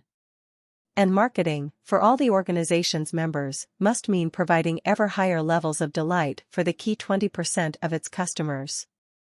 Selling. Sales is marketing's close cousin, the frontline activity to communicate to and, at least as important, to listen to customers. 80-20th thinking, as we will see next, is just as crucial for sales as for marketing. The key to superior sales performance is to stop thinking averages and start thinking 80-20ths. Average sales performance is very misleading. Some salespeople earn over $100,000 per annum while a large minority barely beat the minimum wage. Average performance means little to these people or to their employers. Take any sales force and perform an 80-20 analysis. It is odds-on that you will find an unbalanced relationship between sales and salespeople. Most studies find that the top 20% of salespeople generate between 70 and 80% of sales. 11 For those who do not realize the prevalence of 80-20 relationships in life, this is a pretty remarkable result. But for anyone in business, it holds an important key to raising profits in short order. In the short term, profits are tied to sales more closely than to any other variable. Why does the 80-20 principle apply to sales, and what can we do about it? There are two sets of reasons why sales per salesperson vary so much. The first set relates to pure Salesforce performance issues, the second to structural issues of customer focus. Salesperson performance. Suppose that your analysis duplicates one recent example and you find that 20% of your sales personnel are generating 73% of your sales. What should you do about it? One obvious, but often neglected imperative is to hang on to the high performers. Two shouldn't follow the old adage, if it ain't broke, don't fix it. If it ain't broke, make damn sure it doesn't break. The next best thing to staying close to your customers is to stay close to the top salespeople. Keep them happy, this cannot be done solely with cash. Next, hire more of the same type of salesperson. This does not necessarily mean people with the same qualifications. Personality and attitude can be much more important. Put your sales superstars in a room together and work out what they have in common. Better still, ask them to help you hire more people like them. Third, try to identify when the top salespeople sell the most and what they did differently then. The 80-20 principle applies to time as well as to people. 80% of sales by each of your salespeople were probably generated in 20% of their work time. Try to identify so-called lucky streaks and why they happened. One commentator makes the point well. If you're in sales, think back to the best streak you ever had. What did you do differently that week? I don't know if ball players or salespeople are more superstitious, but the successful ones in each field tend to look at the conditions that were present when they were on a hot streak and try not to change them. Unlike a ball player, however, if you're in sales, and you're on a hot streak, change your underwear. Point 12. Fourth, get everyone to adopt the methods that have the highest ratio of output to input. Sometimes it's advertising, sometimes personal sales visits. Sometimes focused mail shots, sometimes it's making telephone calls. Do more of what makes best use of time and money. Two could decide to analyze this, but it may be quicker and cheaper simply to observe how the top salespeople spend their time. Fifth, switch a successful team from one area with an unsuccessful team from another area. Do this as a genuine experiment. You will soon find out whether the good team can beat the structural difficulties or vice versa. If the good team cracks the problem in the previously difficult area, but the other team is foundering, ask the former team what to do. The answer may lie in splitting the teams so that some are left in each area. Recently, a client of mine had terrific success in international sales, but the domestic team was demotivated and losing market share. I suggested switching teams. The CEO demurred because the export team had language talents that would be wasted in domestic sales. Eventually, he agreed to release one of the international team, fired the sales director of domestic, and put the young man from international in charge. Suddenly, the previously unstoppable loss of market share was reversed. Not all such stories will have a happy ending, but in sales, it is generally true that nothing fails like failure and vice versa. Finally, what about Salesforce training? Is it worth investing in training the lower 80% of the sales force to enhance their performance levels? Or is it a waste of time because so many of them are destined to wash out regardless of training? 13. As on any issue, ask yourself what answer the 80-20 principle implies. My answer: only train those who you are reasonably sure plan to stick around with you for several years. Get those who are the best salespeople to train them, rewarding the sales superstars according to the subsequent performance of their trainees. Invest the most training in those who perform best after the first series of training. Take the best 20% of the trainees and invest 80% of the training effort in them. Stop training the bottom 50%, unless it is clear that you are obtaining a good payback even on this effort. Many Salesforce performance differentials do derive from pure selling skill, but many do not. These structural factors can also be looked at in 80-20 terms. Selling is not just having good sales techniques. 80-20 analysis can identify structural reasons that reach far beyond individual competence.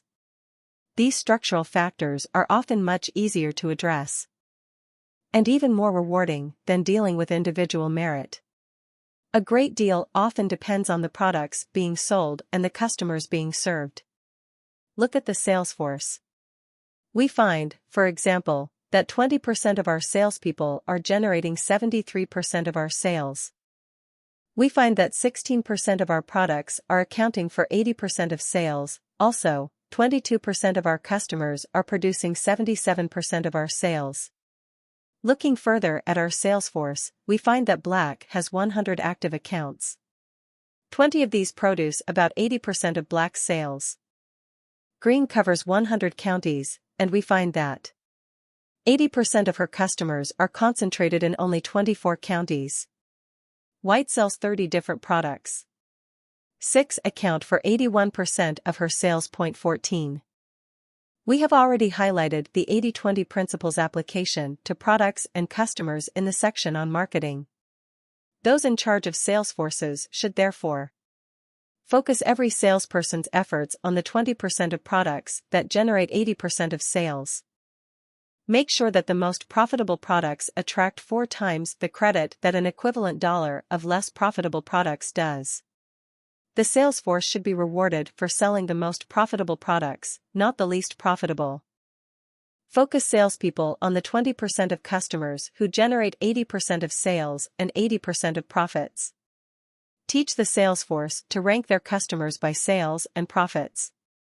Insist that they spend 80% of their time on the best 20% of customers, even if they have to neglect some of the less important customers. Spending more time with the minority of high-volume customers should result in higher sales to them. If opportunities to sell more existing products have been exhausted, the sales force should concentrate on providing superior service so that existing business will be protected, and on identifying new products that the core customers want. Organize the highest volume and profit accounts under one salesperson or team, regardless of geography. Have more national accounts and fewer regional ones. National accounts used to be confined to firms where one buyer had responsibility for purchasing all of one product, regardless of the location to which it went. Here it is plainly sensible to have an important buyer marked by a senior national sales executive. But increasingly, large accounts should be treated as national accounts and served by a dedicated person or team, even where there are many local buying points. Rich Chiarello, Senior Vice President of U.S. Sales at Computer Associates International, comments: out of the top 20% of organizations, I'm going to get 80% of my revenue. I'm going to treat those companies as national accounts. I don't care if a rep flies all over the country. He's going to own the account, and we're going to identify everyone in that organization and put a plan in place to sell them our products. Lower costs and use the telephone for less important accounts. A frequent complaint of sales forces is that downsizing or spending more time on large accounts can result in some sales territories having twice as many accounts as can reasonably be covered. One solution is to drop some accounts, but this should only be done as a last resort. A better solution, very often, is to centralize the 80% of smaller accounts and provide a telephone selling and ordering service. This can provide a more efficient service much more cheaply than is possible by face-to-face selling. Finally, get the sales force to revisit old customers who have provided good business in the past. This can mean knocking on old doors or calling old phone numbers. This is an amazingly successful sales technique, amazingly neglected. An old, satisfied customer is very likely to buy from you again. Bill Bain, the founder of strategic consultants Bain & Company, used to sell Bibles door to door in the Deep South. He tells of a lean spell, trudging from door to door and making no new sales, before he had a blinding glimpse of the obvious. He went back to the last customer who had bought a Bible and sold her another one. Another man following the same technique is one of the top real estate brokers in the United States, Nicholas Barsan, a Romanian immigrant. He wins over $1 million of personal commissions each year, and over a third of these come from repeat customers. Mr. Barsan literally knocks on old doors and asks the homeowners, who were clients of his, if they're ready to sell. Making use of these 80-20 structural influences can turn mediocre salespeople into good ones and good ones into superstars. The impact of a better sales force on a firm's bottom line is immediate. Even more important is the longer-term impact on market share and customer delight of a sales force pulsating with energy and confidence. Determined to deliver the best to the core customer group, but still able to listen to what they really want. The vital few customers. Some customers are vital. Most are not. Some sales efforts are wonderfully productive. Most are inefficient. Some will lose you money. Channel marketing and sales effort where you can offer a minority of potential customers something that is unique, better, or much better value than they can obtain elsewhere, provided that you can make higher profits in the process. Any successful enterprise draws its success from this simple and simplifying principle. 7. The top 10 business uses of the 80-20 principle. The versatility of the 80-20 principle is legion. It can be used in almost any area of function to direct strategic and financial improvement. Therefore, my top 10 applications of the 80-20 principle, shown in Figure 34, inevitably represent an arbitrary choice. In compiling the list, I took into account the extent to which, historically, the business world has already used the 80-20 principle and also my own opinion of its potential and underexploited value. Previous chapters have already covered my top 6 uses: strategy in chapters 4 and 5, quality and information technology in chapter 3, cost reduction and service improvement in chapter 5, and marketing and sales in chapter 6. The current chapter provides a summary of the other 4 applications of the 80-20 principle in my hit parade. Figure 34, the top 10 business applications of the 80-20 principle. Decision-making and analysis. Business requires decisions, frequent, fast, and often without much idea whether they are right or wrong.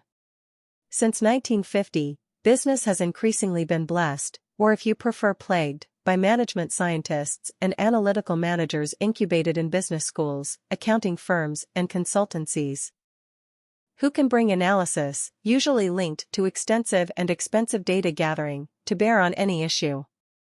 Analysis has probably been the greatest U.S. growth industry of all in the past half-century, and analysis has been instrumental in some of the greatest U.S. triumphs, such as the moon landing and the incredible accuracy of bombing in the Gulf War. Anglo-Saxon big business has talent analysis too far. But analysis has had its darker side, the escalation of corporate staffs that are only now being properly dismantled. The infatuation with the latest fads peddled by highly numerate consultants, the stock market's obsession with ever more sophisticated analysis of near-term earnings, despite the fact that these capture only a small part of what a company is really worth, and the withdrawal of intuitive confidence from the forefront of so much of business.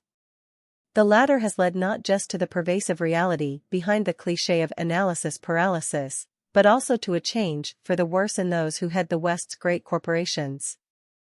Analysis has driven out vision, just as analysts have driven out visionaries from the CEO suite. In short, you can have too much of a good thing and there is no doubt that the United States and Great Britain exhibit a strange misallocation of analysis. The private sector has far too much and the public sector far too little. Our large corporations need much less, but much more useful, analysis. The 80-20 principle is analytical but puts analysis in its place. Remember the main tenets of the 80-20 principle. The doctrine of the vital few and the trivial many. There are only a few things that ever produce important results. Most efforts do not realize their intended results.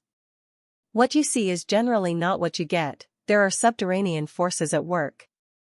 It is usually too complicated and too wearisome to work out what is happening, and it is also unnecessary. All you need to know is whether something is working or not and change the mix until it is, then keep the mix constant until it stops working.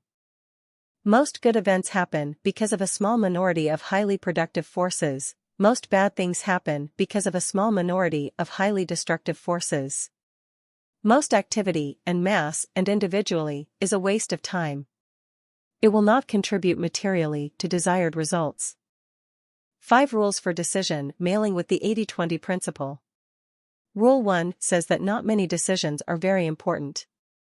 Before deciding anything, picture yourself with 2 trays in front of you, like the dreaded in and out trays on a desk, 1 marked important decisions and 1 unimportant decisions.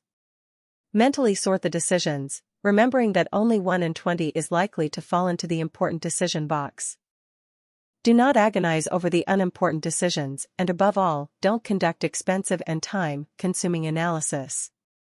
If possible, delegate them all. If you can't, decide which decision has a probability of 51% of being correct.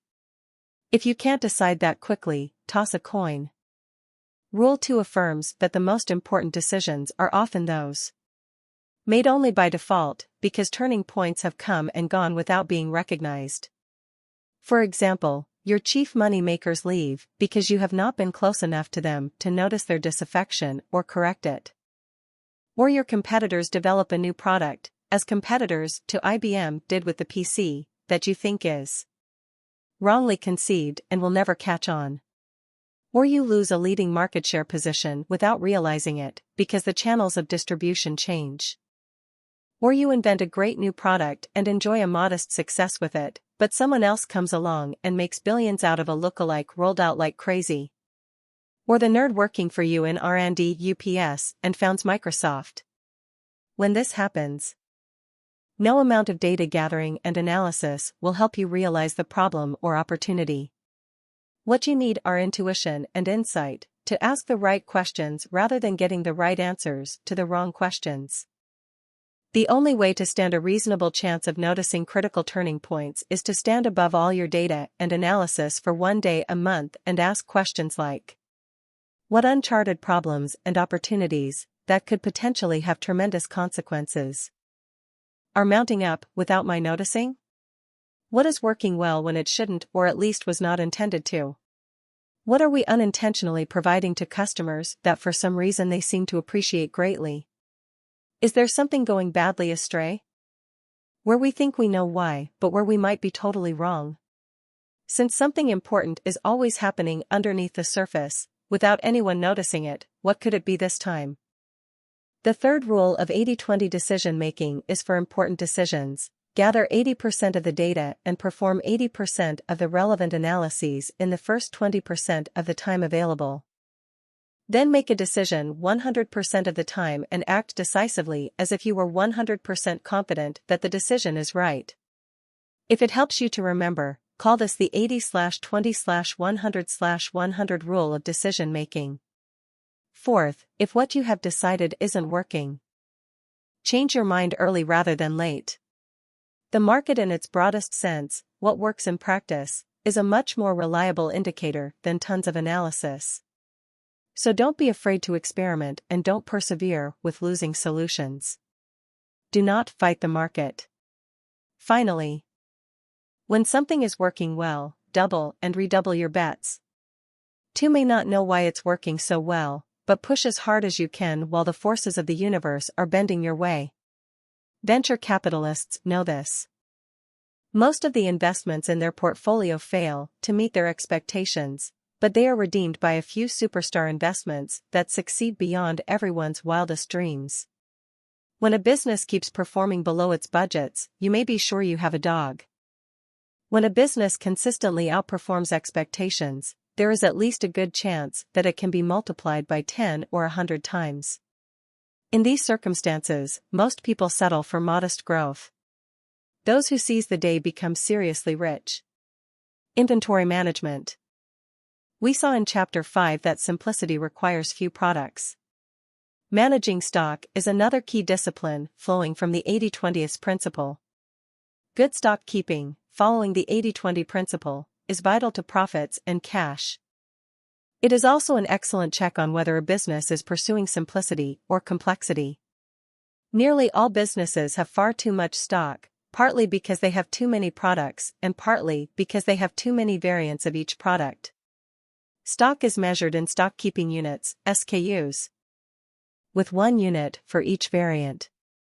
Stock almost invariably follows some sort of 80-20 distribution, that is, around 80% of stock only accounts for 20% of volume or revenues.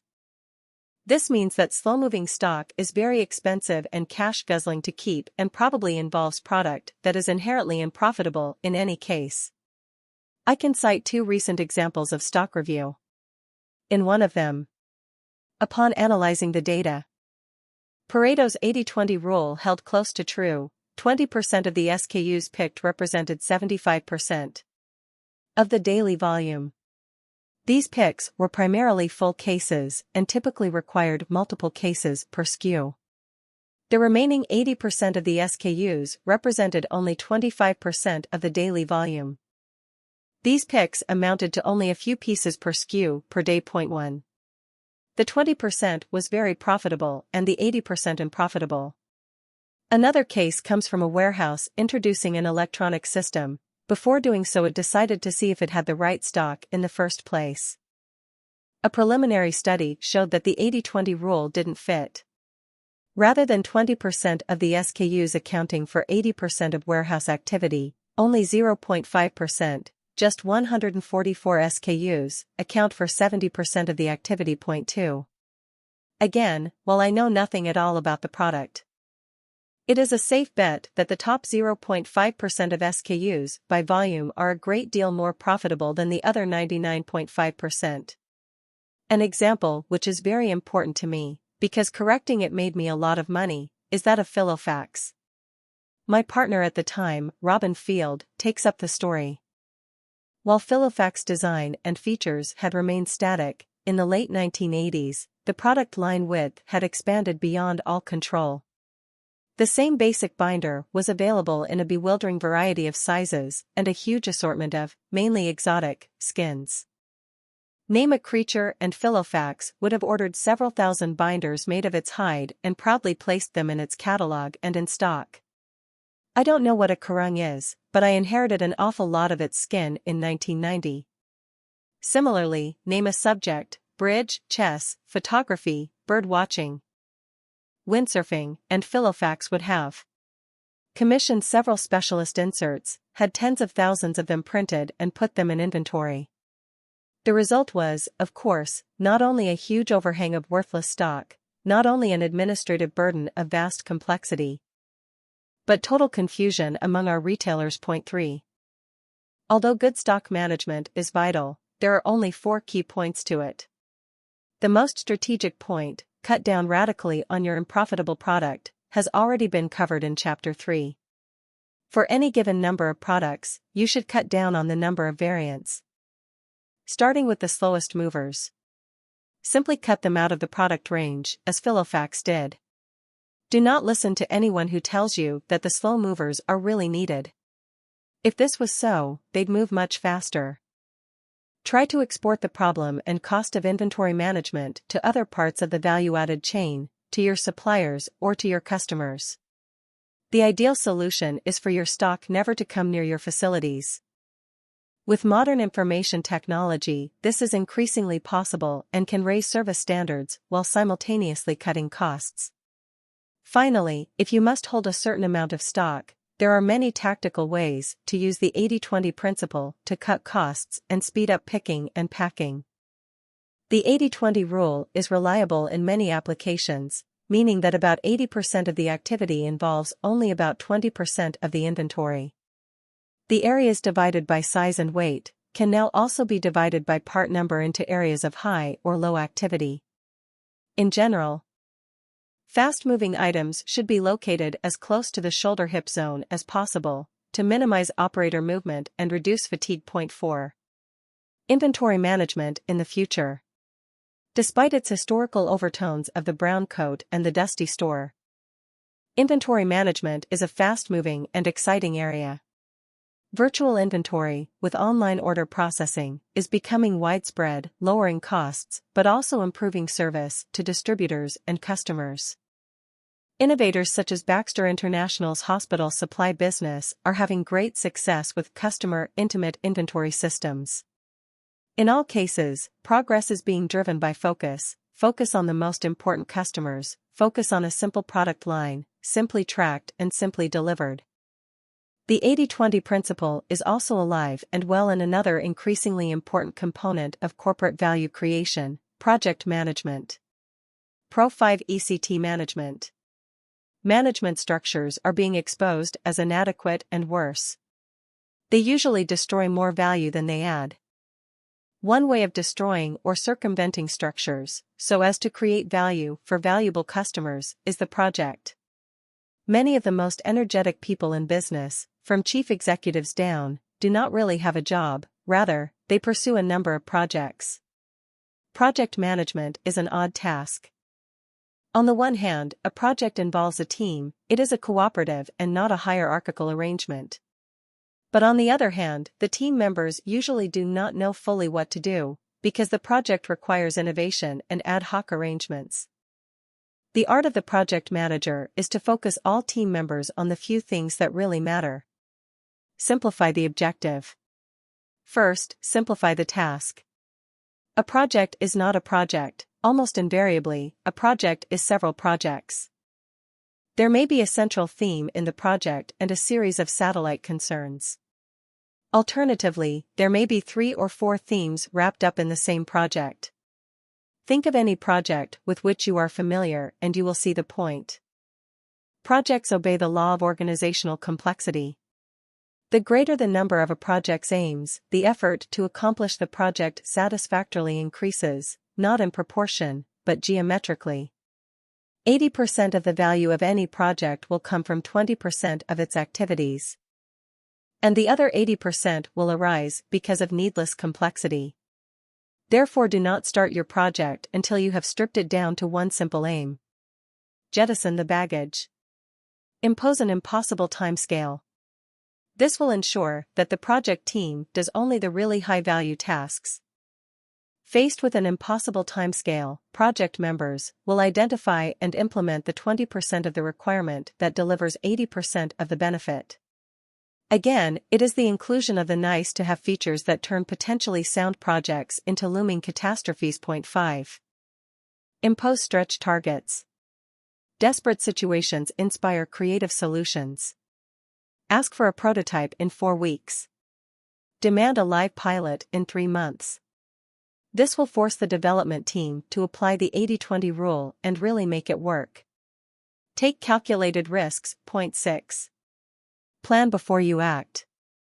The shorter the time allowed for a project, the greater proportion of time that should be allowed for its detailed planning and thinking through.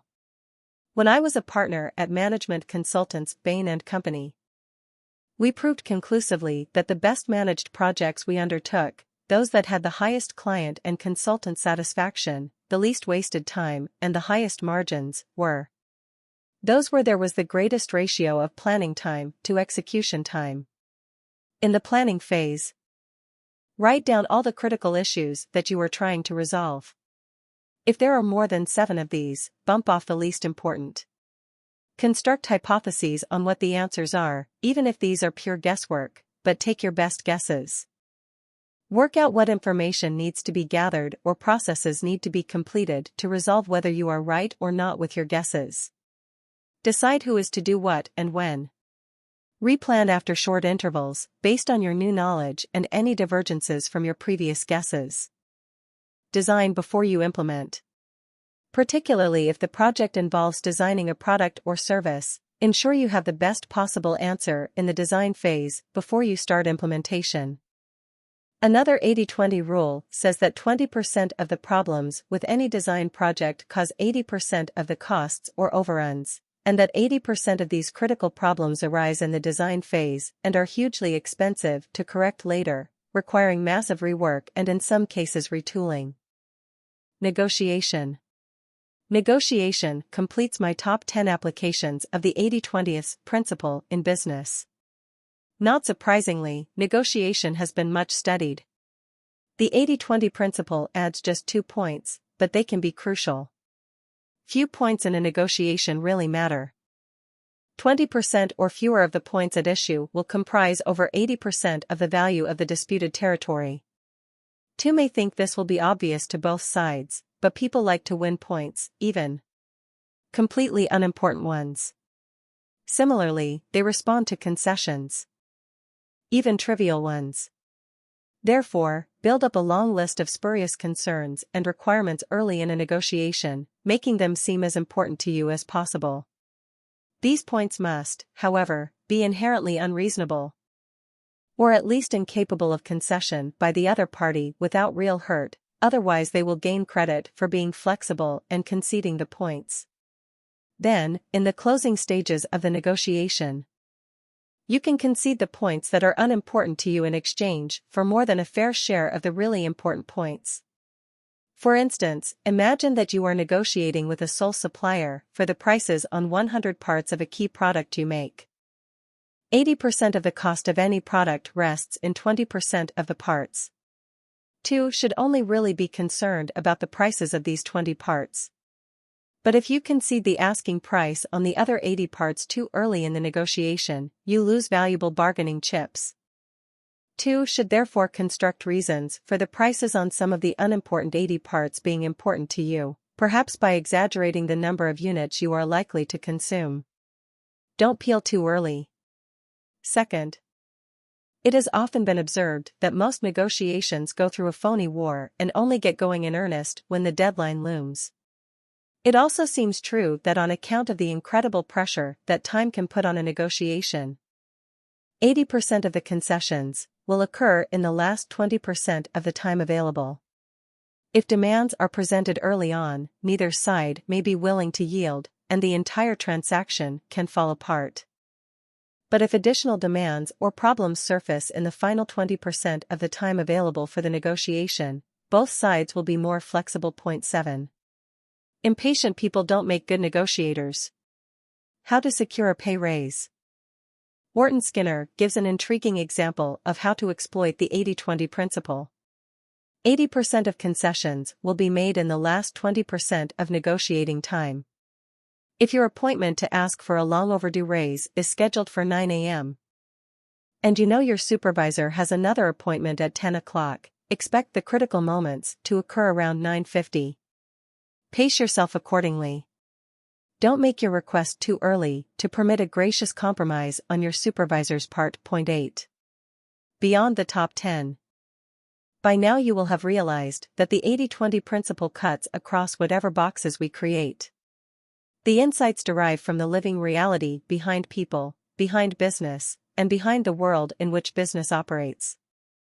The 80-20 principle is so pervasive because it is a reflection of deeper forces ruling our existence. It is time to draw these strands together.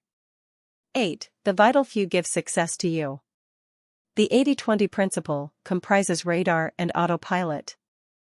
The radar gives us insight, it helps us spot opportunities and dangers.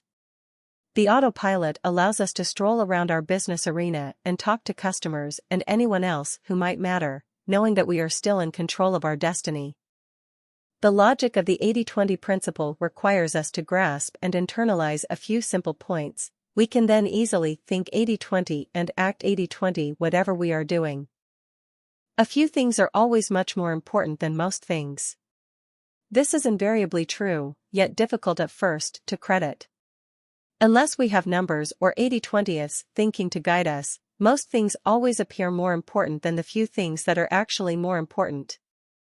Even if we accept the point in our minds, it is difficult to make the next hop to focused action. Keep the vital few in the forefront of your brain. And keep reviewing whether you are spending more time and effort on the vital few rather than the trivial many. Progress means moving resources from low-value to high-value uses. Like individual entrepreneurs, the free markets shift resources out of areas of lower productivity into areas of higher productivity and yield. But neither markets nor entrepreneurs, let alone today's overcomplex corporate or government bureaucracies, do this well enough. There is always a tail of waste, usually a very long tail, where 80% of resources are producing only 20% of value. This always creates arbitrage opportunities for genuine entrepreneurs. The scope for entrepreneurial arbitrage is always underestimated. A few people add most of the value. The best people meaning the people best fitted to what they are doing and doing the things that make the most money, generate enormous surpluses, usually far beyond what they are allowed to take out. Normally there are very few such people. The majority add little more than they take out. A large minority, still often the majority, take out more than they contribute.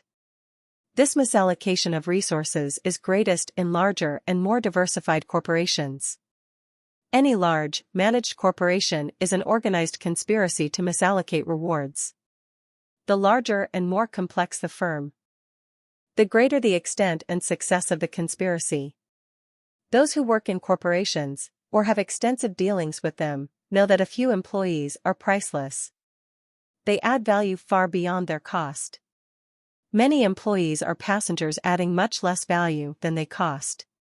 Some, perhaps 10 to 20%, subtract value, even ignoring their compensation. There are many reasons for this happening: the difficulty of measuring true performance, the political skill or otherwise of executives, the difficult to eradicate tendency to favor those whom we like, the ridiculous but prevalent idea that job role should count for as much or more than individual performance, and the sheer human tendency toward egalitarianism, often buttressed by the legitimate YSH to foster team working. Waste and idleness gravitate to where complexity and democracy meet. I recently advised the head of an investment bank on how to divide up his extremely large annual bonus pool. My client is an extremely rich self-made businessman whose delight and source of success lie in spotting and exploiting market imperfections. He believes passionately in the market. He also knows that 2 people out of the hundreds in the bonus pool made more than 50% of the money in his division last year. In his line of business it is easy to measure. But when I suggested giving more than half the total pool to these 2, he was aghast.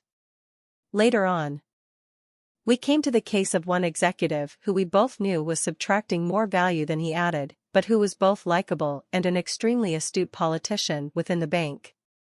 Why not cut his bonus to 0, I suggested.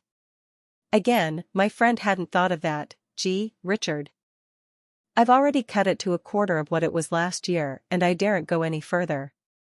Ted, in this case, the executive should have been paying the bank to work there. Happily, the nettle was grasped. The bonus was set at 0. The executive has now moved to a job where he's adding some value. Accounting systems are the enemy of fair rewards because they are absolutely brilliant at obscuring where the money is really being made. This is why, human frailty apart, the imbalance between performance and reward is greater in large and complex firms than in small businesses. The entrepreneur with 4 employees knows who is making the organization money, and how much, without needing a divisional P&L.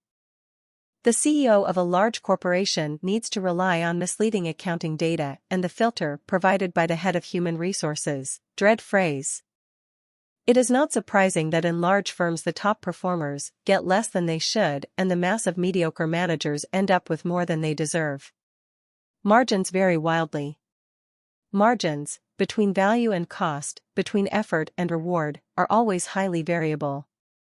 High-margin activities constitute a small part of total activities, but a majority of total margins. If we didn't interfere with the natural allocation of resources, these imbalances would become even more marked. But we bury our heads in the sand. Accounting systems conveniently provide endless beaches specifically for this purpose, and refuse to acknowledge the reality that the majority of what we and our firms do is worth much less than the minority of high-margin activities. Resources are always misallocated. We give too many resources to low-margin activities and too few to high-margin activities. Yet despite our best endeavors, the high-margin activities continue to flourish and the subsidized activities fail to generate their own momentum. If resources are available, because of the slack created by the high-margin activities, the low-margin activities will consume more and more resources while continuing to contribute little, 0 or negative surpluses for reinvestment. We are continually surprised at how well the best activities are doing and at how long it is taking for the problem areas to turn around. Usually, the latter never do. We nearly always take too long to realize this, and only the intervention of a new boss, a crisis, or a management consultant makes us do what we should have done long ago. Success is underrated and underrecognized. Success is undervalued, undercelebrated, and underexploited. Often it is dismissed as a lucky streak. But luck, like accidents, doesn't happen as often as we think. Luck is our word for success, which we cannot fathom. Behind luck, there is always a highly effective mechanism, generating surpluses regardless of our failure to notice it. Because we cannot believe our luck, we fail to multiply and benefit from value-creating virtuous circles. Equilibrium is illusory. Nothing lasts forever and nothing is ever in equilibrium. Innovation is the only constant. Innovation is always resisted and often retarded but rarely extinguished. Successful innovation is hugely more productive than the status quo. It has to be to overcome it. Beyond a certain point, the momentum of effective innovation becomes irresistible. Personal, corporate, and national success resides not in invention, or even in creating the marketable innovation, but in spotting the point at which the innovation is about to become irresistible and then riding it for all it is worth. Change is necessary for survival. Constructive change requires insight into what is most effective and a focus on that winning way. The biggest wins all start small. Finally, something big always comes from something which is small to start with. Small causes, small products, small firms, small markets, small systems, all of these are often the start of something big. Yet they are rarely recognized as such. Our attention is usually on the mass of what already exists, not on the trend evident in small phenomena. We usually only notice something after it has already become big, when the growth is already decelerating. Fortunes are made by the very few who latch onto growth when it is still small and accelerating. Even those who are experiencing the growth rarely realize its significance or potential to make a fortune. Stop thinking 50-50s. We need massive re-education to stop thinking 50-50 and start thinking 80/20. Below are some hints. Think skewness. Expect 20% to equal 80%. Expect 80% to equal 20%. Expect the unexpected. Expect 20% to lead to 80% and 80% to result in 20%. Expect everything, your time, your organization, your market, and every person or business entity you come across, to have quality 20%, its essence, its power, its value. A small part with substantially all the goodness hidden away by the mass of mediocrity. Look for the powerful 20%. Look for the invisible 20% and the subterranean 20%. It's there, find it. Unexpected successes are one giveaway. If a business activity succeeds beyond expectations, that is a 20% activity, and it will have much further to run. Expect tomorrow's 20% to be different to today's 20%. Where is the germ, the seed, of tomorrow's 20%? Where are the 1% that will grow to 20% and be worth 80%? Where are the 3% that last year were 1%? Develop the facility for mentally blocking out the 80%, the easy answer, the obvious reality, the evident mass, the current incumbent. The conventional wisdom, the prevailing consensus. None of these is what it seems or worth its weight in the basest of base metals. These 80% are huge blots on the landscape, stopping you seeing the 20% beyond. Look round these ugly blots, look over them, look beneath them. Look through them. However you do it, ignore them, pretend they don't exist. Free up your vision for the elusive 20%. Psychologists tell us, however, that thought and attitudes can be changed by appropriate action, as well as the other way round. The best way to start thinking 80-20 is to start acting 80-20, just as the best way to start acting 80-20 is to start thinking 80-20. Two have to try them out in tandem. The bullets below contain hints on how to act 80-20. Whenever you spot a 20% activity, run to it, surround yourself with it, immerse yourself in it, patent it, make yourself its expert, worshipper, high priest, partner, creator, propagandist, and indispensable ally. Make the most of it. If the most appears to be more than you can imagine, multiply your imagination. Use whatever resources you have at your disposal: talent, money, friends, business allies, powers of persuasion, your credit, your organization, whatever you have or can purloin, to seize, magnify, and exploit any 20% you come across. Use alliances with other people extensively, but only ally yourself to 20% people and to the 20% of them that are powerful allies. Then seek to ally your alliance to other 20%ers and 20%. Exploit 80-20 arbitrage. Whenever you can, move resources from 80% activities to 20% activities. The profit from this is enormous, because it is highly leveraged arbitrage. To use what is not very valuable to make something that is enormously valuable. Winning at both ends of the exchange. There are two principal media of 80-20 arbitrage: people and money, or assets that are proxies for money or can be turned into money. Move 20% people, including yourself, away from 80% activities toward 20% activities. Move money from 80% activities to 20% activities. If possible and not too risky, use leverage, gearing, in the process. If you really are moving 80% to 20% activities, the risk is much lower than generally perceived. There are two forms of money leverage. One is borrowing. The other is using other people's money, OPM, as equity rather than debt.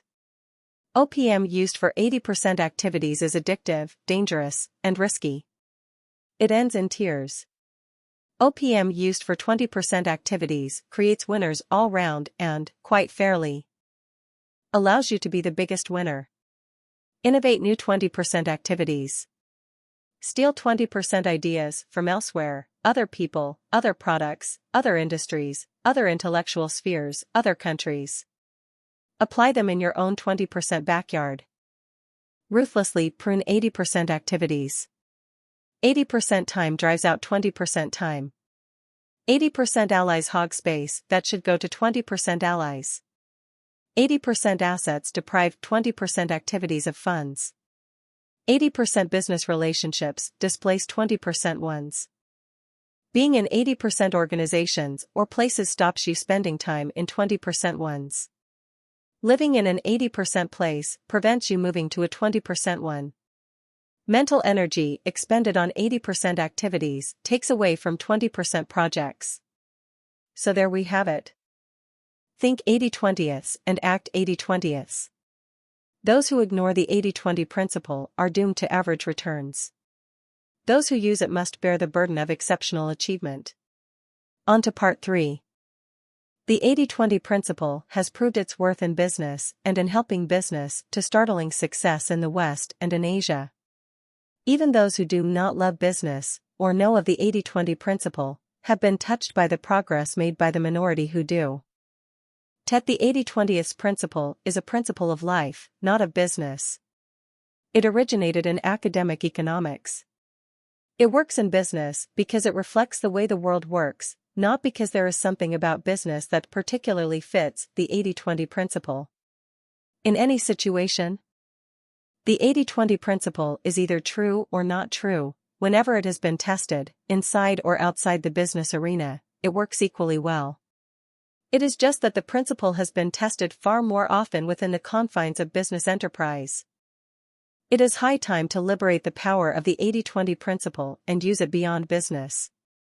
Business and the capitalist system are exciting and important parts of life, but they are basically procedures, the envelope of life, but not its contents. The most precious part of life lies in the inner and outer lives of individuals, in personal relationships and in the interactions and values of society. Part 3 attempts to relate the 80-20 principle to our own lives, to achievement, and to happiness.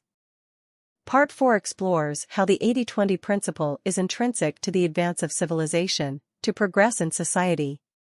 Parts 3 and 4 are more speculative and less proven than what we have covered thus far, but are potentially even more important. The reader is asked to collaborate in the expedition to the unknown that we are about to begin.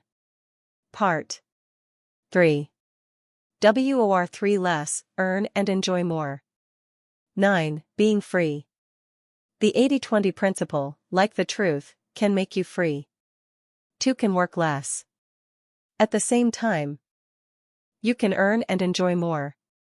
The only price is that you need to do some serious 80-20 thinking. This will yield a few key insights that, if you act on them, could change your life. And this can happen without the baggage of religion, ideology, or any other externally imposed view. The beauty of 80-20 thinking is that it is pragmatic and internally generated, centered around the individual. There is a slight catch. You must do the thinking. 2 Must additionize and elaborate what is written here for your own purposes. But this shouldn't be too difficult. The insights from 80-20 thinking are few in number but very powerful. Not all of them will apply to every reader, so if you find your experience different, skip along until you meet the next insight that does resonate with your own position. Become an 80-20 thinker.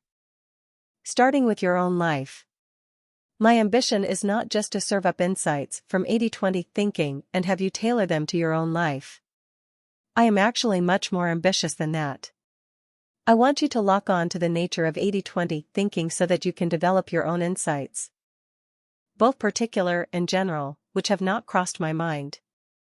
I want to enlist you in the army of 80-20 thinkers, multiplying the amount of 80-20 thinking let loose in the world. The common attributes of 80-20 thinking are that it is reflective, unconventional, hedonistic, strategic, and nonlinear, and that it combines extreme ambition, in the sense of wanting to change things for the better, with a relaxed and confident manner. It is also on the constant lookout for 80-20th type hypotheses and insights. Some explanation of these areas will provide a pointer to how to conduct 80-20 thinking so you will know when you are on the right track. 80-20th thinking is reflective. The objective of 80-20th thinking is to generate action which will make sharp improvements in your life and that of others. Action of the type desired requires unusual insight. Insight requires reflection and introspection. Insight sometimes requires data gathering, and we will indulge gently in a little of this as it relates to your own life. Often, insight can be generated purely by reflection, without the explicit need for information. The brain already has much more information than we can imagine. 80-20th thinking is different from the type of thinking which prevails today. The latter is usually rushed, opportunistic, linear, for example, X is good or bad, what caused it? And incrementalist. The predominant type of thinking in today's world is very closely allied to immediate action and consequently is greatly impoverished. Action drives out thought.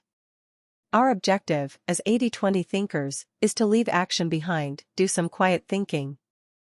Mine a few small pieces of precious insight, and then act, selectively, on a few objectives and a narrow front, decisively and impressively, to produce terrific results with as little energy and as few resources as possible. 80-20th thinking is unconventional. 80-20th thinking discovers where conventional wisdom is wrong, as it generally is. Progress springs from identifying the waste and suboptimality inherent in life, starting with our daily lives, and then doing something about it. Conventional wisdom is no help here, except as a counter-indicator. It is conventional wisdom that leads to the waste and suboptimality in the first place. The power of the 80-20 principle lies in doing things differently based on unconventional wisdom. This requires you to work out why most other people are doing things wrongly or to a fraction of their potential. If your insights are not unconventional, you are not thinking 80-20. 80-20th thinking is hedonistic. 80-20 thinking seeks pleasure. It believes that life is meant to be enjoyed.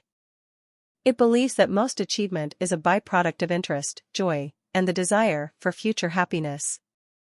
This may not seem controversial, But most people do not do the simple things that would be conducive to their happiness, even when they know what they are. Most people fall into one or more of the following traps. They spend a lot of time with people they do not much like. They do jobs they are not enthusiastic about. They use up most of their free time, incidentally an anti-hedonistic concept, on activities they do not greatly enjoy. The reverse is also true. They do not spend most time with the people they like most, they do not pursue the career they would most like, and they do not use most of their free time on the activities they enjoy most. They are not optimists. And even those who are optimists do not plan carefully to make their future lives better. All this is curious. One could say that it is the triumph of experience over hope. Except that experience is a self-created construct that usually owes more to our perception of external reality than to objective external reality itself. It would be better to say that it is the triumph of guilt over joy, of genetics over intelligence, or predestination over choice, and, in a very real sense, of death over life. Hedonism is often held to imply selfishness, a disregard for others, and a lack of ambition. All this is a smear. Hedonism is in fact a necessary condition for helping others and for achievement. It is very difficult, and always wasteful, to achieve something worthwhile without enjoying it. If more people were hedonistic, the world would be a better and, in all senses, a richer place. 80/20 thinking believes in progress. There has been no consensus for the past 3,000 years on whether progress exists. Whether the history of the universe and of mankind demonstrates a jagged upward path or something less hopeful. Against the idea of progress are Hesiod, around 800 BC, Plato, 428 to 348 BC, Aristotle, 384 to 322 BC, Seneca, 4b.c.a.d. 54, Horace, 65 to 8 BC, Saint Augustine, AD, 354 to 430, and most living philosophers and scientists. In favor of the idea of progress stand nearly all of the Enlightenment figures of the late 17th century and 18th century, such as Fontenelle and Condorcet, and a majority of 19th century thinkers and scientists, including Darwin and Marx.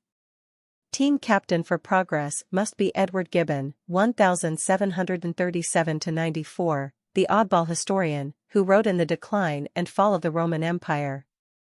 We cannot be certain to what height the human species may aspire in their advance toward perfection. We may therefore safely acquiesce in the pleasing conclusion that every age of the world has increased, and still increases, the real wealth, the happiness, the knowledge, and perhaps the virtue of the human race. Nowadays, of course, the evidence against progress is much stronger than in Gibbon's day. But so too is the evidence for progress. The debate can never be resolved empirically. Belief in progress has to be an act of faith. Progress is a duty. Point 1. If we did not believe in the possibility of progress, we could never change the world for the better. Business understands this. On the whole, business, in alliance with science, has provided the greatest evidence for progress. Just as we have discovered that natural resources are not inexhaustible, business and science have come along and supplied new dimensions of unnatural inexhaustibility, economic space, the microchip, new enabling technologies. Point 2. But to be of greatest benefit, progress should not be confined to the worlds of science, technology, and business. We need to apply progress to the quality of our own lives, individually and collectively. 80/20 thinking is inherently optimistic because, paradoxically, it reveals a state of affairs that is seriously below what it should be. Only 20% of resources really matter in terms of achievement.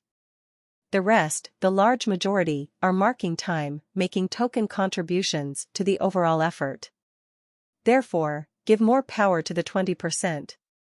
Get the 80% up to a reasonable level, and you can multiply the output. Progress takes you to a new and much higher level.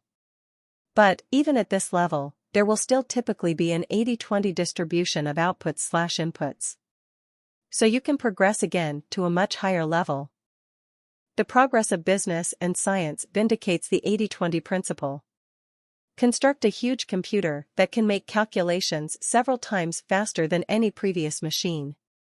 Demand that the computer be made smaller, faster, and cheaper, several times smaller, faster, and cheaper.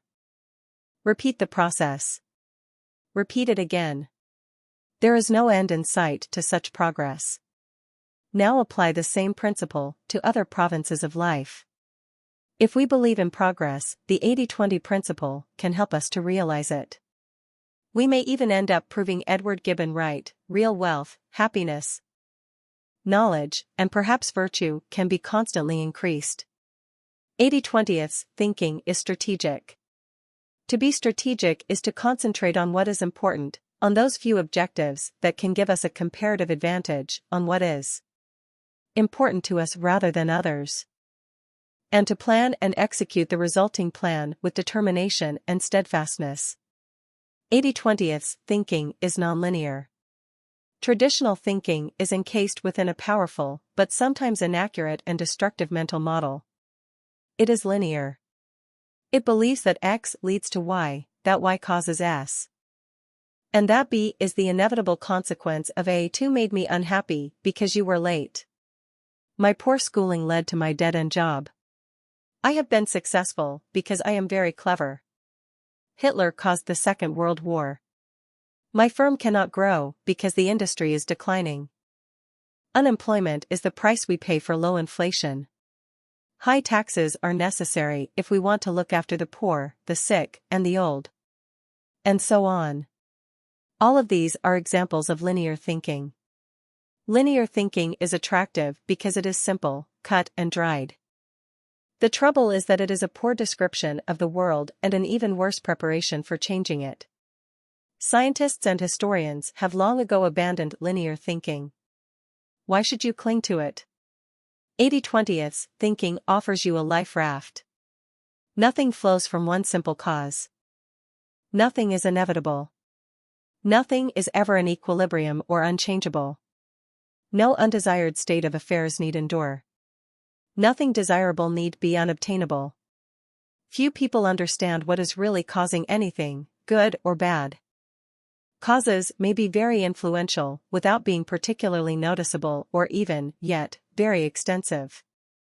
The balance of circumstances can be shifted in a major way by a minor action. Only a few decisions really matter. Those that do, matter a great deal. Choice can always be exercised. 80-20 thinking escapes from the linear logic trap by appealing to experience, introspection, and imagination. If you are unhappy, do not worry about the proximate cause. Think about the times you have been happy and maneuver yourself into similar situations. If your career is going nowhere, do not tinker around at the edges seeking incremental improvements, a bigger office, a more expensive car, a grander sounding title, fewer working hours, a more understanding boss. Think about the few, most important achievements that are yours in your whole life and seek more of the same. If necessary, switching jobs or even careers. Do not look for causes, especially not for causes of failure. Imagine and then create the circumstances that will make you both happy and productive. 80-20th thinking combines extreme ambition with a relaxed and confident manner. We have been conditioned to think that high ambition must go with thrusting hyperactivity, long hours, ruthlessness, the sacrifice both of self and others to the cause, and extreme busyness. In short, the rat race. We pay dearly for this association of ideas. The combination is neither desirable nor necessary. A much more attractive, and at least equally attainable, combination is that of extreme ambition with confidence, relaxation, and a civilized manner. This is the 80-20th ideal, but it rests on solid empirical foundations. Most great achievements are made through a combination of steady application and sudden insight. Think of Archimedes in his bath or Newton sitting under a tree being struck by an apple.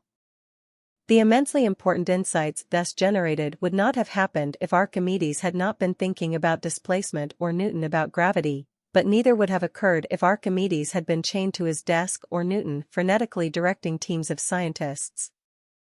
Most of what any of us achieve in life, of any serious degree of value to ourselves and others, occurs in a very small proportion of our working lives. 80/20ths, thinking and observation make this perfectly clear. We have more than enough time. We demean ourselves, both by lack of ambition and by assuming that ambition is served by bustle and busyness. Achievement is driven by insight and selective action. The still, small voice of calm has a bigger place in our lives than we acknowledge. Insight comes when we are feeling relaxed and good about ourselves. Insight requires time, and time, despite conventional wisdom, is there in abundance. 80/20 insights for individuals. The rest of Part 3 will explore 80/20 insights for your personal life, some of which can be sampled here as a taster. It only takes action on a few insights to improve greatly the quality of your life. 80% of achievement and happiness takes place in 20% of our time, and these peaks can be expanded greatly. Our lives are profoundly affected, for good and ill, by a few events and a few decisions. The few decisions are often taken by default rather than conscious choice. We let life happen to us rather than shaping our own lives. We can improve our lives dramatically by recognizing the turning points and making the decisions that will make us happy and productive. There are always a few key inputs to what happens, and they are often not the obvious ones. If the key causes can be identified and isolated, we can very often exert more influence on them than we think possible. Everyone can achieve something significant. The key is not effort, but finding the right thing to achieve. Two are hugely more productive at some things than at others, but dilute the effectiveness of this by doing too many things where your comparative skill is nowhere near as great. There are always winners and losers, and always more of the latter. Two can be a winner by choosing the right competition, the right team and the right methods to win. Two are more likely to win by rigging the odds in your favor, legitimately and fairly, than by striving to improve your performance. Two are more likely to win again where you have won before. Two are more likely to win when you are selective about the races you enter. Most of our failures are in races for which others enter us. Most of our successes come from races we ourselves want to enter. We fail to win most races because we enter too many of the wrong ones. They're races, not ours. Few people take objectives really seriously. They put average effort into too many things, rather than superior thought and effort into a few important things. People who achieve the most are selective as well as determined. Most people spend most of their time on activities that are of low value to themselves and others. The 80/20 thinker escapes this trap and can achieve much more of the few higher value objectives without noticeably more effort. One of the most important decisions someone can make in life is their choice of allies. Almost nothing can be achieved without allies. Most people do not choose their allies carefully or even at all. The allies somehow arrive. This is a serious case of letting life happen to you. Most people have the wrong allies. Most also have too many and do not use them properly. 80/20 thinkers choose a few allies carefully and build the alliances carefully to achieve their specific objectives. An extreme case of carelessness with allies is picking the wrong, significant other or life partner. Most people have too many friends and do not enjoy an appropriately selected and reinforced inner circle. Many people have the wrong life partners, and even more do not nurture the right life partner properly. Money used rightly can be a source of opportunity to shift to a better lifestyle. Few people know how to multiply money, but 80/20 thinkers should be able to do so. As long as money is subordinated to lifestyle and happiness, there is no harm in this ability. Few people spend enough time and thought cultivating their own happiness.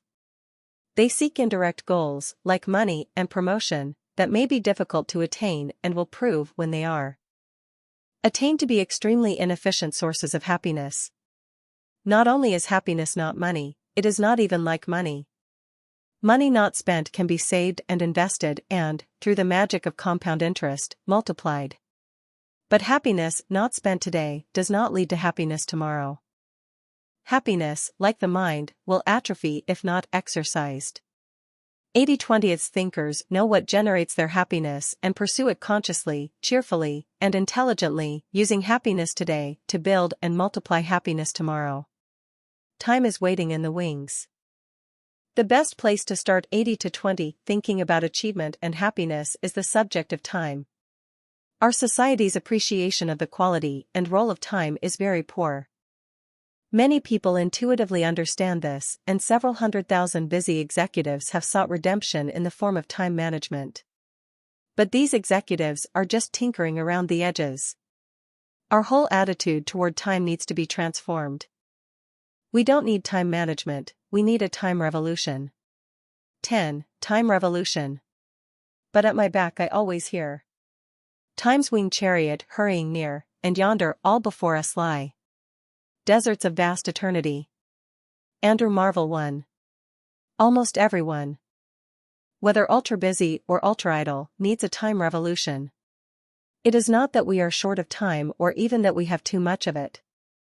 It is the way we treat time, even the way we think about it, that is the problem, and the opportunity. For those who have not experienced a time revolution, it is the fastest way to make a giant leap in both happiness and effectiveness. The 80/20 principle and time revolution. The 80/20 principle, when applied to our use of time, advances the following hypotheses. Most of any individual's significant achievements, most of the value someone adds in professional, intellectual, artistic, cultural, or athletic terms, is achieved in a minority of their time. There is a profound imbalance between what is created and the time taken to create it. Whether the time is measured in days, weeks, months, years, or a lifetime. Similarly, most of an individual's happiness occurs during quite bounded periods of time. If happiness could be accurately measured, a large majority of it would register in a fairly small proportion of the total time, and this would apply during most periods, whether the period measured was a day, a week, a month, a year, or a lifetime. We could rephrase these two ideas with spurious precision, but greater snappiness. Using 80/20 shorthand. 80% of achievement is attained in 20% of the time taken. Conversely, 80% of time spent leads to only 20% of output value. 80% of happiness is experienced in 20% of life. And 80% of time contributes only 20% of happiness. Remember that these are hypotheses to be tested against your experience, not self-evident truths or the results of exhaustive research. Where the hypotheses are true, as they are in a majority of cases I have tested, they have 4 rather startling implications.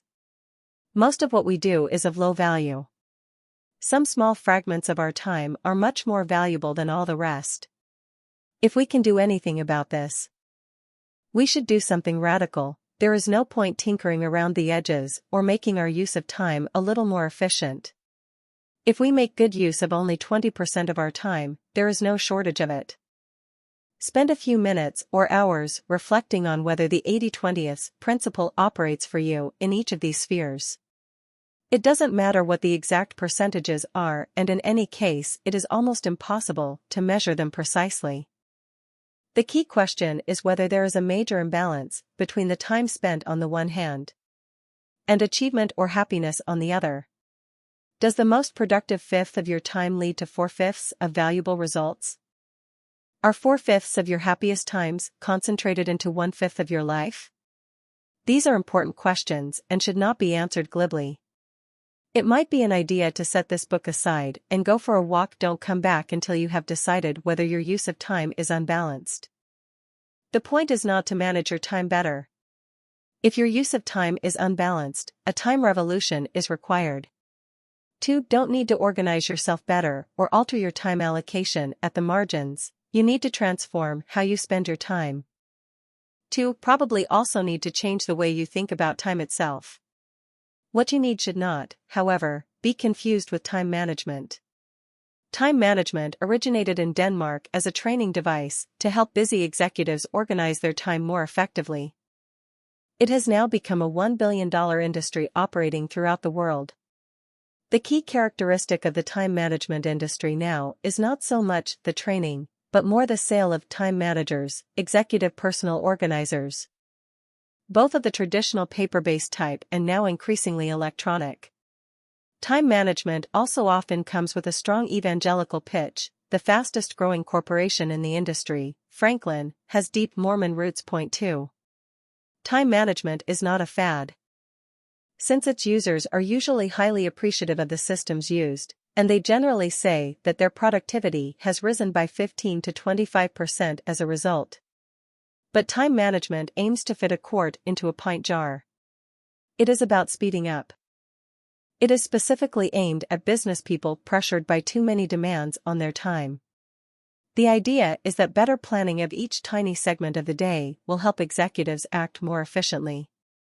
Time management also advocates the establishment of clear priorities. To escape the tyranny of daily events that, although very urgent, may not be all that important.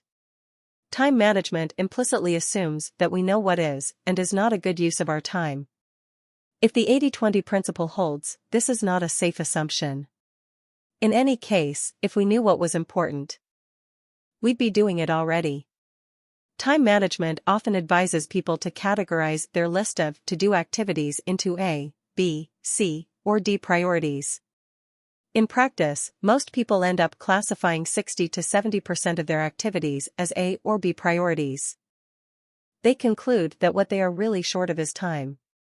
This is why they were interested in time management to start with. So they end up with better planning, longer working hours, greater earnestness, and usually greater frustration too. They become addicted to time management.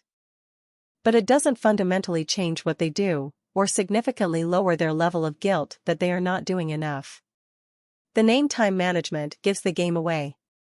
It implies that time can be managed more efficiently. That it is a valuable and scarce resource and that we must dance to its tune. We must be parsimonious with time. Given half a chance, it will escape from us. Time lost, the time management evangelists say, can never be regained. We now live in an age of busyness. The long-predicted age of leisure is taking an age to arrive, except for the unemployed. We now have the absurd situation noted by Charles Handy III that working hours for executives are growing. 60 hours a week are not unusual, at the same time as there is a worsening shortage of work to go round. Society is divided into those who have money but no time to enjoy it and those who have time but no money. The popularity of time management coexists with unprecedented anxiety about using time properly and having enough time to do one's job satisfactorily. 80-20ths, time heresy. The 80-20 principle overturns conventional wisdom about time. The implications of 80-20 time analysis are quite different and, to those suffering from the conventional view of time, startlingly liberating. The 80-20 principle asserts the following. Our current use of time is not rational. There is therefore no point in seeking marginal improvements in how we spend our time. We need to go back to the drawing board and overturn all our assumptions about time. There is no shortage of time. In fact, we are positively awash with it. We only make good use of 20% of our time. And for the most talented individuals, it is often tiny amounts of time that make all the difference. The 80-20 principle says that if we doubled our time on the top 20% of activities, we could work a 2-day week and achieve 60% more than now. This is light years away from the frenetic world of time management. The 80-20 principle treats time as a friend, not an enemy. Time gone is not time lost. Time will always come round again. This is why there are 7 days in a week, 12 months in a year, why the seasons come round again. Insight and value are likely to come from placing ourselves in a comfortable, relaxed, and collaborative position toward time. It is our use of time, and not time itself, that is the enemy. The 80-20 principle says that we should act less. Action drives out thought. It is because we have so much time that we squander it. The most productive time on a project is usually the last 20%, simply because the work has to be completed before a deadline. Productivity on most projects could be doubled simply by having the amount of time for their completion. This is not evidence that time is in short supply. Time is the benign link between the past, present, and future. It is not shortage of time that should worry us, but the tendency for the majority of time to be spent in low-quality ways. Speeding up or being more efficient with our use of time will not help us, indeed. Such ways of thinking are more the problem than the solution. 80-20 thinking directs us to a more Eastern view of time. Time should not be seen as a sequence, running from left to right as in nearly all graphical representations that the culture of business has imposed on us. It is better to view time as a synchronizing and cyclical device, just as the inventors of the clock intended. Time keeps coming round, bringing with it the opportunity to learn, to deepen a few valued relationships, to produce a better product or outcome, and to add more value to life. We do not exist just in the present, we spring from the past and have a treasure trove of past associations, and our future, like our past, is already imminent in the present. A far better graphical representation of time in our lives than the left-to-right graph is a series of interlocked and ever larger and higher triangles, as shown in Figure 35. The effect of thinking about time in this way is that it highlights the need to carry with us, through our lives, the most precious and valued 20% of what we have, our personality, abilities, friendships, and even our physical assets, and ensure that they are nurtured, developed, extended, and deepened to increase our effectiveness, value, and happiness. This can only be done by having consistent and continuous relationships, founded on optimism that the future will be better than the present, because we can take and extend the best 20% from the past and the present to create that better future. Viewed in this way, the future is not a random movie that we are halfway through, aware of, and terrified by, time whizzing past.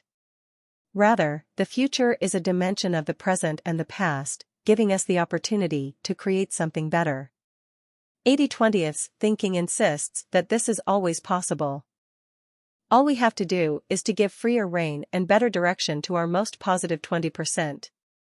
Figure 35, the time triad. A primer for time revolutionaries. Here are 7 steps to detonating a time revolution.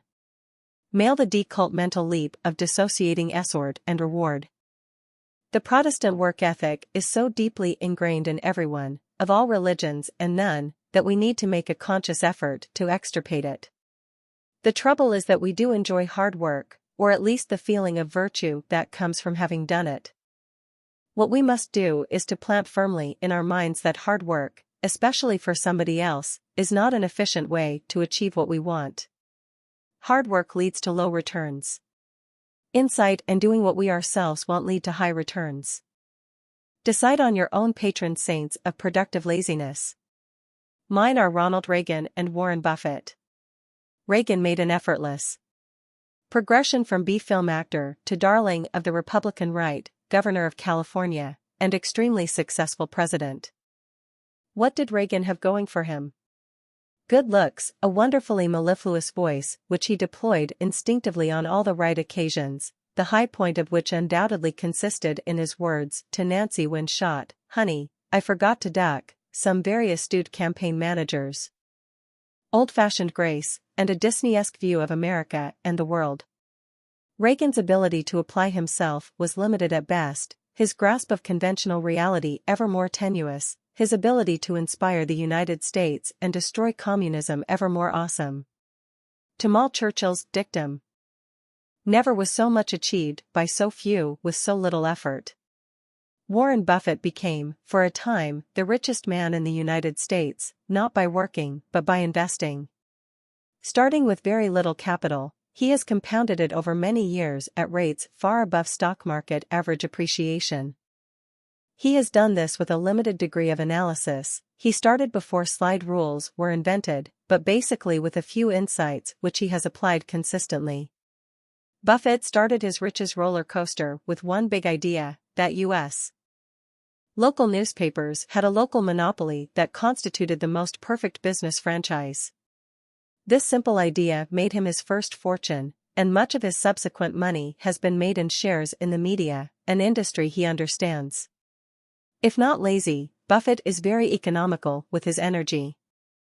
Whereas most fund managers buy lots of stocks and churn them frequently, Buffett buys few and holds them for ages. This means that there is very little work to do. He pours scorn on the conventional view of investment portfolio diversification, which he has dubbed the Noah's Ark method. One buys two of everything and ends up with a zoo. His own investment philosophy borders on lethargy. Whenever I am tempted to do too much, I remember Ronald Reagan and Warren Buffett. 2. Should think of your own examples of people you know personally or those in the public eye who exemplify productive inertia. Think about them often. Give up guilt. Giving up guilt is clearly related to the dangers of excessively hard work. But it is also related to doing the things you enjoy. There is nothing wrong with that. There is no value in doing things you don't enjoy. Do the things that you like doing. Make them your job. Make your job them. Nearly everyone who has become rich has had the added bonus of becoming rich doing things they enjoy. This might be taken as yet another example of the universe's 80-20 perversity. 20% of people not only enjoy 80% of wealth, but also monopolize 80% of the enjoyment to be had from work, and they are the same 20%. That curmudgeonly old Puritan John Kenneth Galbraith has drawn attention to a fundamental unfairness in the world of work. The middle classes not only get paid more for their work, but they have more interesting work and enjoy it more. They have secretaries, assistants, first-class travel, luxurious hotels, and more interesting working lives too.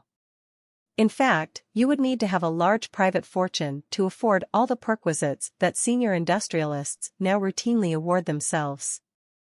Galbraith has advanced the revolutionary view that those who have less interesting jobs should be paid more than those with jobs that are more fun.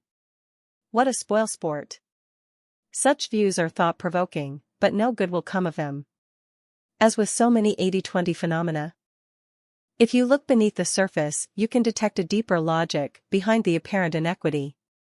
In this case, the logic is very simple. Those who achieve the most have to enjoy what they do. It is only by fulfilling oneself that anything of extraordinary value can be created.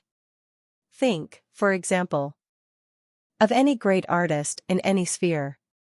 The quality and quantity of the output are stunning. Van Gogh never stopped.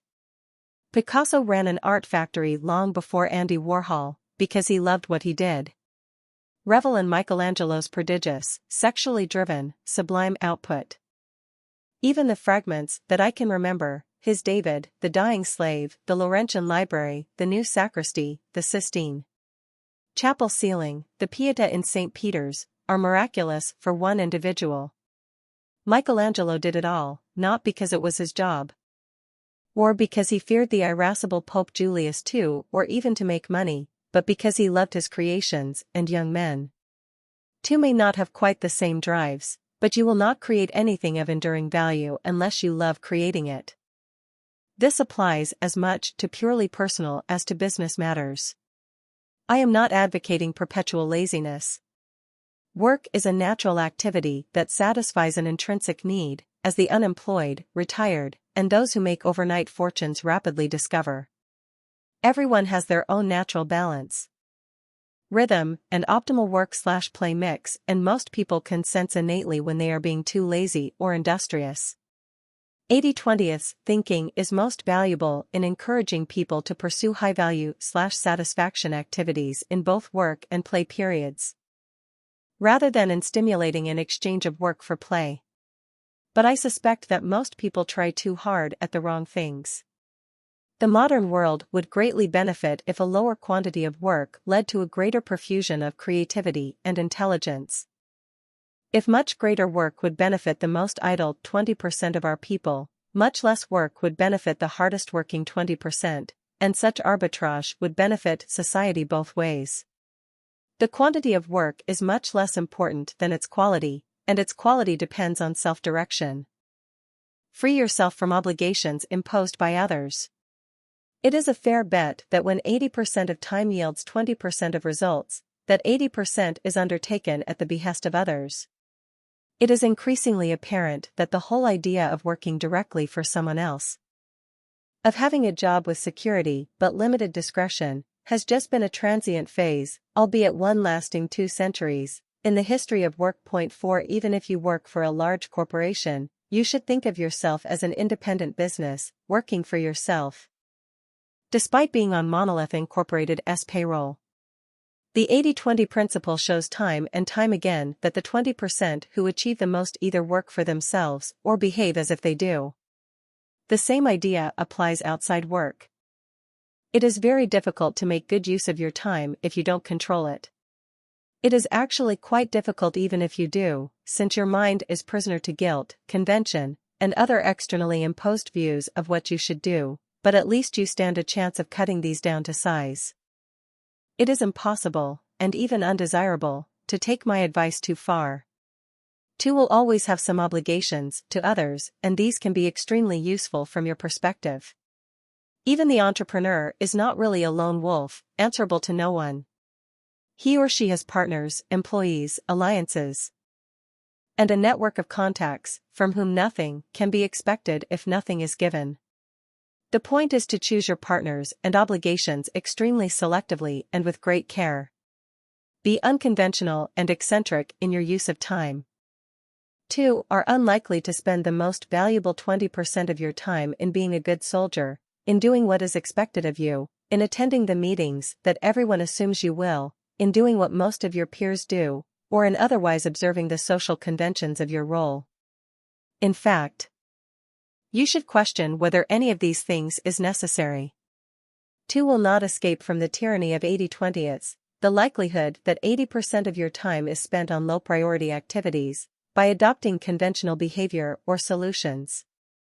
A good exercise is to work out the most unconventional or eccentric ways in which you could spend your time, how far you could deviate from the norm without being thrown out of your world. Not all eccentric ways of spending time will multiply your effectiveness. But some or at least one of them could. Draw up several scenarios and adopt the one that allows you the most time on high-value activities that you enjoy. Who among your acquaintances is both effective and eccentric? Find out how they spend their time and how it deviates from the norm. 2 may want to copy some of the things they do and don't do. Identify the 20% that gives you 80%. About 1/5 of your time is likely to give you 4/5 of your achievement or results and 4/5 of your happiness. Since this may not be the same fifth, although there is usually considerable overlap, the first thing to do is to be clear about whether your objective, for the purposes of each run-through, is achievement or happiness. I recommend that you look at them both separately. For happiness, identify your happiness islands, the small amounts of time, or the few years, that have contributed a quite disproportionate amount of your happiness. Take a clean sheet of paper, write happiness islands at the top and list as many of them as you can remember. Then try to deduce what is common between all or some of the happiness islands. Repeat the procedures for your unhappiness islands. These will not generally comprise the other 80% of your time. Since, for most people, there is a large no man's land of moderate happiness between the happiness and unhappiness islands. It is important to identify the most significant causes of unhappiness and any common denominators between them.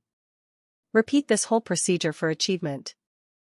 Identify your achievement islands, the short periods when you have achieved a much higher ratio of value to time than during the rest of your week, month, year, or life. Head a clean sheet of paper with achievement islands and list as many as you can.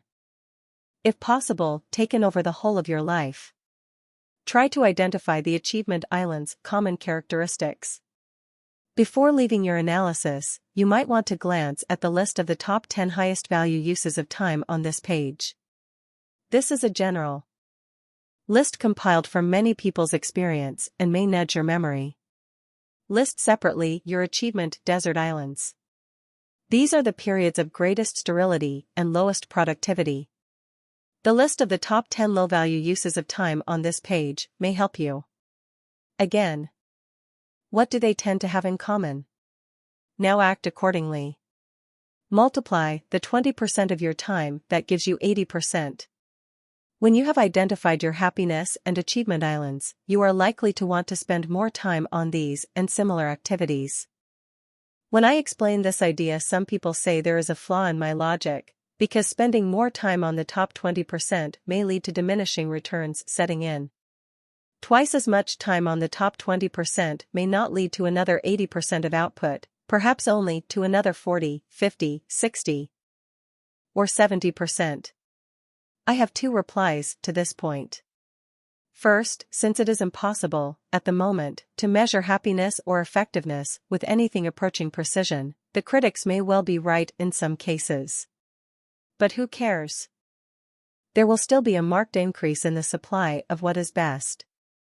But my second answer is that I don't think the critics are generally right. My recommendation is not that you duplicate exactly what it is that you are doing today that is in the 20% yielding 80%. The point of examining the common characteristics of your happiness and achievement islands is to isolate something far more basic than what has happened, to isolate what you are uniquely programmed to do best. It may well be that there are things you should be doing to realize your full potential achievement or happiness that you have only started doing imperfectly, to some degree, or even that you have not started to do at all.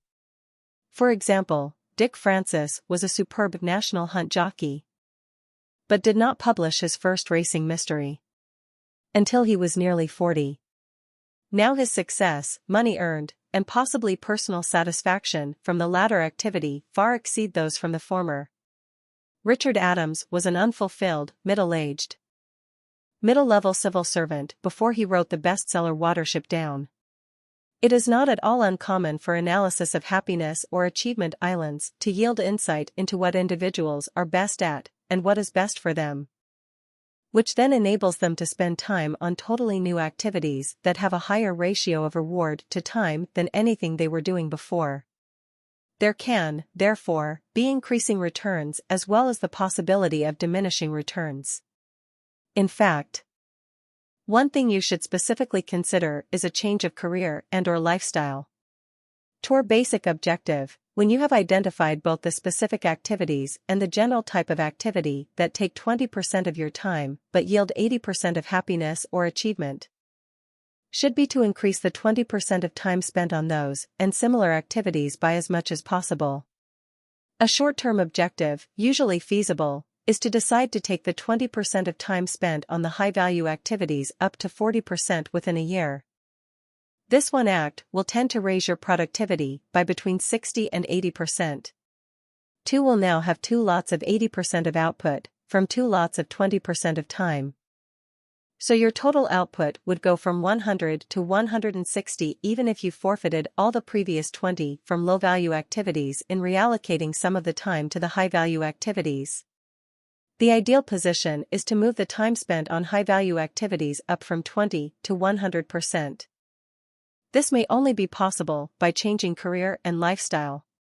If so, make a plan, with deadlines, for how you are going to make these changes. Eliminate or reduce the low-value activities. For the 80% of activities that give you only 20% of results, the ideal is to eliminate them. Two may need to do this before allocating more time to the high-value activities, although people often find that firing themselves up to spend more time on the high-value activities is a more efficient way of forcing them to set aside the low-value time sinks. First reactions are often that there is little scope for escaping from low-value activities. They are said to be inevitable parts of family, social, or work obligations. If you find yourself thinking this, think again. There is normally great scope to do things differently within your existing circumstances.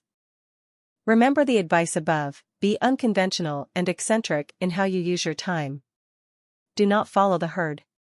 Try your new policy and see what happens.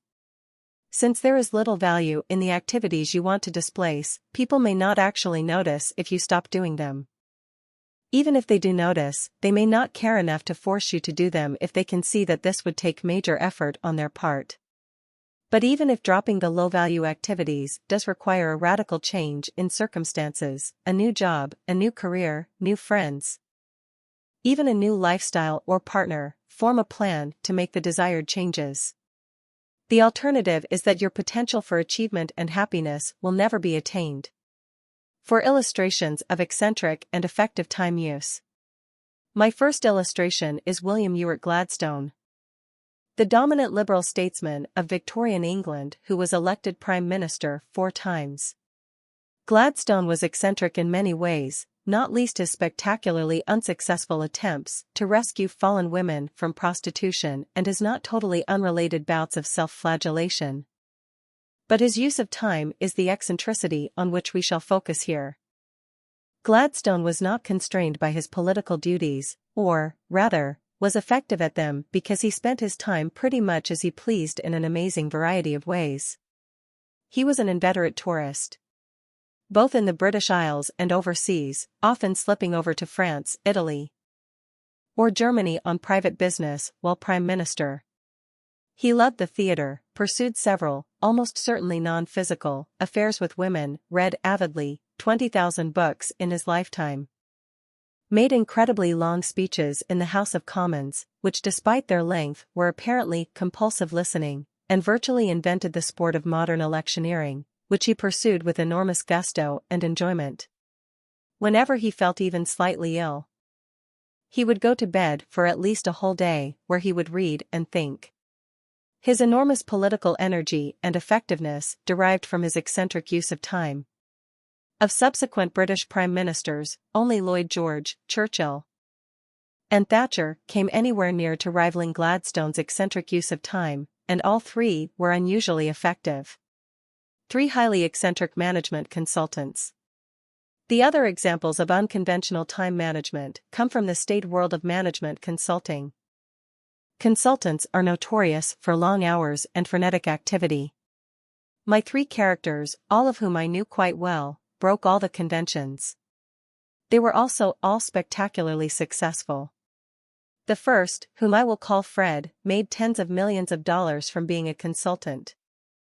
He never bothered to go to business school, but managed to set up a very large and successful firm of consultants where almost everyone else worked 70 or more hours a week. Fred visited the office occasionally and chaired partners' meetings once a month, which partners from all over the globe were compelled to attend, but preferred to spend his time playing tennis and thinking. He ruled the firm with an iron fist but never raised his voice. Fred controlled everything through an alliance with his 5 main subordinates. The second, alias Randy, was one of these lieutenants. Apart from its founder, he was virtually the only exception to the workaholic culture of the firm. He had himself posted to a far distant country, where he ran a thriving and rapidly growing office, also staffed by people working unbelievably hard, largely from his home. Nobody knew how Randy spent his time or how few hours he worked, but he was incredibly laid back. Randy would only attend the most important client meetings, delegating everything else to junior partners and if necessary inventing the most bizarre reasons why he could not be there. Although head of the office, Randy paid zero attention to any administrative matters. His whole energy was spent working out how to increase revenues with the most important clients and then putting mechanisms in place to do this with the least personal effort. Randy never had more than 3 priorities and often only one, everything else went by the board. Randy was impossibly frustrating to work for, but wonderfully effective. My third and final eccentric time user was a friend and partner, let's call him Jim. My abiding memory of Jim is of when we shared a small office, together with a handful of other colleagues. It was cramped and full of wild activity, people talking on the phone, rushing round to get presentations done, shouting from one end of the office to the other. But there was Jim, an oasis of calm inactivity, staring thoughtfully at his calendar, working out what to do. Occasionally, he would take a few colleagues aside to the one quiet room and explain what he wanted everyone to do, not once, not twice, but 3 times, in life-threateningly tedious detail. Jim would then make everyone repeat back to him what they were going to do. Jim was slow, languid, and half-deaf. But he was a terrific leader. He spent all his time working out which tasks were high value and who should do them and then ensuring that they got done. The top 10 low-value uses of time. 2. Can only spend time on high-value activities, whether for achievement or enjoyment, if you have abandoned low-value activities. I invited you above to identify your low-value time sinks. To check that you have not missed some, a list below gives the 10 that are most common. Be ruthless in cutting out these activities. Under no circumstances, give everyone a fair share of your time. Above all, don't do something just because people ask, or because you receive a phone call or a fax. Follow Nancy Reagan's advice, in another context, and just say no, or treat the matter with what Lord George Brown called a complete ignoral. The top 10 low-value uses of time. 1. Things other people want you to do. 2. Things that have always been done this way. 3. Things you're not unusually good at doing. 4. Things you don't enjoy doing. 5. Things that are always interrupted. 6. Things few other people are interested in. 7. Things that have already taken twice as long as you originally expected. 8. Things where your collaborators are unreliable or low quality. 9. Things that have a predictable cycle. 10. Answering the telephone. The top 10 highest value uses of time. A second list gives the other side of the coin. The top 10 highest value uses of time. 1. Things that advance your overall purpose in life. 2. Things you have always wanted to do. 3. Things already in the 20/80 relationship of time to results. 4. Innovative ways of doing things that promise to slash the time required and/or multiply the quality of results. 5. Things other people tell you can't be done. 6. Things other people have done successfully in a different arena. 7. Things that use your own creativity. 8. Things that you can get other people to do for you with relatively little effort on your part. 9. Anything with high-quality collaborators who have already transcended the 80-20 rule of time, who use time eccentrically and effectively. 10. Things for which it is now or never. When thinking about any potential use of time, ask 2 questions. Is it unconventional? Does it promise to multiply effectiveness?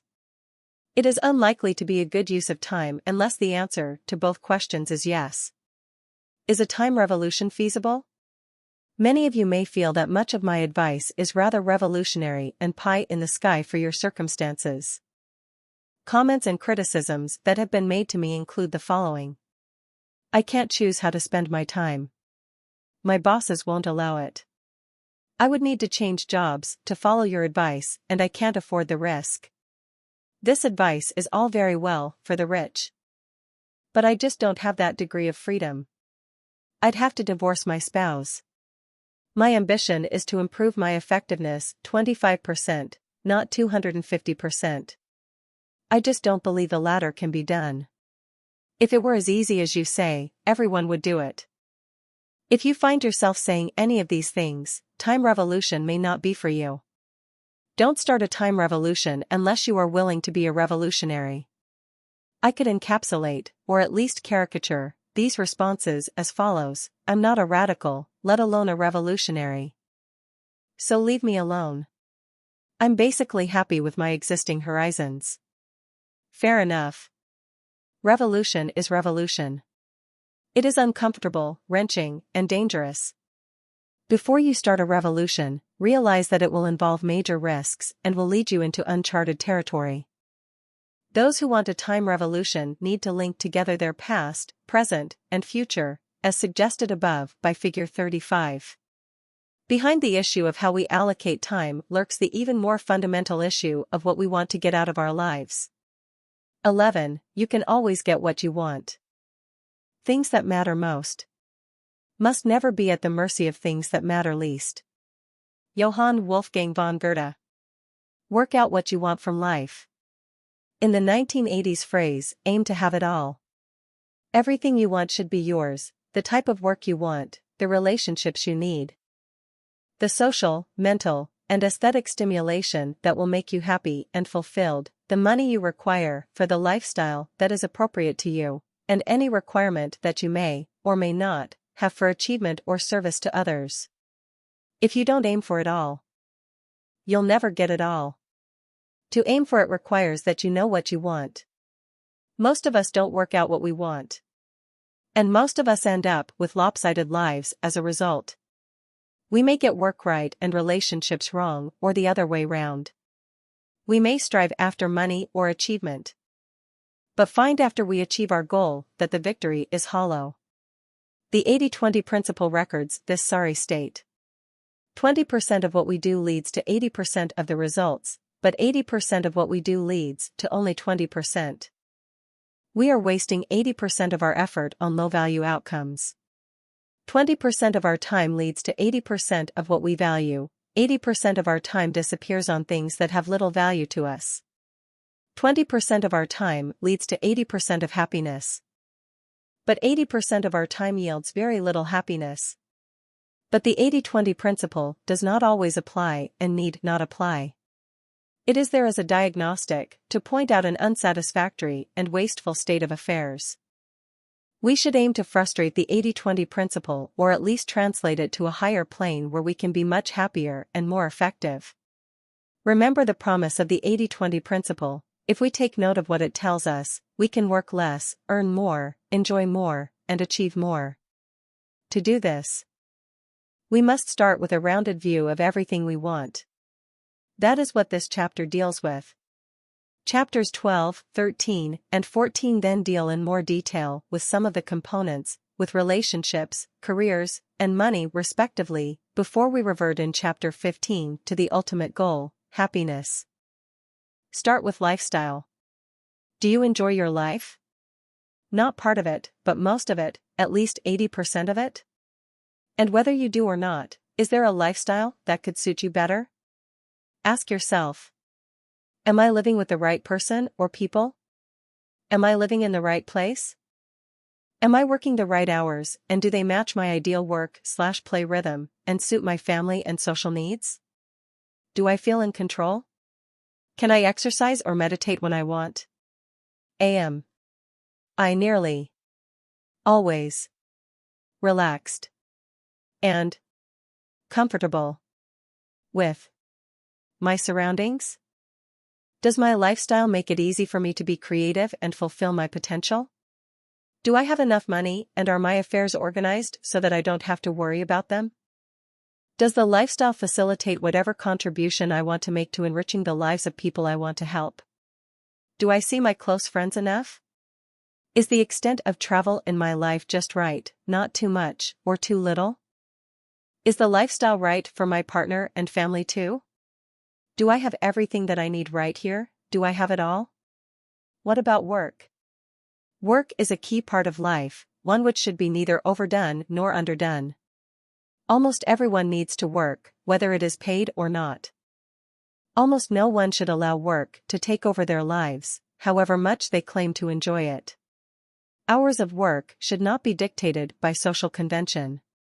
The 80-20 principle can provide a good measure here and a good way to say whether you should work more or less.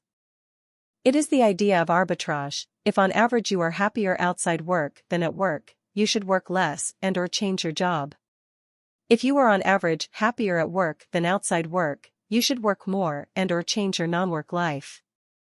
Two haven't got it right until you are equally happy at work and outside work, and until you are happy at least 80% of the time at work and 80% of the time outside work. Career alienation. Many people don't like their work much. They don't feel it's them. But they feel that they must do it because it provides their livelihood. Two may also know people who, while it would be wrong to say that they dislike their jobs, still have an ambivalent view of them. Sometimes, or some parts, they enjoy, on other occasions, or other parts, they definitely do not. Many, perhaps most, of the people you know would rather be doing something else, if they could be paid the same for doing that as for their current job. Career is not a separate boss. The career that you and/or your partner pursue should be viewed in terms of the total quality of the life implied by that career, where you live, the time you spend together and with friends, and the satisfaction that you get from actually working, as well as whether your after-tax incomes can support that lifestyle. 2. Probably have more choices than you think. Your present career may be the right one and you can use it as a benchmark. But think creatively about whether you might not prefer a different career and lifestyle. Construct various different options for your current and future lifestyle. Start from the premise that there does not have to be any conflict between your work life and the things you enjoy outside work. Work can be many things, especially as leisure industries now make up a large slice of the economy.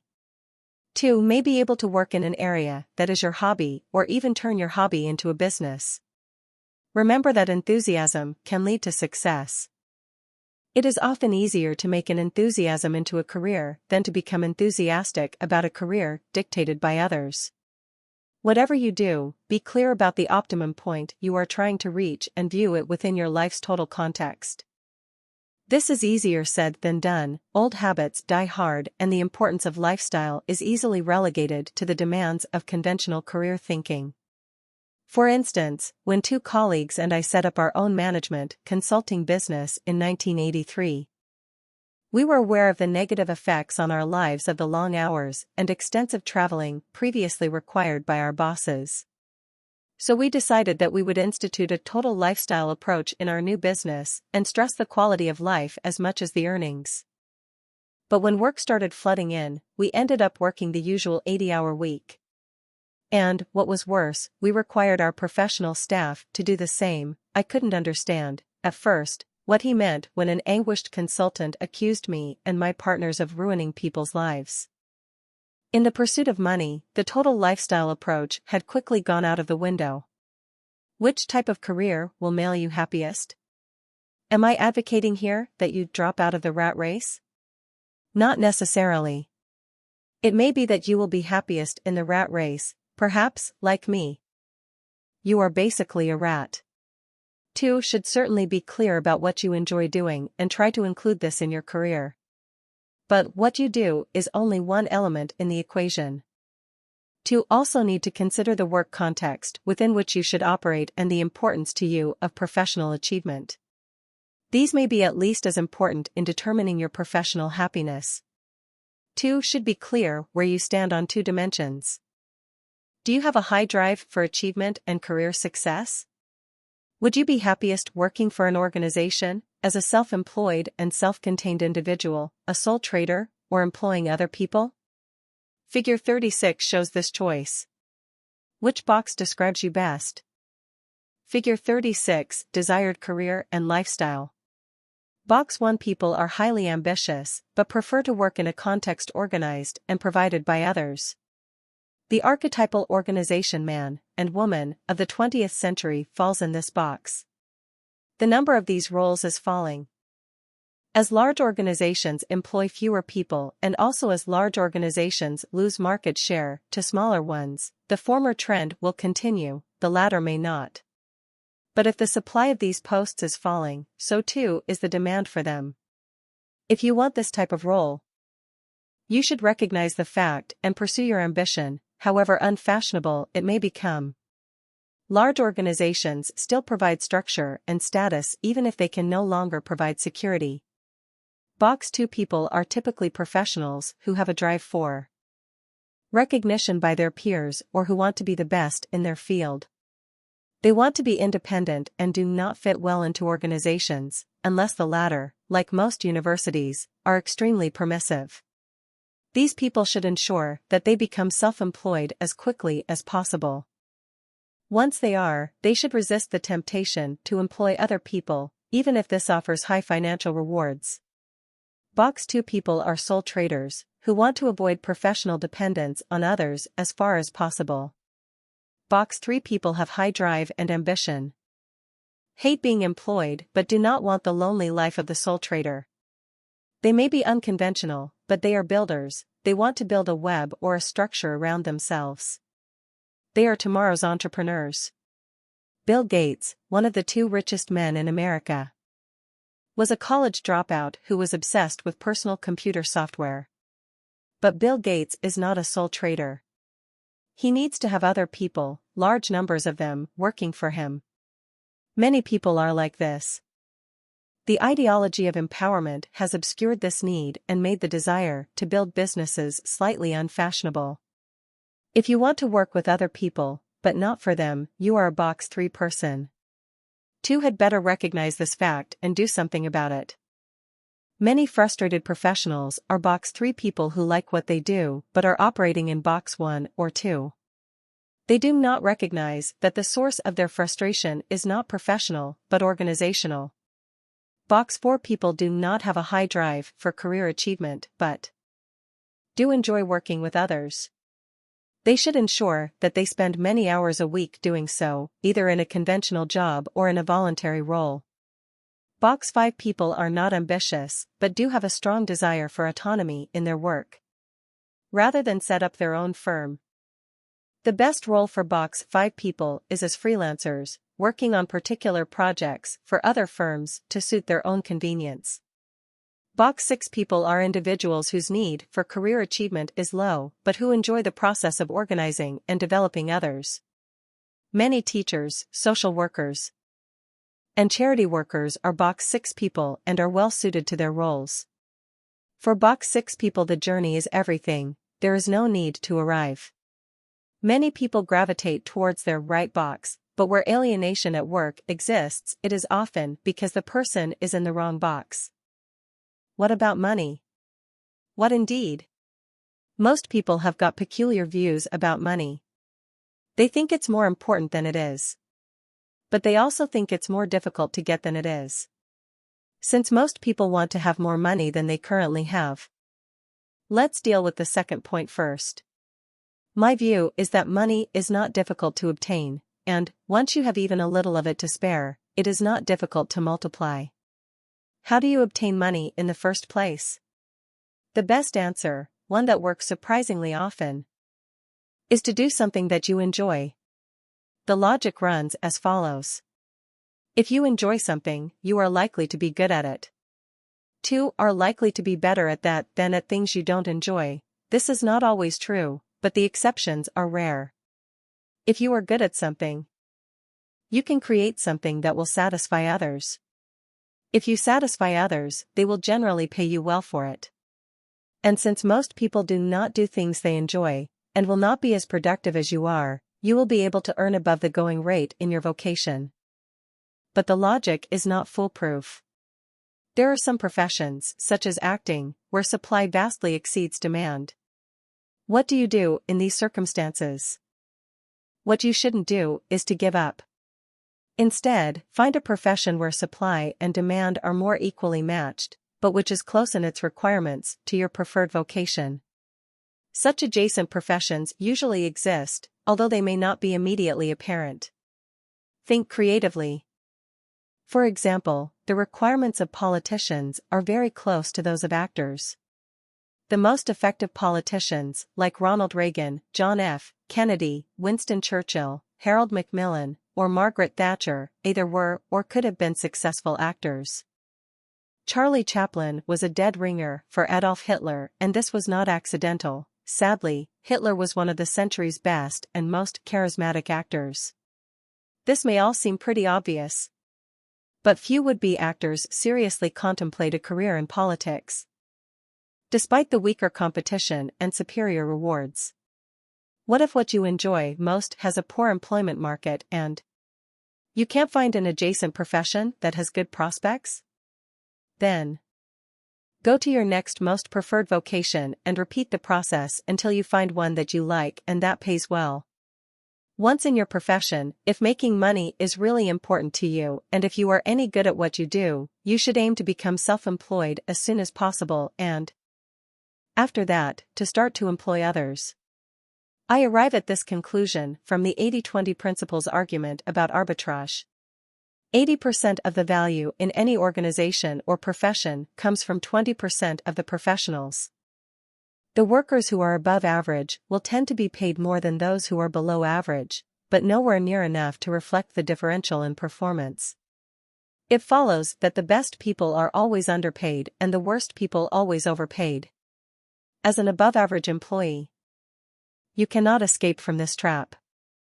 Your boss may think you are good, but will never credit your true value relative to others. The only way out is to set up in business yourself and, if you are so inclined, to employ other above-average workers. Don't take either of these steps, however. If you aren't comfortable with being self-employed or a boss, money is easy to multiply. The other thing to remember is that once you have a little spare cash, it can easily be multiplied. Save and invest. This is what capitalism is all about. To multiply money, you don't need to be in business.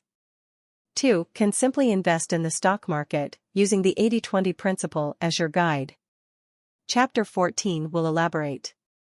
Money is overrated. I would like you to have a lot more money, but don't go overboard on this. Money can help you gain the lifestyle you want. But beware, all those nasty fables about Midas and the like are rooted in truth. Money can buy you happiness, but only to the extent that you use money to do what is really right for you in the first place. Also, money can bite back.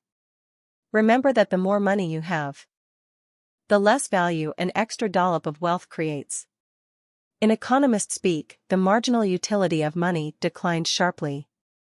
Once you have adjusted to a higher standard of living, it may give you little or no extra happiness. It can even turn negative. If the extra cost of maintaining the new lifestyle causes anxiety or piles on extra pressure to earn money in non-satisfying ways. More wealth also requires more management. Looking after my money irritates me. Don't offer to relieve me of it. It irritates me less than giving it away would. The tax authorities also make money inefficient. Earn more, pay disproportionately more tax. Earn more, work more. Work more and you have to spend more on living close to work in an expensive metropolitan area or alternatively on commuting. On labor-saving devices, on contracting out housework, and on ever more expensive leisure compensations. Spend more and you have to work more. 2. Can end up with an expensive lifestyle that controls you rather than vice versa. 2. Might get much better value and happiness out of a simpler and cheaper lifestyle. What about achievement? There are people who want to achieve, and then there are sane people. All motivational writers fall into the trap of telling you that you need direction and purpose in life. Then they tell you that you don't have it. Then they put you through the agony of deciding what it should be.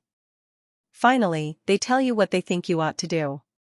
So if you don't want to achieve anything specific and are happy enough going through life having it all, minus achievement, count yourself lucky, and skip to the end of this chapter. But if, like me, you feel guilty and insecure without achievement and want to increase it, the 80-20 principle can help with your addiction. Achievement should be easy. It shouldn't be 99% perspiration and 1% inspiration. Instead, see if it's true that 80% of your achievement to date, measured by what you yourself value, has come from 20% of your inputs. If true or nearly true, then think carefully about this top 20%. Could you simply repeat the achievements? Upgrade them? Reproduce similar ones on a grander scale? Combine 2 previous achievements to compound the satisfaction? Think about your past achievements that have had the most positive market response from others. Those that have led to the greatest critical acclaim, the 20% of your work and play that has led to 80% of the praise others have given you. How much real satisfaction did this give you? What methods worked best for you in the past? Which collaborators? Which audiences? Again, think 80-20. Anything that just yielded an average degree of satisfaction for the time or effort should be discarded. Think of the exceptional highs achieved exceptionally easily. Do not constrain yourself to your work history. Think of your time as a student, a tourist, or with friends. Looking forward, what could you achieve that would make you proud that no one else could do with the same ease? If there were 100 people around you trying to do something, what could you do in 20% of the time that it would take 80 of them to finish? Where would you be in the top 20? Even more stringently, What could you do better than 80% but in only 20% of the time? These questions may initially seem like riddles, but, believe me, there are answers. People's abilities in different spheres are incredibly diverse. If you could measure the enjoyment derived from anything, what would you enjoy more than 95% of your peers? What? Would you do better than 95 out of 100? Which achievements would fulfill both conditions? It is important to focus on what you find easy. This is where most motivational writers go wrong. They assume you should try things that are difficult for you, on the same grounds. One suspects that grandparents used to urge the consumption of cod liver oil before capsules were invented. The inspirationalists quote such worthies as T.J. Watson, who said that success lies on the far side of failure. My view is that normally failure lies on the far side of failure. Also, success lies on the near side of failure. Two are already very successful at some things. And it matters not a whit if those things are very few in number. The 80-20 principle is clear. Pursue those few things where you are amazingly better than others and that you enjoy most. What else do you need to have it all? We've dealt with work, with lifestyle, with money, and with achievement. To have it all, you also need a few satisfying relationships. This requires a separate chapter. 12. With a little help from our friends. Relationships help us to define who we are and what we can become. Most of us can trace our successes to pivotal relationships. Donald O. Clifton and Paula Nelson 1. Without relationships we are either dead to the world or dead. Although banal, this is true, our friendships are at the heart of our lives. It is also true that our professional relationships are at the heart of our success. This is a chapter about both personal and professional relationships. We start with personal relationships, with friends, lovers, and loved ones. Then we consider professional relationships in their own right. What on earth has this got to do with the 80-20 principle? The answer is quite a lot. There is a trade-off between quality and quantity, and we consistently undercultivate what is most important. The 80-20 principle provides three provocative hypotheses. 80% of the value of our relationships comes from 20% of the relationships. 80% of the value of our relationships comes from the 20% of close relationships that we form first in our lives. We devote much less than 80% of our attention to the 20% of relationships that create 80% of the value. Compile your top 20 personal relationships chart. At this stage, write down the names of your top 20 friends and loved ones. Those with whom you have the most important relationships, ranked from most important to least important to you. Important means the depth and closeness of the personal relationship. The extent to which the relationship helps you in life and the extent to which the relationship enhances your sense of who you are and what you can become. Do this now, before reading on. As a matter of interest, where did your lover/partner come on the list? Above or below your parents or children? Be honest, but you should probably destroy the list when you are through with this chapter. Next, allocate a total of 100 points between the relationships in terms of their importance to you. For example, if the first person on the list is exactly as important as the next 19 down the list combined, allocate 50 points to him or her. Two may need to have more than one run at the numbers to make them add up to 100 by the time you're finished. I don't know what your list looks like, but a typical pattern in line with the 80-20 principle would have two characteristics. The top 4 relationships, 20% of the total, would score most of the points, maybe 80%. And there would tend to be a constant relationship between each number and the next one down. For example, number 2 may be 2/3 or half as important as number 1, number 3 may similarly be 2/3 or half as important as number 2, and so on. It is interesting to note that if the number 1 relationship is twice as important as number 2 and so on, relationship number 6 is only about 3% as important as number 1. Complete this exercise by noting against each name the Proportion of time that you actively spend with the person, talking or doing something together. Exclude time spent with someone where they are not the main focus of attention, for example, when watching television or a movie. Take the total amount of time spent with the 20 people as 100 units and then allocate these. Typically, you will find that you spend much less than 80% of the time with the few people who comprise 80% of relationship value to you. The action implications should be plain. Go for quality rather than quantity. Spend your time and emotional energy reinforcing and deepening the relationships that are most important. But there is another wrinkle, to do with the chronology of the relationships in our life. It turns out that our capacity for close relationships is far from infinite. There is another trade-off between quality and quantity of which we should be aware. The village theory. Anthropologists stress that the number of exhilarating and important personal relationships that people can establish is limited. Point 2. Apparently, the common pattern of people in any society is to have 2 important childhood friends, 2 significant adult friends, and 2 doctors. Typically, there are 2 powerful sexual partners who eclipse the others. Most commonly, you fall in love only once, and there is one member of your family whom you love above all others. The number of significant personal relationships is remarkably similar for everyone, regardless of their location, sophistication, or culture. This has led to the anthropologist's village theory. In an African village, all these relationships happen within a few hundred meters and are often formed within a short period of time.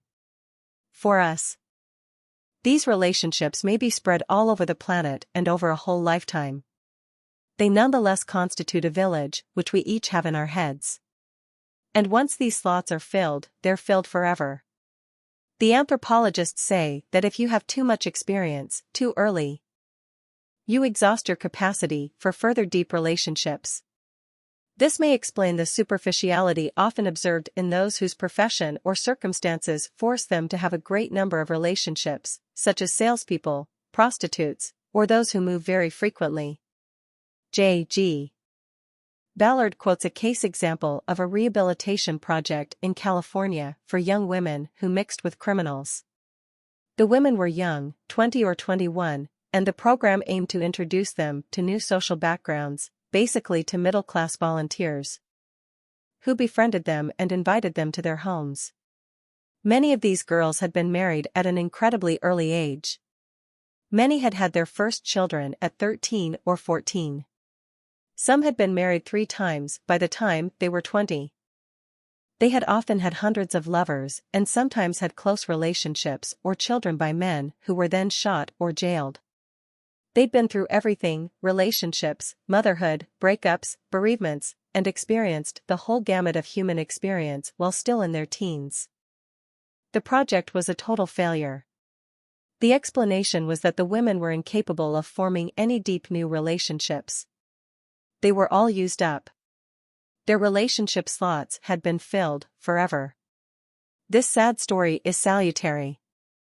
It also fits in with the 80-20 principle. A small number of relationships will account for a large proportion of emotional value. Fill your relationship slots with extreme care and not too early. Professional relationships and alliances. We now turn to your relationships and alliances related to your work. Here the importance of a few close allies can hardly be overstated. Individuals may appear to do amazing things, and they do. But exceptional individual performance requires allies. 2 alone cannot make yourself successful. Only others can do that for you. What you can do is to select the best relationships and alliances for your purposes. 2 badly need allies. 2 must treat them well, as an extension of yourself, as you treat yourself, or should. Do not assume your friends and allies are all of roughly equal importance. Focus your attention on nurturing the key alliances of your life. If this seems obvious or banal, ask yourself how many of your friends follow these lines. Then ask yourself whether you do. All spiritual leaders had many allies. If they needed them, so do you. To take one example, Jesus Christ depended on John the Baptist to draw him to public attention, then on the 12 disciples, then on other apostles, notably St. Paul, arguably the greatest marketing genius in history. Point 3. Nothing is more important than your choice of alliances and how you build them. Without them, you are nothing. With them, you can transform your life, often the lives of those around you, and occasionally, in small or large ways, the course of history. We can best appreciate the importance of alliances by a brief historical excursion. History is driven by individuals who form effective alliances. Vilfredo Pareto. The bourgeois Karl Marx claimed that history was essentially a history of the succession of elites. Point 4. The objective of energetic individuals or families was therefore devoted to rise into the elite or to be part of one elite that displaced another, or, if already in the elite, to stay there and keep the elite in place. If you turn a Peirtian or Marxian, class-based view of history on its head, you can conclude that alliances within elites or would-be elites are the driving forces of progress. The individual is nothing except as part of a class, certainly. But equally, the individual allied with other individuals of the same class, or possibly, with individuals from another class, is everything. The importance of individuals allied to others is apparent from some of history's turning points. Would there have been a Russian Revolution in 1917 without the pivotal role of Lenin? Probably not at all, and certainly not one that diverted the course of world history for the next 72 years. Would the Russian Revolution of 1989 that reversed the one of 1917 have succeeded without the presence of mind and bravery of Boris Yeltsin? If he had not climbed on a tank outside the Russian White House, the communist gerontocrats would probably have cemented their shaky coup. We can play the game of historical what-ifs repeatedly to demonstrate the importance of individuals. There would have been no Holocaust and no Second World War without Hitler. Without Roosevelt and Churchill. Hitler would probably have united Europe rather earlier and more thoroughly and in a considerably more vexatious way than his successors have done. And so on. But the key point often overlooked is that none of these individuals could have turned the course of history without relationships and alliances. In almost any sphere of achievement, you can identify a small number of key collaborators, without whom individuals could not have succeeded but with whom individuals have had massive impact. In government, in mass ideological movements, in business, in medicine, in the sciences, in philanthropy, or in sport, the pattern is the same. History is not composed of blind, non-human forces. History is not run by classes or elites operating according to some pre-programmed economic or sociological formula. History is determined and changed by dedicated individuals who form effective alliances with a small number of close collaborators. You need a few key allies. If you have had any success in life, you will, unless you are a blind egotist headed for a fall, recognize the crucial importance of allies in your achievements. But you will also detect the hand of the 80-20 principle here. The key allies are few in number. It is generally a safe assertion that at least 80% of the value of your allies comes from fewer than 20% of their number. For anyone who has done anything, the list of allies, when you come to think of it, is incredibly long. But of the hundreds or more involved, the value is highly skewed. Usually half a dozen key allies are far more important than all the rest. You don't need many allies, but you need the right ones, with the right relationships between you and each of them and between themselves. You need them at the right time, in the right place, and with a common interest in advancing your interests. Above all, the allies must trust you and you must be able to trust them. Make a list of your top 20 business relationships, of people that you consider to be important allies, and compare it with an estimation of the total number of contacts with whom you would be on first-name terms. If you have a Rolodex, a Filofax, or a telephone list, this is the total number of active contacts on that list. 80% of the value to you of alliances is likely to be comprised in 20% of the relationships. If this is not the case, the alliances, or some of them, are likely to be of poor quality. Achievement alliances. If you are well into your career, make a list of the people who have helped you the most to date. Rank them from top to bottom and then assign 100 points between the top 10. In general, the people who have helped you the most in the past will also be the people who can do so in the future. Sometimes, however, a good friend who is some way down the list becomes a much more important potential ally, perhaps because he or she has gained a new and highly influential post, has made a killing through an investment, or secured valuable recognition. Go through the exercise again. Ranking your allies from 1 to 10 and allocating another 100 points to them, this time on the basis of their future ability to help you. People help you because there is a strong relationship between you. The best relationships are built on 5 attributes: mutual enjoyment of each other's company, respect, shared experience, reciprocity, and trust. In successful business relationships, these attributes become entwined and are impossible to untangle, but we can think of them separately. Mutual enjoyment. The first of our 5 attributes is the most obvious. If you do not enjoy talking to someone, in their office, a restaurant, at a social occasion, or on the phone, you will not build a strong relationship. They have to enjoy your company too. If this seems terribly obvious, reflect for a moment on the people with whom you mix socially, but basically for professional purposes. How many of them do you really like? A surprising number of people spend a lot of time with people they don't like. This is a complete and utter waste of time.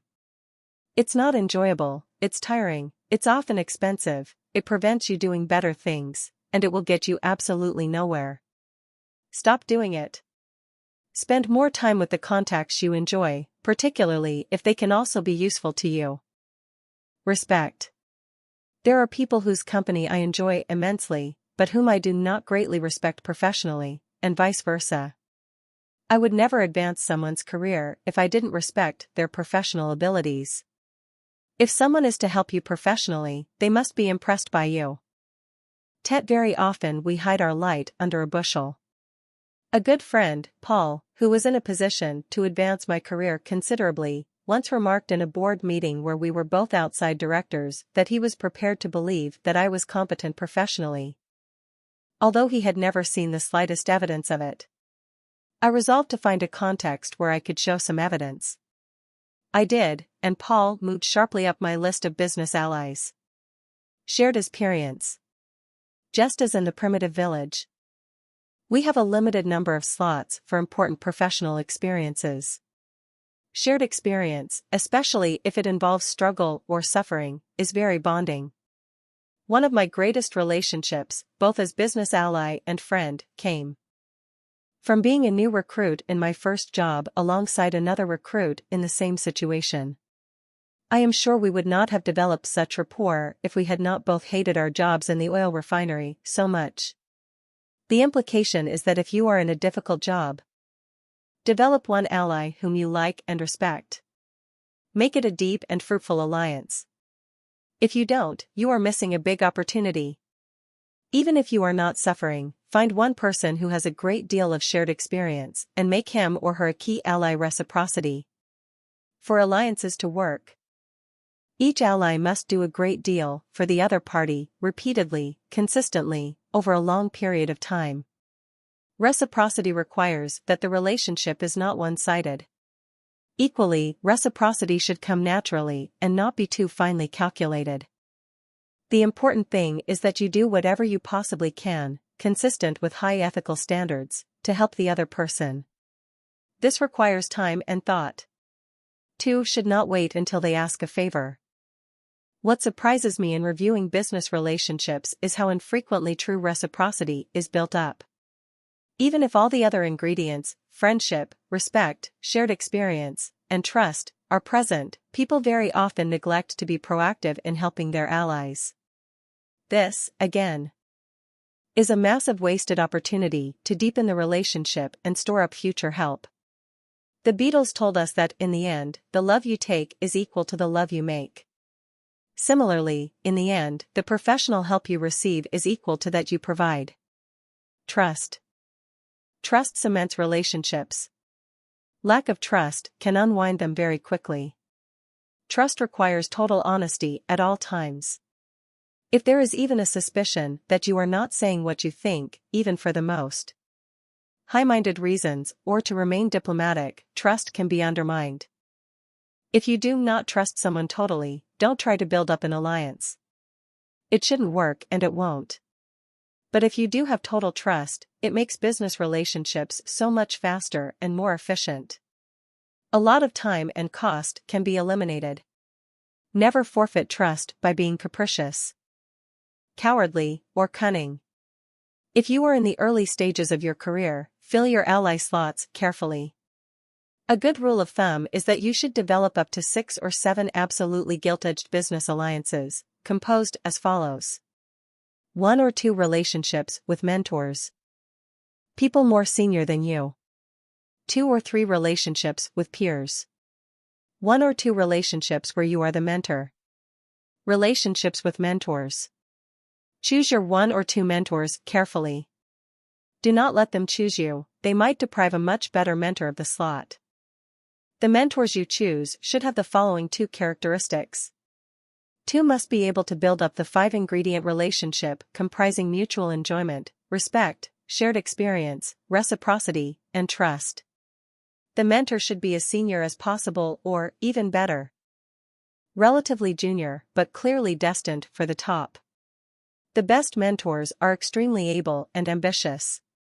It may seem strange to say that relationships with mentors should be reciprocal, since inevitably the mentor will have more to offer than the mentee. But mentors must be rewarded or else they will lose interest. The mentee must provide fresh ideas, mental stimulation, enthusiasm, hard work, knowledge of new technologies, or some other attribute of value to the mentor. Wise mentors very often use younger allies to keep them up to date with emerging trends and potential opportunities or threats that may not be apparent from the top. Relationships with peers. With peers, you are very often spoilt for choice. There are many potential allies. But remember that you have only 2 or 3 slots to fill. Be very selective. Make a list of all potential allies who have the 5 ingredients or potential for them. Pick the 2 or 3 from the list who you believe will be the most successful. Then work hard at making them allies. Relationships where you are the mentor. Do not neglect these.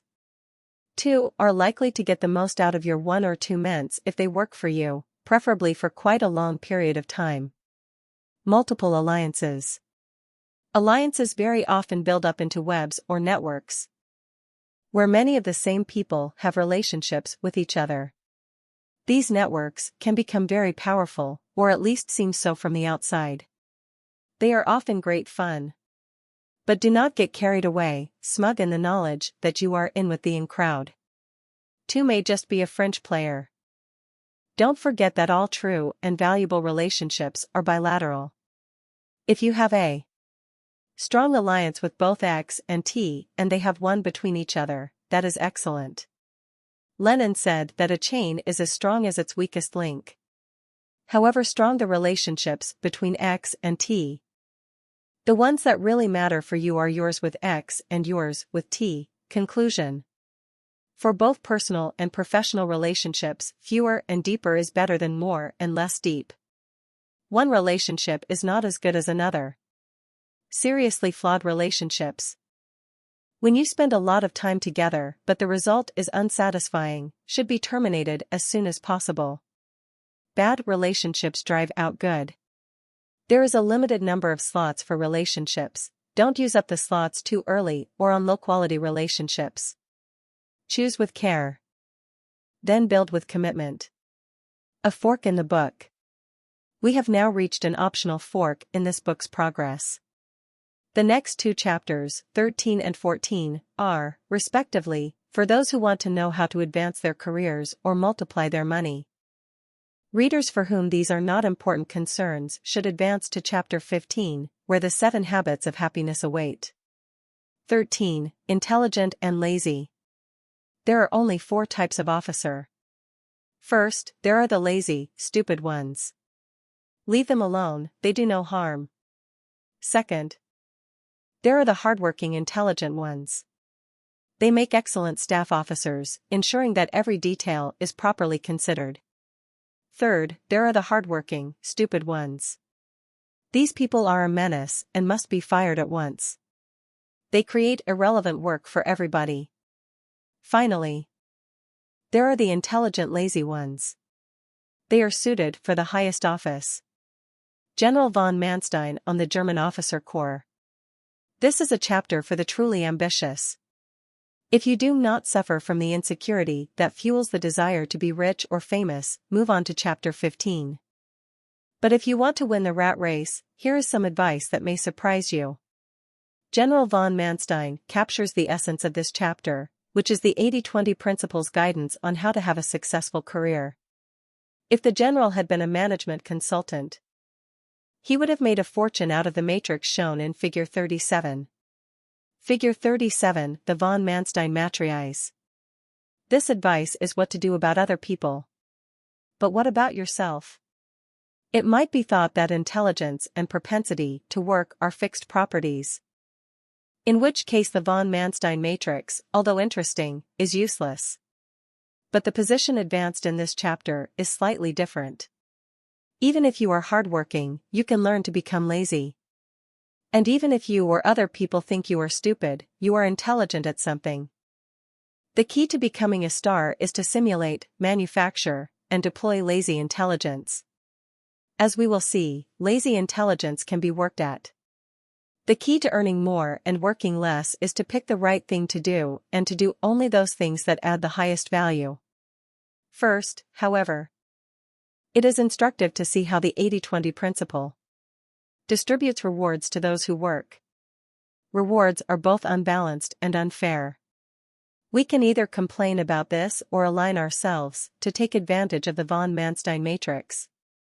Imbalance is rampant in professional success and returns. The 80-20 principle is nowhere more evident today than in the very high and increasing returns enjoyed by very small numbers of elite professionals. We live in a world where the returns for top talent, in all spheres of life, have never been higher. A small percentage of professionals obtain a disproportionate amount of recognition and fame and usually also a high percentage of the spoils available. Take any sphere of contemporary human endeavor, in any country or globally. Whether the sphere be athletics, baseball, basketball, football, golf, rugby, tennis, or any other popular sport, or architecture, sculpture, painting, or any other visual art, or music of any category, the movies or the theater, novels, cookery books, or autobiography, or even hosting TV chat shows, reading the news, politics, or any other well-defined area, there will be a small number of preeminent professionals whose names spring to mind. Considering how many people there are in each country, it is a remarkably small number of names, and usually a small percentage. Typically well under 5% of the professionals active in the relevant sphere. The fraction of any profession who are recognized names is very small, but they hog the limelight. They are always in demand and always in the news. They are the human equivalent of consumer goods brands, obtaining instant recognition as known quantities. The same concentration operates with regard to popularity and financial rewards. More than 80% of novels sold are from fewer than 20% of novel titles in print. The same is true of any other category of publishing, of pop CDs and concerts, of movies, even of books about business. The same applies to actors, TV celebrities, or any branch of sports. 80% of prize money in golf goes to fewer than 20% of professional golfers. The equivalent is true in tennis, and in horse racing, more than 80% of winnings go to fewer than 20% of owners, jockeys, and trainers. We live in an increasingly marketized world. The top names can command enormous fees, but those who are not quite as good or well known make relatively little. There is a big difference between being at the top and well known to all, and being almost at the top and well known only to a few enthusiasts. The best known baseball, basketball, or football stars can make millions, those just below the top rank, only a comfortable living. Why do the winners tell all? The distribution of incomes for superstars is even more unbalanced than for the population as a whole and provides excellent illustrations of the 80-20 principle, or in most cases, 90 out of 10 or 95/5. Various writers have sought economic or sociological explanations of the super returns to superstars. Point 1. The most persuasive explanation is that two conditions facilitate superstar returns. One is that it is possible for the superstar to be accessible to many people at once. Modern communications enable this to happen. The incremental cost of distributing Janet Jackson, J.K. Rowling, Steven Spielberg, Oprah Winfrey, Paris Hilton, Roger Federer, Mariah Carey, or David Beckham to additional customers can be almost nothing. Since the additional cost of broadcasting, making a CD, or printing a book is a very small part of the total cost structure. The additional cost of making these superstars available is certainly no more than for a second-rate substitute. Except in so far as the superstars themselves take a higher fee. Although the fee may be many millions or tens of millions, the incremental cost per consumer is very low indeed, often a matter of cents or fractions of a cent. The second condition for superstar returns is that mediocrity must not be a substitute for talent. It must be important to obtain the best. If one house cleaner is half as quick as another, the market will clear by paying her half as much.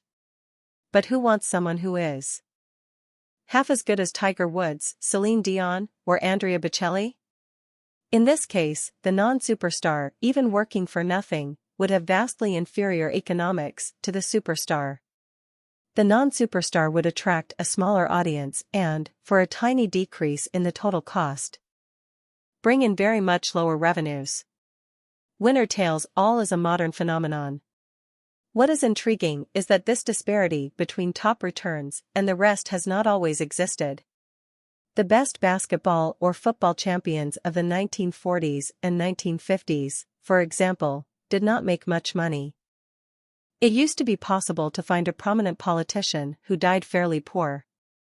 And the further back we go, the less true it was that the winner took all. For instance, William Shakespeare was absolutely preeminent in terms of talent among his contemporaries. So was Leonardo da Vinci. By rights or, rather, by today's standards, they should have been able to exploit their brilliance, creativity, and fame to become the richest men of their times. Instead, they made do with the sort of income that is enjoyed today by millions of moderately talented professionals. The imbalance of financial rewards for talent is becoming more and more pronounced over time. Today, income is more closely linked to merit and marketability, so that the 80-20 connection, because it can be clearly demonstrated in money terms, becomes easily apparent. Our society is clearly more meritocratic than that of a century, or even a generation, ago. This is particularly so in Europe generally and Great Britain in particular. If top footballers like Bobby Moore had made fortunes in the 1940s or 1950s, it would have provoked fury among the British establishment, it would have been unseemly. When the leader writers of the 1960s discovered that the Beatles were millionaires, it caused astonishment. Today the fact that Madonna is worth at least $325 million, J.K. Rowling $1 billion, and Oprah Winfrey $1.50 billion causes no surprise or outrage. Point 2. Nowadays we have less respect for rank and more for markets. The other new element is, as mentioned above, the technological revolution in broadcasting, telecommunications, and consumer products like the CD and CD-ROM. The key consideration now is to maximize revenue, which superstars can do. The extra cost of hiring them may be a huge amount of money for an individual, but the cost per consumer is trivial. Achievement has always obeyed the 80-20 principle. If we set money aside and deal in the more enduring and important matters, at least for everyone except the superstars themselves, we can see that the concentration of achievement and fame in very few people, whatever the profession, has always been true. Constraints that seem odd to our eyes, such as class or the absence of telecommunications, stopped Shakespeare and Leonardo da Vinci becoming millionaires. But lack of wealth did not diminish their achievements or the fact that a huge proportion of impact came from a tiny proportion of creators. 80/20 returns also apply to non-media professionals. Although it is most noticeable and exaggerated with respect to media superstars, it is significant that 80/20 returns are not confined to the world of entertainment. In fact, celebrities comprise only 3% of multimillionaires.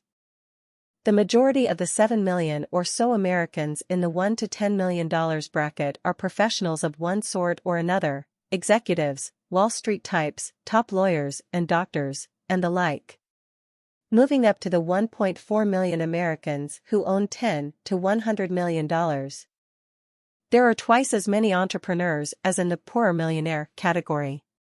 When we reach the much smaller number, some thousands, of Americans worth $100 million to $1 billion, entrepreneurs and money managers predominate. The same is true in the billionaire category, where Forbes magazine counted 946 in 2007, including no fewer than 178 new entries and 17 re-entries. 3. Talent has probably always followed an 80/20 pattern. The effect of technology may be, roughly, to move talent to a curve approximating 90/10 or 95/5. Rewards used to follow. Perhaps a 70/30 curve, but for the most famous they must surely now be close to 95/5 or an even more unbalanced curve. The distribution of wealth along 80/20 or even 99/1 lines seems to have become an inexorable and even frightening trend. Between 1990 and 2004, the top 1% of American earners saw their earnings fatten by 57%. For the top 0.1%, it soared by 85%. Billionaires have fared even better. Their combined wealth was a staggering $439 billion in 1995.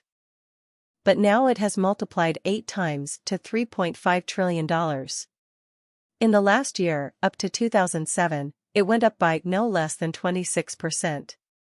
Two-thirds of the 2007 billionaires were significantly richer than last year, and only 17% were poorer. What does all this mean for the ambitious? What are the rules for success in this 80/20 world? Two may want to give up and refuse to compete in a world where the odds against mega success are so long. But I believe this is the wrong conclusion. Even if you do not aim to become a world-beating millionaire, but especially if you do. There are 10 golden rules for successful careers in an increasingly 80/20 world, see below. Although these principles are more valuable the more ambitious you are, they apply to any level of career and ambition. As we elaborate, put on your 80/20 thinker cap to additionize the text to your own career. Recall the von Manstein matrix, find the place where your name is already inscribed, where you can be intelligent, lazy, and highly rewarded. 10 golden rules for career success. 1. Specialize in a very small niche, develop a core skill. 2. Choose a niche that you enjoy, where you can excel and stand a chance of becoming an acknowledged leader. 3. Realize that knowledge is power. 4. Identify your market and your core customers and serve them best. 5. Identify where 20% of effort gives 80% of returns. 6. Learn from the best. 7. Become self-employed early in your career. 8. Employ as many net value creators as possible. 9. Use outside contractors for everything but your core skill. 10. Exploit capital leverage. Specialize in a very small niche. Specialization is one of the great, universal laws of life. This is how life itself evolved, with each species seeking out new ecological niches and developing unique characteristics. A small business that does not specialize will die. An individual who does not specialize will be doomed to life as a wage slave. In the natural world, the number of species is unknown, but it is almost certainly an astonishingly large number. The number of niches in the business world is very much larger than generally appreciated, hence many small businesses, apparently in competition in a broad market, can actually all be leaders in their own niches and avoid head-to-head competition. 4. For the individual, too, it is better to know a few things well, or preferably one thing exceptionally well, than it is to know many things superficially. Specialization is intrinsic to the 80-20 principle. The reason that it operates, that 20% of inputs can result in 80% of outputs, is that the productive fifth is much more specialized and suited to the task at hand than are the unproductive 4/5. Whenever we observe the 80-20 principle working, this is evidence both of a waste of resources, on the part of the unproductive 4/5, and of the need for further specialization. If the unproductive 80% specialized in what they are good at, they could become the productive 20% in another sphere. This in turn would produce another 80-20 relationship, but at a higher level. What used to be the unproductive 80%, or some of it, will now be the productive 20% in another distribution. This process, what the German 19th-century philosopher G. W. F. Hegel called a dialectic, 5, can go on, constituting the engine of progress. Indeed, there is evidence that this is precisely what has happened over time, both in the natural world and in society. Higher living standards have been driven by greater and greater specialization.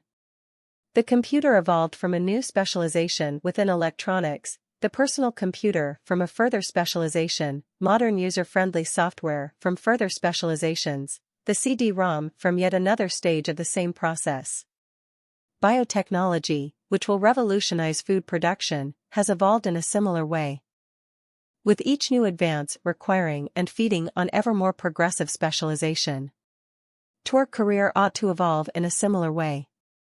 Knowledge is the key. One of the most marked tendencies in the world of work over the past generation has been the increasing power and status of technicians.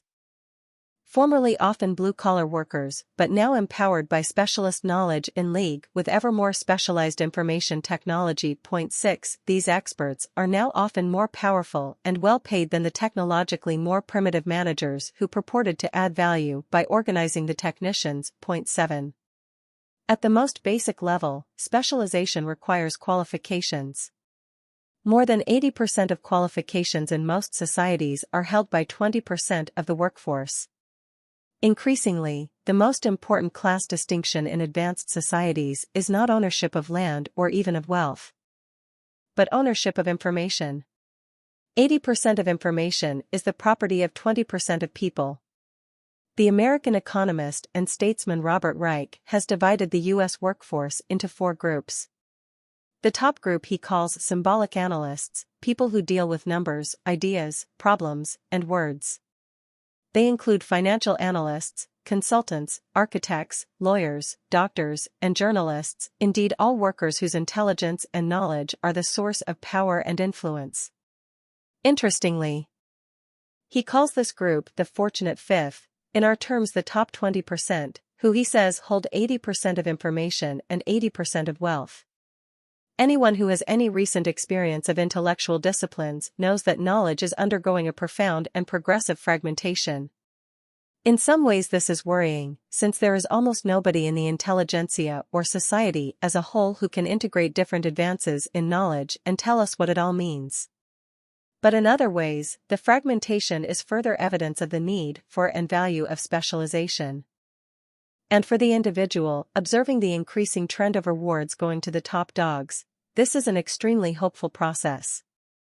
2 may have no hope of becoming Albert Einstein or even Bill Gates, but there are literally hundreds of thousands, if not millions, of niches where you can choose to specialize. 2 could even, like Gates, invent your own niche. Find your niche. It may take you a long time, but it is the only way you will gain access to exceptional returns. Choose a niche that you enjoy and in which you can excel. Specialization requires very careful thought.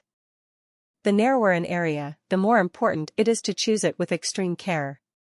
Specialize in an area in which you are already interested and which you enjoy.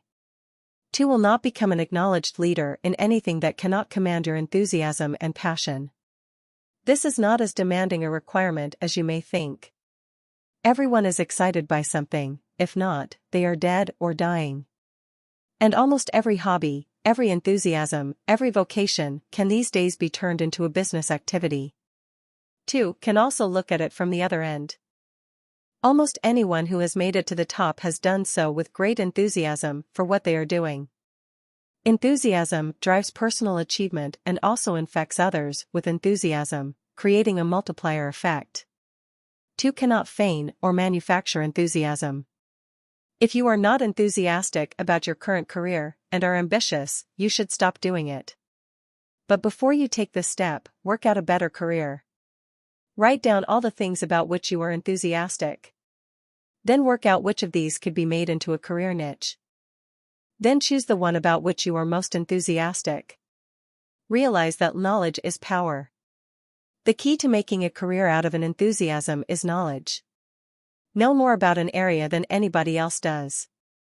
Then work out a way to marketize it, to create a market and a set of loyal customers. It is not enough to know a lot about a little. 2. Have to know more than anybody else, at least about something. Do not stop improving your expertise until you are sure you know more, and are better in your niche, than anybody else. Then reinforce your lead by constant practice and inveterate curiosity. Do not expect to become a leader unless you really are more knowledgeable than anyone else. Marketization is a creative process. You will need to work out for yourself how to do this. Perhaps you can follow the example of others who have marketized their knowledge in an adjacent area. But if this option is not available, follow the guidelines below. Identify your market and your core customers and serve them best. Core market is those people who might pay for your knowledge. The core customers are those who would value your services most. The market is the arena within which you will operate. This requires you to define how the knowledge you have can be sold. Are you going to work for an established firm or an individual as an employee, to work for a number of corporations or individuals as a freelancer, or to set up business marketing services, derived from the labor of yourself and others, to individuals or to firms? Are you going to supply raw knowledge, to process it for specific situations, or to use the knowledge to create a product? Are you going to invent the product, to add value to someone else's semi-finished product, or to be a retailer of finished products? Your core customer or customers are the specific individuals or corporations that may place the highest value on your activity and that may provide a stream of well-paid work. Whether you are employed, self-employed, a small or large employer, or even the head of state, you have core customers on whom your continued success depends. This is true whatever the level of your past achievement. It is surprising, incidentally, how often leaders forfeit their position by neglecting or even abusing their core customer group. Tennis star John McEnroe forgot that his customers were the spectators and even the professional tennis organizers. Mrs. Thatcher, as she then was, forgot that her most important customers were her own conservative members of parliament. Richard Nixon forgot that his core customer group was Middle America, with its requirement for integrity. Serving customers is key, but they must be the right customers for you, those whom with relatively little effort you can make extremely happy. Identify where 20% of effort gives 80% of returns. There is no fun in work unless you can achieve a lot with a little. If you have to work 60 or 70 hours a week in order to cope, if you feel that you are always behind, if you are struggling to keep up with work's requirements, then you are in the wrong job or doing it completely the wrong way. 2. Are certainly not benefiting from the 80-20 principle or from the von Manstein matrix. Keep reminding yourself of some of the golden 80-20 insights. In any sphere of activity, 80% of people are only achieving 20% of results. And 20% of people are achieving 80% of results. What are the majority doing wrong and the minority doing right? Come to that, who are the minority? Could you do what they do? Could you take what they do and do it in an even more extreme form? Could you invent an even more clever and efficient way to do it? Is there a good fit between yourself and your customers? Are you in the right corporation? The right department? The right job? Where could you impress your customers with relatively little effort? Do you enjoy what you do and are you enthusiastic about it? If not, begin planning today to switch to a job where you can be. If you like your job and your customers but are not coasting to glory, you are probably spending your time in the wrong way. What is the 20% of your time when you achieve 80% of your results? Do more of it. What is the 80% of your time when you achieve little? Do less of it. The answer can be as simple as that. Although implementing the change will require you to break all your normal habits and conventions. In every market, for every customer, in every firm, in all professions, there is a way to do things more efficiently and effectively, not just a bit better, but a step function better. Look beneath the surface for 80/20 truths in your profession or industry. In my own profession, that of management consulting, the answers are clear. Big clients, good. Big assignments, good. Large case teams with many cheap junior members, good. Close client relationships, between individuals, good. Relationships with the top person, the CEO, very good. Long client relationships, very good. Long and close client relationships with the top people in large corporations, with large budgets. And the use of many junior consultants, laughing all the way to the bank. What are the 80/20 truths in your line of business? Where do corporations make supernormal, even obscene, profits? Which of your colleagues is riding high while always seeming relaxed? With time to indulge themselves in their favorite hobbies? What are they doing that's so cute? Think, think, think. The answer is there somewhere. All you have to do is find it. But don't ask the industry establishment what the answer is, don't do a survey of your colleagues. And don't try to find the answer in print. All you will find is the conventional wisdom, repeated a zillion ways. The answer will lie with the industry heretics, the professional mavericks, and the eccentric individuals. Learn from the best. The winners in any field have, almost by definition, found ways to make 20% of effort yield 80% of results. This does not mean that the leaders are lazy or lacking in dedication. Leaders usually work very hard. But their output, for no more time than is put in by the merely competent in their field, is several times more valuable than the output of the merely competent. The leaders produce results which, in both quality and quantity, knock spots off the competition. Put another way, leaders do things differently. Leaders are usually outsiders, they think and feel differently. Those who are best in any sphere do not think and act in similar ways to the average performers. The leaders may not be conscious of what they do differently. Very rarely do they think about it and articulate it. But, if leaders do not generally explain the secrets of their success, these can often be deduced by observation. Previous generations understood this well.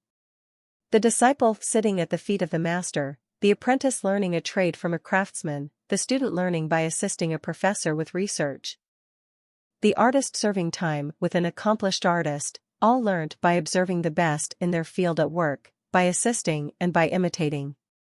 Be willing to pay a high price to work for the best.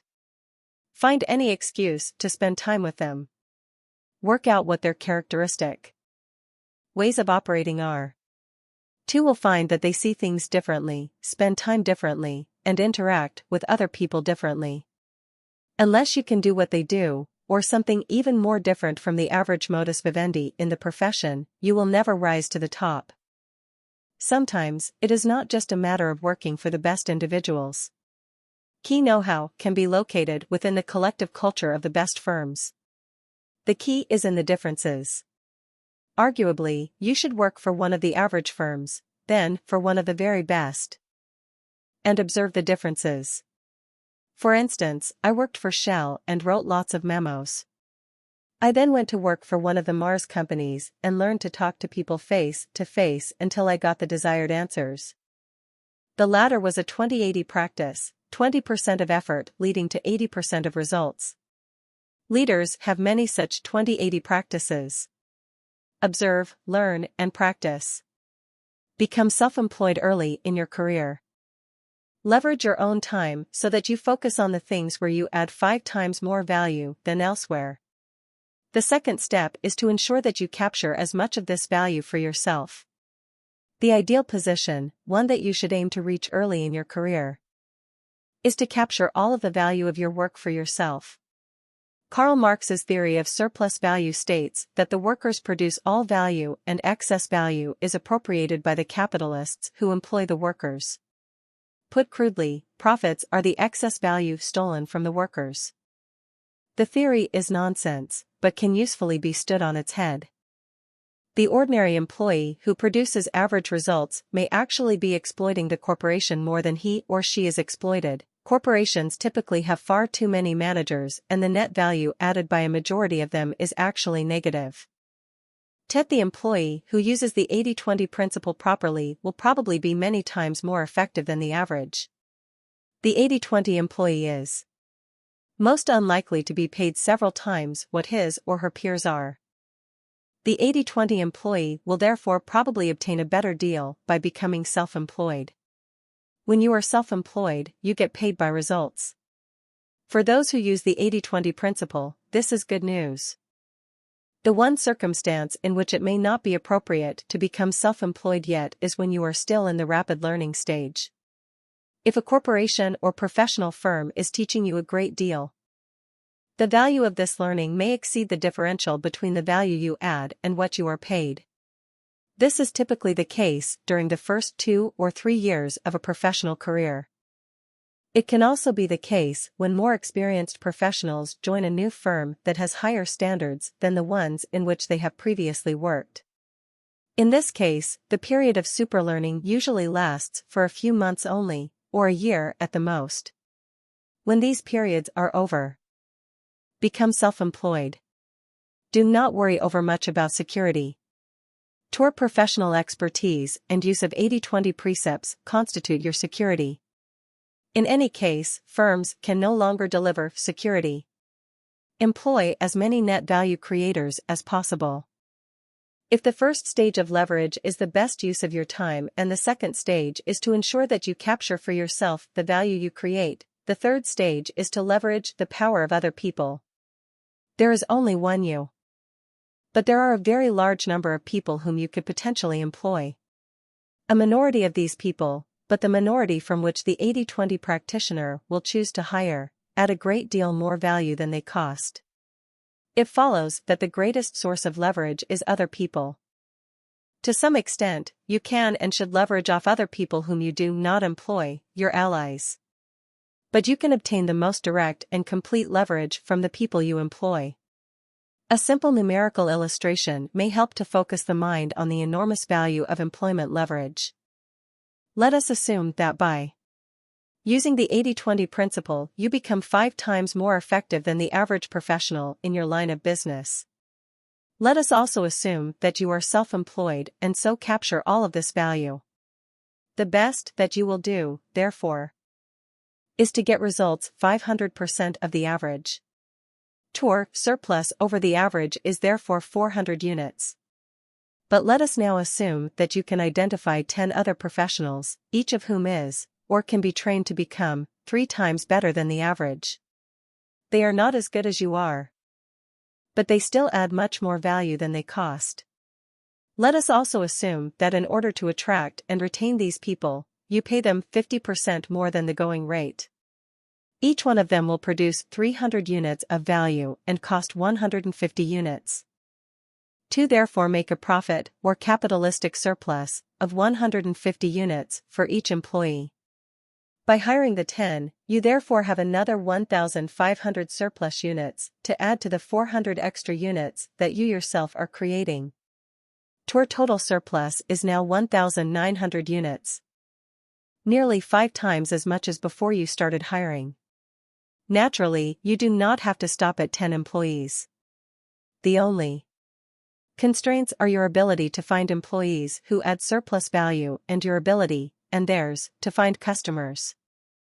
The latter constraint should not normally operate in the absence of the former, since professionals who add excess value should normally find a ready market for their services.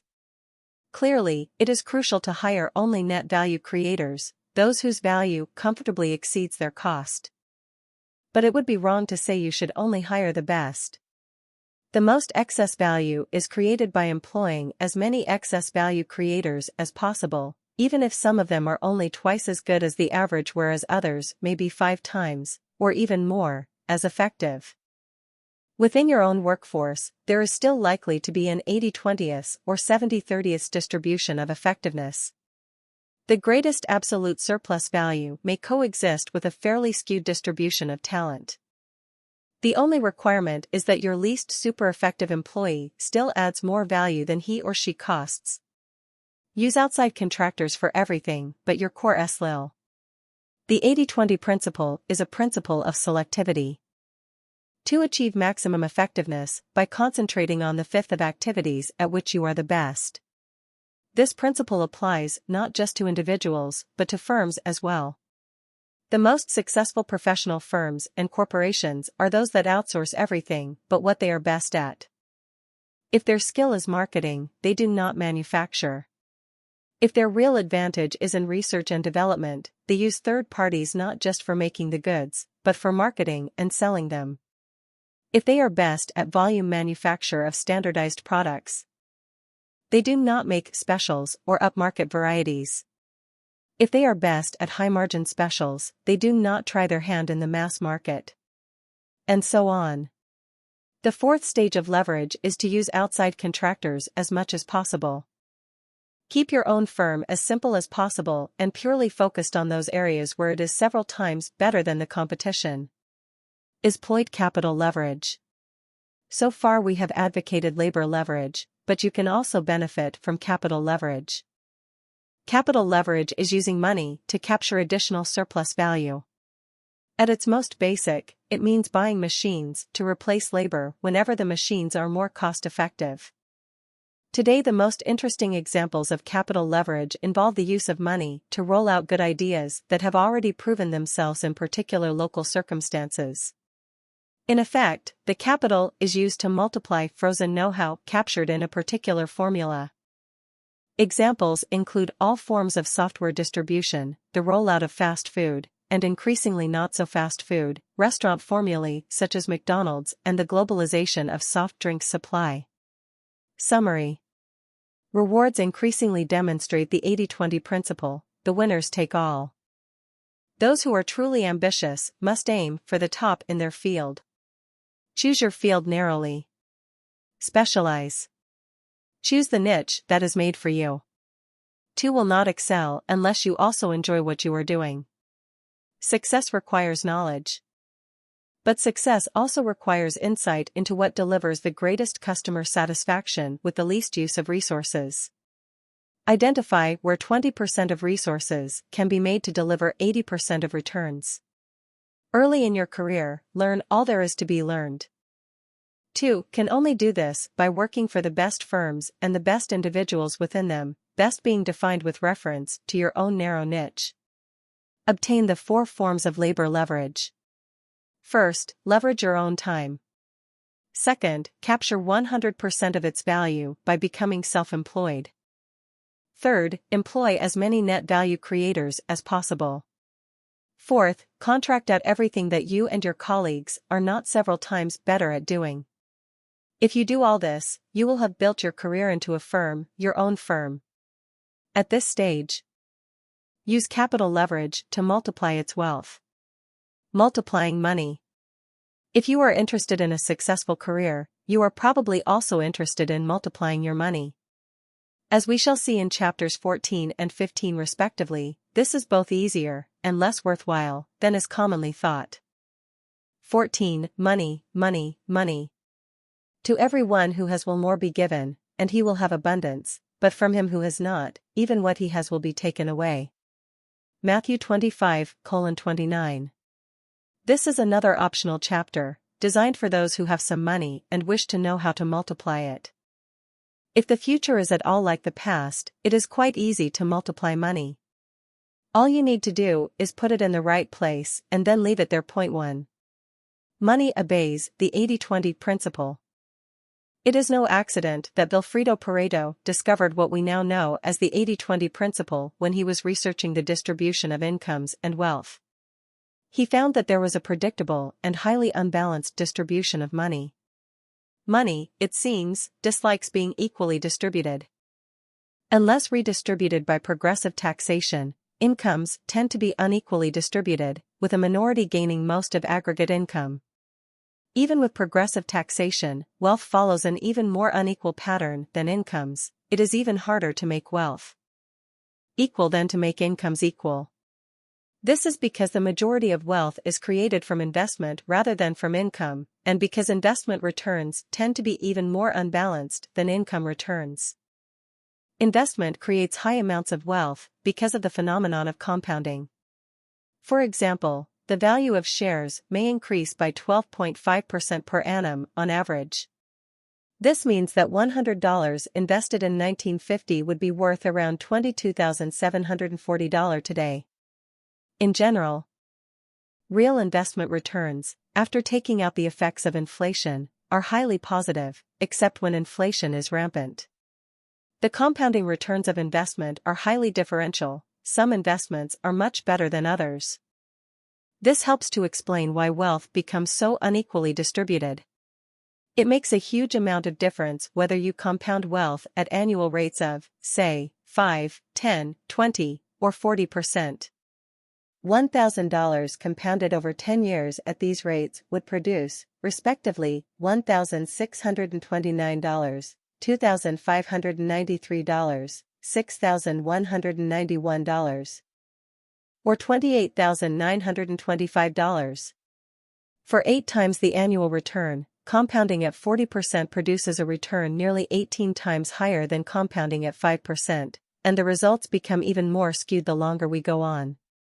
Oddly enough, certain categories of investment, and certain investment strategies, are predictably much better than others at creating wealth. 80-20 insights into making money. 2 are more likely to become wealthy, or to obtain the greatest increase in wealth, from investment income rather than from employment income. This means that there is a premium on accumulating enough money early on to fund investment.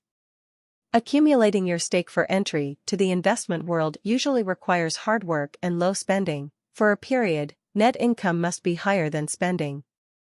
The only exceptions to this rule are acquisition of money from legacies or other gifts, marrying into a wealthy family, windfalls from lotteries or other forms of gambling, and crime. The first cannot easily be predicted, the third is so unlikely that it should be totally discounted. The fourth is not recommended, so only the second can be consciously planned, and even then the outcome is uncertain. Because of the compounding effects of investment, you can become rich either by starting to invest early in life, or by living a long time, or both. Starting early is the most controllable strategy. As early as possible, develop a consistent, long-term investment strategy, based on principles that have worked well in the past. How, then, do we obtain 80% of investment returns with 20% of the money? The answer is to follow Koch's 10 Commandments of Investment. May your investment philosophy reflect your personality. A key to successful personal investing is to match your personality and skills to one of a number of proven techniques. Most private investors fail because they use techniques that, while perfectly valid, are not suited to them as individuals. The investor should choose from a menu of perhaps 10 successful strategies to suit his or her own temperament and knowledge. Koch's 10 Commandments of Investment. 1. Make your investment philosophy reflect your personality. 2. Be proactive and unbalanced. 3. Invest mainly in the stock market. 4. Invest for the long term. 5. Invest most when the market is low. 6. If you can't beat the market, track it. 7. Build your investments on your expertise. 8. Consider the merits of emerging markets. 9. Cull your loss makers. 10. Run your gains. For example, if you like playing with numbers and are analytical, you should become a devotee of one of the analytical methods of investment. Of these, the ones that I like best are value investing, but see the next point, detecting earnings acceleration, and specialist investments such as warrants. If you veer more toward optimism than pessimism, avoid an excessively analytical approach such as those above. The optimist often makes a poor investor, so be sure that your investments really are beating the index. If not, sell them and hand the money over to an index-tracking fund. Sometimes optimists, who in this case deserve the epithet visionaries, make great investors because they select 2 or 3 shares that they know have enormous potential. But if you are an optimist, try to restrain your enthusiasm and write down as carefully as possible why the shares you like are so attractive. Try to be rational before you buy. And be sure to sell any loss-making shares even if you are emotionally committed to them. If you are neither analytical nor visionary but a practical sort of person, you should either specialize in an area about which you know a great deal or follow successful investors who have a clear track record of beating the index. Be proactive and unbalanced. Being proactive means that you take charge of your investment decisions yourself. The danger of advisors and money managers is not so much that they cream off a lot of the profit, but even more that they are unlikely to recommend or implement the sort of unbalanced portfolio that is the route to superior returns. Risk, it is said, is minimized by having a broad spread of investments in a wide range of different media, such as bonds, stocks, cash, real estate, gold, and collectibles. But risk minimization is overrated. If you want to become rich enough to change your future lifestyle, you need to attain above-average returns. The chances of doing this are much higher if you adopt an unbalanced portfolio. This means that you should have few investments, those that you are convinced will give high returns. And it also means that you should invest in one medium. Invest mainly in the stock market. Unless you happen to be an expert in a very esoteric investment medium, such as 19th century Chinese silk screens or toy soldiers, the best investment medium is the stock market. Over the long haul, investing in stocks, also called shares or equities, has produced returns stunningly higher than putting the money in a bank or investing in interest-bearing instruments like government or corporate bonds. For example, I calculated in Great Britain that if you had invested £100 in a building society in 1950, you could have taken out £813 by 1992, but the same £100 invested in the stock market would have returned £14,198. More than 17 times as much. 2 Similar calculations can be made for the United States and nearly every other major stock market. And Schreiber, a private American investor with no particular expertise in the stock market, put $5,000 into blue-chip stocks just after the Second World War. She then sat on them. By 1995, the $5,000 had turned into $22,440,000% of the original. The stock market, happily, is a relatively easy investment medium for the non-expert. Invest for the long term. Do not move in and out of individual stocks or your share portfolio as a whole very often. Unless they are clear losers, keep your stocks for many years. Buying and selling stocks is expensive as well as time-consuming. If you possibly can, take a 10-year view or, even better, a 20-, 30- or 50-year view. If you put money into stocks for the short term, you are really gambling rather than investing. If you are tempted to take the money out and spend it, you are deferring expenditure rather than investing. At some stage, of course, you may want to enjoy your wealth rather than wait for your heirs to do so. The best use of wealth is usually to create a new lifestyle where you can choose how to spend your time, to pursue a career or work activity that you would most enjoy. Then the investment period is over. But until you have enough money to make this shift, continue to accumulate. Invest most when the stock market is low. Although its value goes up over time, the stock market is cyclical, partly as a function of the economic cycle, but mainly because moods fluctuate. It is amazing. But irrational concerns driven by fashion, animal spirits, hope, and fear can drive prices up or down. Pareto himself observed this phenomenon. There is a rhythm of sentiment which we can observe in ethics, in religion, and in politics as waves resembling the business cycle. Whereas during the upward trend every argument produced in order to demonstrate that an enterprise will produce money is received with favor. Whereas such an argument will be absolutely rejected during the downward trend. A man who during the downward trend refuses to underwrite certain stocks believes himself to be guided exclusively by reason and does not know that, unconsciously, he yields to the thousand small impressions which he receives from the daily economic news. When, later, during the upward trend, he will underwrite those same stocks, or similar shares offering no better chance of success, he will again think that he is following only the dictates of reason and will remain unaware of the fact that his transition from distrust to trust depends on sentiments generated by the atmosphere around him. It is well known at the stock exchange that the public at large buys only in a rising market and sells in a declining market. The financiers who, because of their greater practice in this business, use their reason to a greater extent, although they sometimes allow themselves to be swayed by sentiment, do the opposite. And this is the main source of their gains. During a boom period, any mediocre argument to the effect that this boom must continue has great persuasive power, and if you tried to tell man that, after all, prices cannot continue to go up indefinitely, be sure he would not listen to you. 3. A whole school, that of value investing, has grown up around this philosophy. Buy when the stock market as a whole, or an individual share, is low and sell when it is high. One of the most successful investors of all time, Benjamin Graham, wrote the rule book for value investing. And his rules have been vindicated time and time again. 4. There are many rules to guide you in value investing, simplifying greatly, but capturing perhaps 80% of their value in well under 20% of the space. Here are 3 rules to help you. Do not buy when everyone else is and when everyone is convinced that the stock market can only go up. Instead, buy when everyone else is pessimistic.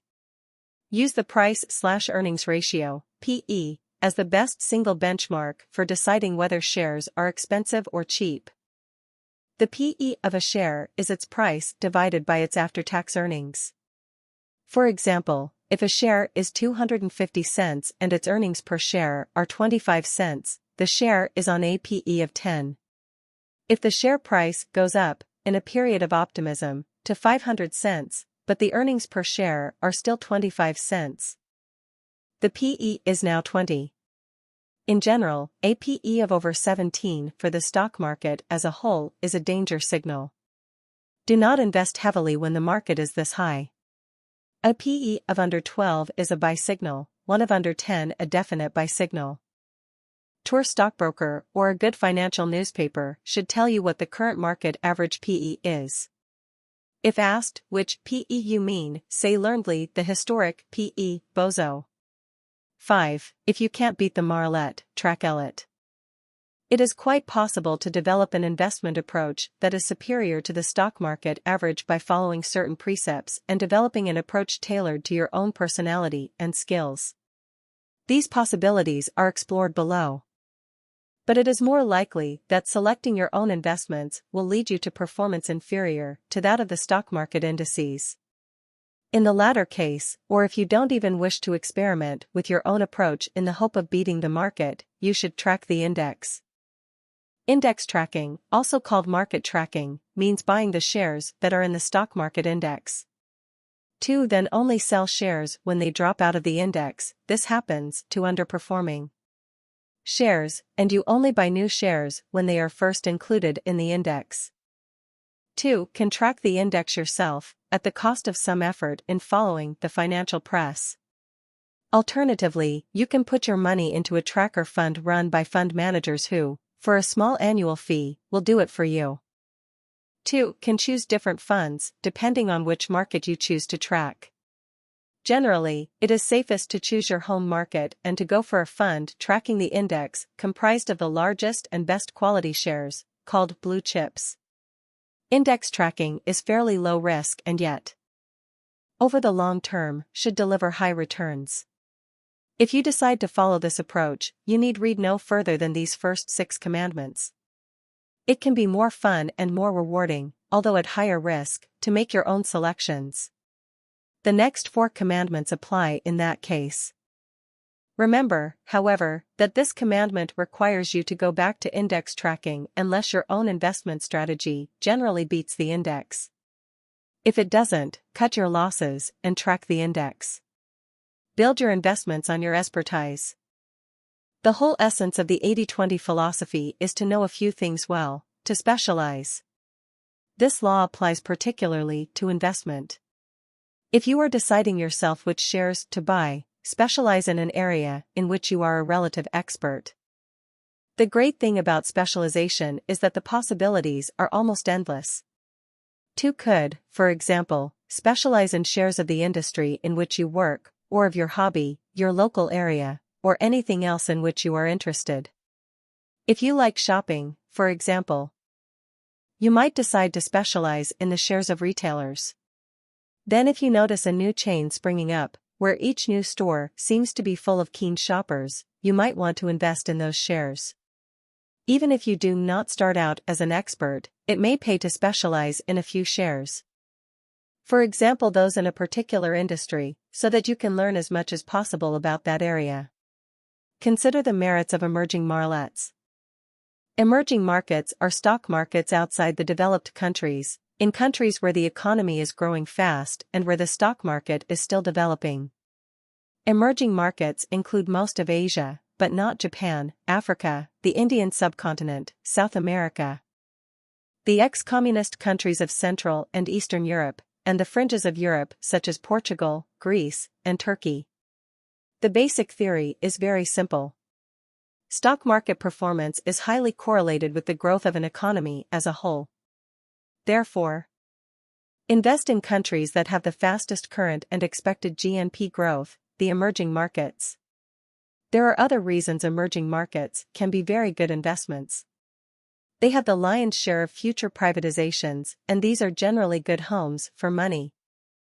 The strange and sudden death of communism around 1990 forced many emerging countries to adopt more free market economic policies, which are likely to work their way through, after the inevitable initial social disruption, into higher returns for investors. And emerging country shares are often very good value, because they tend to have quite low P/E ratios. As the market develops and matures, and individual companies become larger, the P/Es are likely to go up, boosting the share prices considerably. But investing in emerging markets is definitely riskier than investing at home. The companies are younger and less stable. The whole country's stock market could fall as a result of political changes or reductions in commodity prices. The currency could depreciate, and with it the value of your shares, and you may find it much more difficult to take your money out than you did to put it in. Also, the cost of investing in terms of spreads and commissions is much higher than in developed markets. The chances of getting ripped off by a market maker are much higher. 3 policies must be followed by an investor in emerging markets. 1 is to invest only a small part of your total portfolio, up to 20%, in emerging markets. The second is to invest most of your emerging market funds only when the market is relatively low and the average P/E for the countries you are investing in is under 12. The third is to invest for the long term and only pull money out when the P/Es are relatively high. But with these caveats, emerging markets are, over the long haul, likely to outperform, and it can be wise as well as fun to have some investment in them. Call your loss mailers. If any share falls by 15% of the price you paid, sell it. Follow this rule rigorously and consistently. If you want to buy it back later at a lower price, wait until the price has stopped falling, for at least a number of days, and preferably weeks, before you reinvest. Apply the same 15% rule to the new investment, stop the loss after 15%. The only acceptable exception to this commandment is if you are a very long-term investor who does not want to be bothered with the swings in markets and does not have the time to monitor investments. Those who stayed in stocks during and after the 1929, 32, 1974-5, and 1987 crashes will have done well over the long term.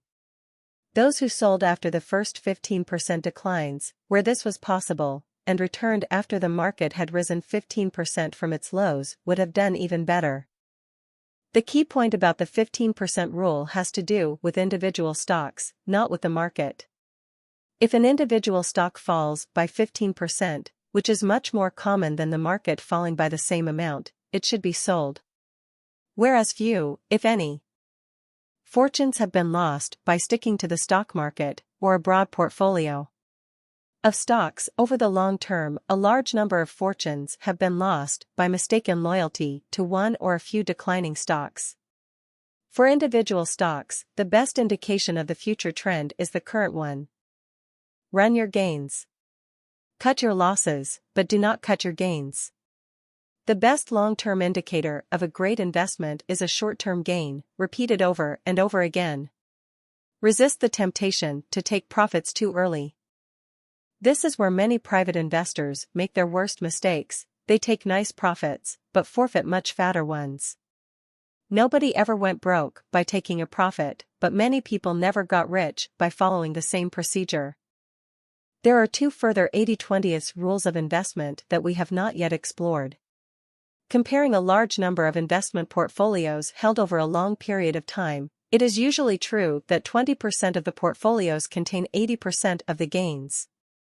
For an individual holding a portfolio over a long period of time, 80% of the gains will usually come from 20% of the investments. In a portfolio composed exclusively of equities, 80% of the gains will come from 20% of the shares held. The reason these rules hold true is that a few investments are usually stunningly good performers, while the majority are not. These few superstar shares can give phenomenal returns. It is absolutely crucial, therefore, to let the superstars stay within the portfolio throughout the process, to let the profits ride. In the dying words of a character from one of Anita Brookner's novels, never sell Glaxo. It would have been easy to lock in a 100% gain on IBM, McDonald's, Xerox, or Marks & Spencer in the 1950s or 1960s, on Shell, GE, Lonrho, BTR, or the Swedish pharmaceuticals firm Astra. In the 1970s, on American Express, Body Shop, or Cadbury Schweppes early in the 1980s, or on Microsoft later that decade. Investors who took these gains would have missed out on several times that appreciation later. Good businesses tend to produce a virtuous cycle of consistent outperformance. Only when this momentum is reversed, which may take several decades, should you consider selling. Again, one good rule of thumb is not to sell unless the price falls by 15% from its recent high price.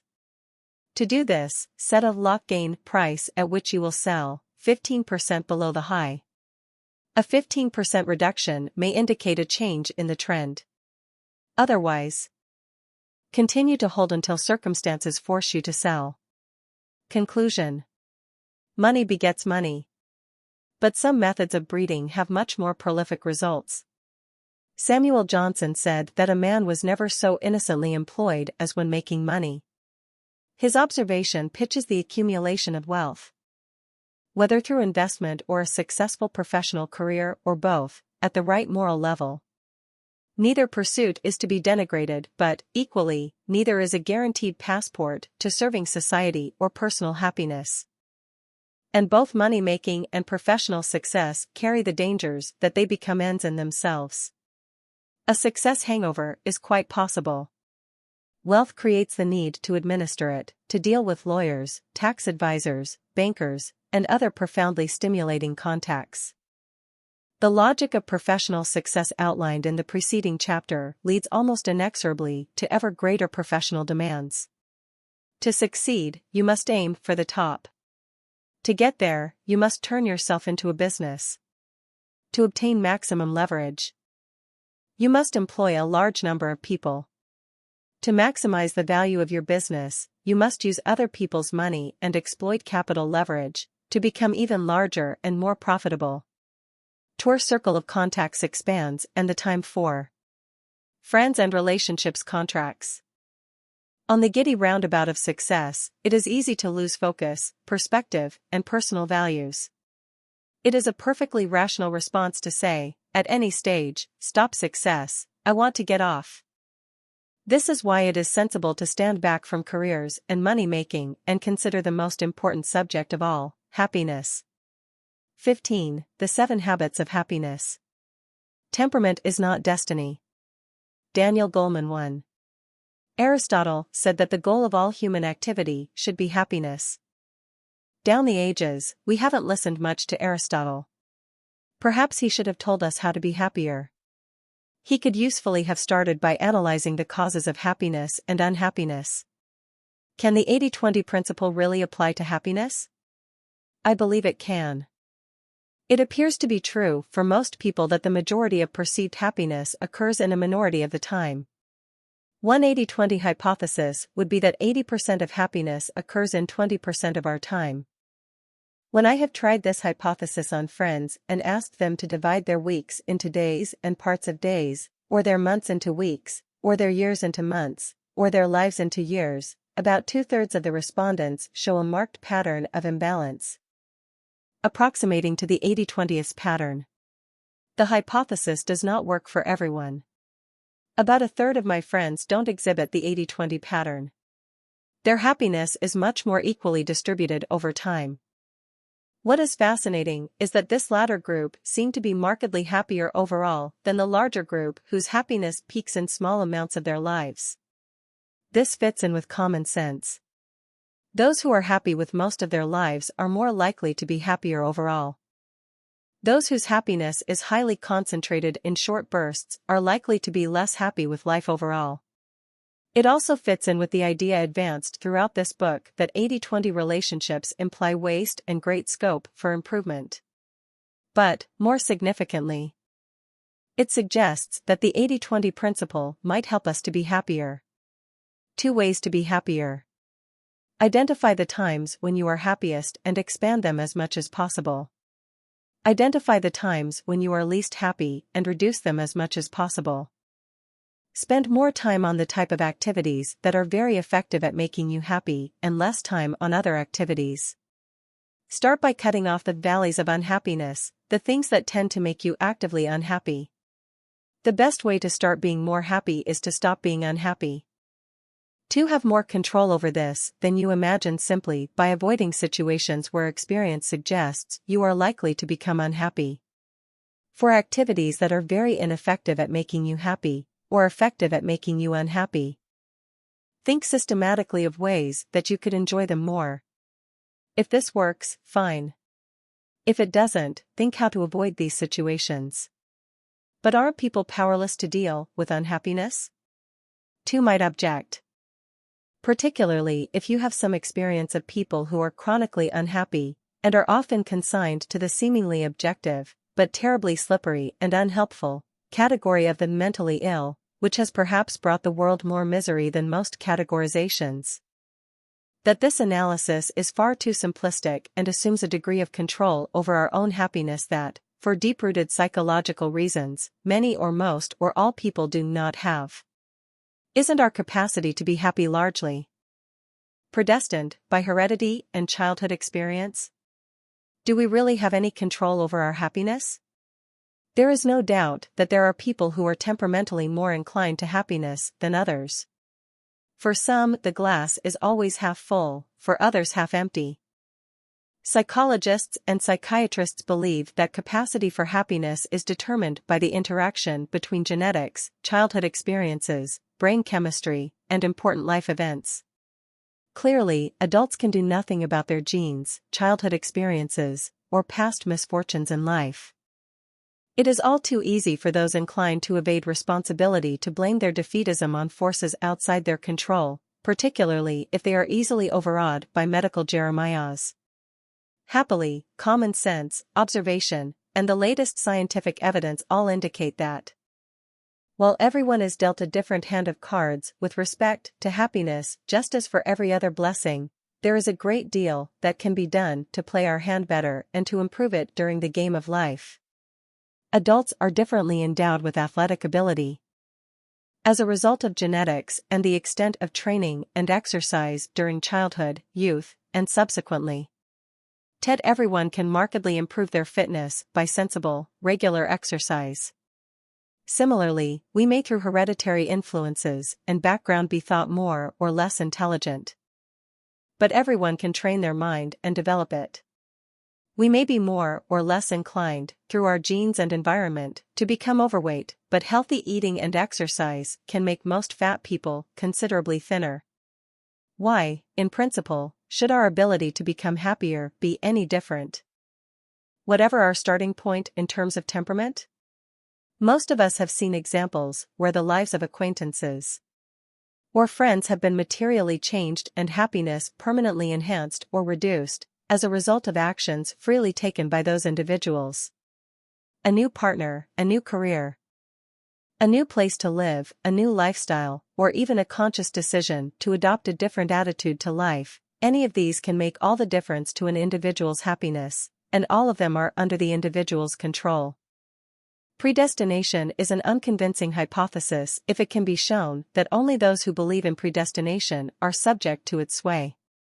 Evidence that some people can freely change their destiny ought to be persuasive and encourage us to emulate those exercising free will. The freedom to be happy is at last supported by science.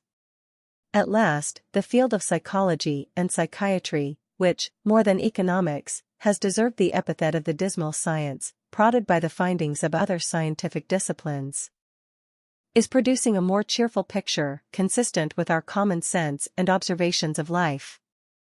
Geneticists used to be excessively deterministic, reducing complex human behavior to the whim of inherited genes. As a more enlightened geneticist, Professor Steve Jones of University College London points out, there have been announcements of the discovery of single genes for manic depression, schizophrenia, and alcoholism. All have been withdrawn too now, we are told by an eminent neuropsychiatrist. The new field of psychoneuroimmunology is telling us that a human being acts as an integrated whole. The evidence suggests that there is a delicate balance between what we think and feel on a daily basis and our physical and mental health. 3. In other words, within limits. You can choose to make yourself happy or unhappy, and even to make yourself healthy or unhealthy. Sensitive dependence on initial conditions. This does not mean that we should discard earlier research about the importance of childhood experiences or later misfortunes. We saw in Part 1 that chaos theory highlights sensitive dependence on initial conditions. This means that early in the life of any phenomenon, chance events and apparently small causes can cause a large deviation in the eventual outcome. Something analogous appears to happen in childhood, producing beliefs about ourselves, that we are loved or unloved, intelligent or unintelligent, highly valued or of low worth, able to take risks or constrained to obey authority, that are then often played out through life. The initial belief, which may be arrived at with no objective foundation whatever, acquires a life of its own and becomes self-fulfilling. Later events, poor examination results, a lover who leaves, failure to get the job we want, a career that moves sideways, being fired, a setback in health, may blow us off course and reinforce negative views about ourselves, putting the clock LBACL to ND happiness. So, is this a chilling world where unhappiness is the path laid out for us? I do not think so. The humanist Pico of Mirandola, 1463-93, pointed out that human beings are not entirely like other animals. 4 All other creatures have a definite nature that they cannot change. Humans have been given an indefinite nature and thus the ability to mold themselves. The rest of creation is passive, humans alone have an active nature. They were created, we could create. When unhappiness strikes, we can recognize what is happening to us and refuse to accept it. We are free to change the way in which we think and act. To invert Jean-Jacques Rousseau, man is everywhere in change yet everywhere can be free. We can change the way that we think about external events, even where we cannot change them. And we can do something more. We can intelligently change our exposure to events that make us either happy or unhappy. Making ourselves happy by strengthening emotional intelligence. Daniel Goleman and other writers have contrasted academic intelligence or IQ with emotional intelligence, abilities such as being able to motivate oneself and delay gratification, to regulate one's moods, and to keep distress from swamping the ability to think, to empathize, and to hope. 5. Emotional intelligence is more crucial for happiness than intellectual intelligence, yet our society places little emphasis on the development of emotional intelligence. As Goleman aptly remarks, even though a high IQ is no guarantee of prosperity, prestige, or happiness in life, our schools and our culture fixate on academic abilities, ignoring emotional intelligence. A set of traits, some might call it character, that also matters immensely for our personal destiny. Point 6. The good news is that emotional intelligence can be cultivated and learned, certainly as a child, but also at any stage in life. In Goleman's wonderful phrase, "Temperament is not destiny, we can change our destiny by changing our temperament." Psychologist Martin Seligman points out that moods like anxiety, sadness, and anger don't just descend on you without your having any control over them. You can change the way you feel by what you think. 7. There are proven techniques for exiting feelings of incipient sadness and depression before they become damaging to your health and happiness. Moreover, by cultivating habits of optimism, you can help to prevent disease as well as have a happier life. Again, Goleman shows that happiness is related to neurological processes in the brain. Among the main biological changes in happiness is an increased activity in a brain center that inhibits negative feelings and fosters an increase in available energy, and a quieting of those that generate worrisome thought. There is a quiescence, which makes the body recover more quickly from the biological arousal of upsetting emotions. Point 8. Identify personal levers that can magnify positive thoughts and cut off negative ones. In what circumstances are you at your most positive and most negative? Where are you? Who are you with? What are you doing? What is the weather like? Everyone has a wide range of emotional intelligence, depending on the circumstances. 2. Can start to build up your emotional intelligence by giving yourself a break, by skewing the odds in your favor, by doing the things where you feel most in control and most benevolent. 2. Can also avoid or minimize the circumstances where you are at your most emotionally stupid. Making ourselves happier by changing the way we think about events. We have all experienced the trap of self-reinforced depression, when we think in a gloomy and negative way and simply make things worse, so that we can imagine no way out of the box. When we come out of the depression, we see that the way out was always there. We can train ourselves to break the self-reinforcing pattern of depression by simple steps, such as seeking out company, changing our physical setting, or forcing ourselves to exercise. There are many examples of people exposed to the worst misfortunes, like those in concentration camps or with fatal diseases, who react in a positive way that changes their perspective and strengthens their ability to survive. According to Dr. Peter Fenwick, a consultant neuropsychiatrist, the ability to see silver linings in clouds is not simply Pollyannaism, it is a healthy self-protective mechanism with a good biological basis. 9. Optimism, it seems, is a medically approved ingredient for both success and happiness, and the greatest motivator on earth. Hope has been defined specifically by C. R. Snyder, a psychologist at the University of Kansas, as believing you have both the will and the way to accomplish your goals, whatever they may be. 10. Making ourselves happier by changing the way we think about ourselves. Do you think of yourself as successful or unsuccessful?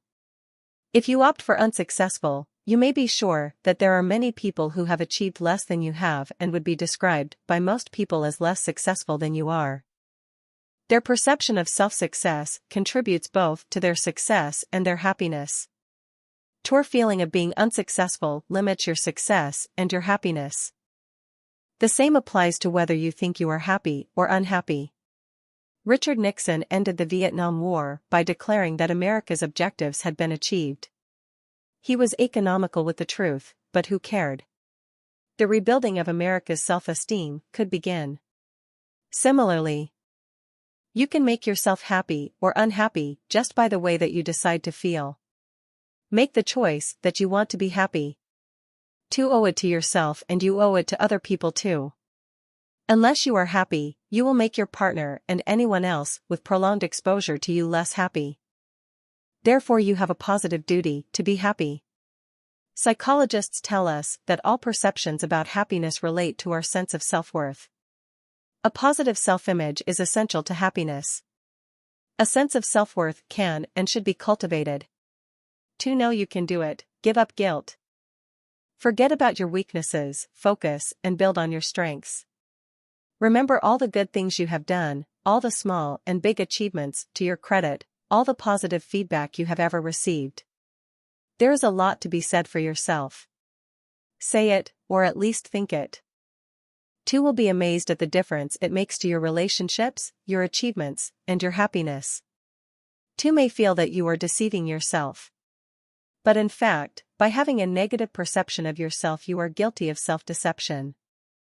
All the time we tell ourselves stories about ourselves. We have to, there is no objective truth. 2. Might as well choose positive rather than negative stories. By doing so, you will increase the sum of human happiness, starting with yourself and radiating out to others. Use all the willpower at your disposal to make yourself happy. Construct the right stories about yourself and believe them. Making ourselves happier by changing events. A further route to superior happiness is to change the events you encounter in order to increase your happiness. None of us can ever have complete control over events, but we can have much more control than we think. If the best way to start being happy is to stop being unhappy, the first thing we should do is to avoid situations and people that tend to make us depressed or miserable. Mailing ourselves happier by changing the people we see most. There is medical evidence that high levels of stress can be coped with provided that we have a few excellent personal relationships. But relationships of any kind that take up a large part of our time and are part of the daily fabric of our lives, whether at home, at work, or in our social lives, will powerfully influence both our happiness and our health. To quote John Cacioppo, an Ohio State University psychologist, "It's the most important relationships in your life, the people you see day in and day out, that seem to be crucial for your health. And the more significant the relationship is in your life, the more it matters for your health." 11. Think about the people you see every day. Do they make you happier or less happy? Could you change the amount of time you spend with them accordingly? Avoid the SNLupits. There are many situations with which each of us typically copes badly. I have never seen the point in training people not to be scared of snakes. The more sensible action is to avoid the jungle or the pet shop. What upsets us, of course, varies from person to person. I cannot stop myself getting angry when confronted with pointless bureaucracy.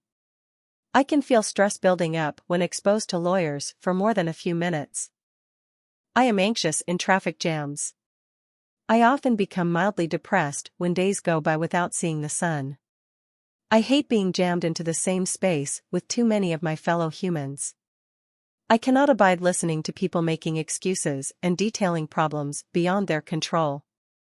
If I were to become a rush-hour commuter, working with lawyers, and living in Sweden, I am sure I would become depressed and quite possibly do myself in. But I have learned to avoid, as far as practicable, such situations. I do not commute, avoid mass transit systems in the rush hour. Spend at least a week a month in the sun, pay someone else to deal with bureaucracy, drive around jams even if it takes longer, avoid having anyone of a negative disposition report to me, and find that my telephones mysteriously disconnect 5 minutes after I am called by lawyers. As a result of all these actions, I am significantly happier. No doubt you have your own pressure points. Write them down. Now. Consciously engineer your life to avoid them. Write down how, now. Check each month how far you are succeeding. Congratulate yourself on each small avoidance victory. In Chapter 10, you identified your unhappiness islands. Analysis or reflection on when you have been least happy very often leads to obvious conclusions. 2. Hate your job. 2. Get depressed by your spouse. Or perhaps more precisely, you hate 1/3 of your job, You cannot abide being with your spouse's friends or in-laws, you suffer mental torture from your boss, you detest housework. Great! Tuvey finally had a blinding glimpse of the obvious. Now do something about it. Daily happiness habits. After you have removed, or at least set in motion plans to remove the causes of unhappiness, concentrate most energy on the positive seeking of happiness. For this, there is no time like the present. Happiness is profoundly existential. Happiness only exists now. Past happiness may be remembered or future happiness planned, but the pleasure this gives can only be experienced in the now. What we all need is a set of daily happiness habits, similar to, and in fact partially related to, our daily fitness or healthy eating regime. My 7 daily happiness habits are summarized in Figure 38. Figure 38, 7 daily happiness habits. One essential ingredient of a happy day is physical exercise. I always feel good after, even if not during, exercise. Apparently, this is because exertion releases endorphins, natural antidepressants that are similar to certain exhilarating drugs, but with none of the dangers or expense. Daily exercise is an essential habit. If you don't make it a habit, you will do it far less often than you should. If it is a workday, I always exercise before going to work, to ensure that my exercise time is not blown away by unexpected work pressures. If you travel a lot, ensure that you plan when you will exercise at the same time that you order the tickets, if necessary changing the schedule to accommodate the exercise. If you are a high-powered executive, do not let your secretary put any meetings in the calendar before 10 a.m., so that you will have plenty of time to exercise and prepare yourself for the day ahead. Another key component of a happy day is mental stimulation. 2. May obtain this at work, but, if not, ensure that there is some intellectual or mental exercise each day. There are a huge number of ways to obtain this, depending on your interests: crossword puzzles, certain newspapers and magazines, reading part of a book, talking for at least 20 minutes to an intelligent friend about an abstract topic, writing a short article or journal entry, in fact, doing anything that requires active thought on your part. Watching television, even of the highbrow kind, does not qualify. A third essential daily regime is spiritual or artistic stimulation. This need not be as forbidding as it sounds. All that is required is at least half an hour's food for the imagination or spirit. Going to a concert, art gallery, theater, or movie all qualify, as do reading a poem, watching the sun rise or set, looking at the stars, or attendance at any event where you are stimulated and excited. This can even include a ball game, race meeting, political rally, church, or park. Meditation also works well. Daily happiness habit number 4 is doing something for another person or people. This does not have to be a major work of benevolence. It can be a random act of kindness, such as paying for someone else's parking meter or going out of your way to direct someone. Even a brief altruistic act can have a great effect on your spirits. The 5th habit is to share a pleasurable break with a friend. This must be an uninterrupted tête-à-tête lasting at least half an hour, but the form of the occasion is up to you. A cup of coffee, a drink, a meal, or a leisurely walk are all appropriate. Habit number 6 is to give yourself a treat. To prompt you each day, write down now a list of all the pleasures in which you could indulge yourself. Don't worry, you don't have to show the list to anyone. Ensure that you chalk up at least one of these each day. The final habit, at the end of each day, is to congratulate yourself on having followed your daily happiness habits. Since the point is to make yourself happy rather than unhappy, you can count a score of 5 or more, including this number 7, as a success. If you haven't notched up 5 habits, but have still achieved something significant or enjoyed yourself, congratulate yourself anyway on a day's worthwhile living. Medium-term stratagems for happiness. In addition to your 7 happiness habits, Figure 39 distills 7 shortcuts to a happy life. Figure 39, 7 shortcuts to a happy life. Shortcut number 1 is to maximize control over your life. Lack of control is the root cause of much unease and uncertainty. I would rather drive a long way round a complex city route, with which I am familiar, than try to navigate a potentially shorter course that I do not know. Bus drivers are more frustrated than bus conductors, and more liable to heart attacks. Not just because of the lack of exercise on the job, but because they have much more limited control over when the bus moves. Working in the classic large bureaucracy leads to alienation because one's working life cannot be controlled. Self-employed people who can determine their working hours and work scheduling are happier than employed people who cannot. Maximizing the proportion of your life under your own control requires planning and often risk-taking. The happiness dividends, however, should not be underestimated. Setting reasonable and attainable goals is the second shortcut to happiness. Psychological research has shown that we are likely to achieve most when we have reasonably challenging but not too difficult goals. Objectives that are too easy will lead us to be complacent, accepting mediocre performance. But objectives that are too tough, the sort of objectives set by those of us laden with guilt or burdened with high and punitive expectations, are demoralizing and lead us to self-fulfilling self-perceptions of failure. Remember that you are trying to become happier. If in doubt, when setting yourself goals, err on the soft side. It is better for your happiness to set soft goals and succeed than it is to set tough goals and fail, even if the latter would have led you to objectively superior performance. If there is a trade-off between achievement and happiness, choose happiness. The third shortcut is to be flexible when chance events interfere with plans and expectations. John Lennon once remarked that life is what happens while we're making other plans. Our objective must be to make our plans stick so that we happen to life rather than the other way round, but we must be prepared for life to insert its quota of objections and diversions. Life's interjections should be cheerfully and playfully accepted as a counterpoint to our plans. If possible, life's unplanned contribution should be incorporated into our own plan, so that it can proceed to an even higher level. If imagination fails us here, life's objection should be worked around or quashed. If neither of these tactics works, we should accept what we cannot control with grace and maturity and get on with molding what we can control. On no account should we let life's objections ruin us or make us angry, self-doubting, or bitter. Fourth, develop a close relationship with a happy partner. We are programmed to develop a close living relationship with one person.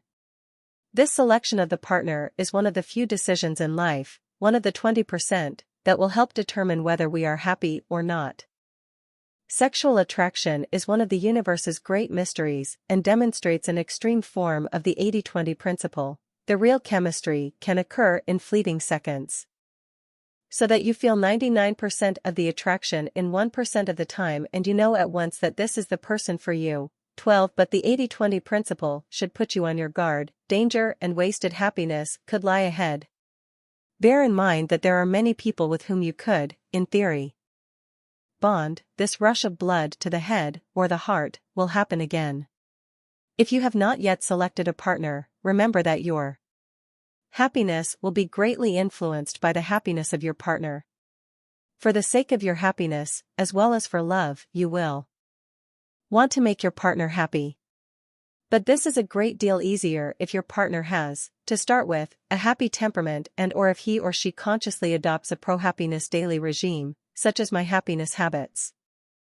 Team up with an unhappy partner and the odds are that you yourself will end up unhappy. People with low self-esteem and self-confidence are a nightmare to live with, however much mutual love abounds. If you are a very happy person, you might just make an unhappy person happy. But it is a hell of a trick to pull off. Two mildly unhappy people who are deeply in love might just, with strong determination to be happy and a good happiness regimen, manage to attain mutual happiness, but I would not bet on it. Two unhappy people, even in love, will drive each other nuts. If you want to be happy, choose to love a happy partner.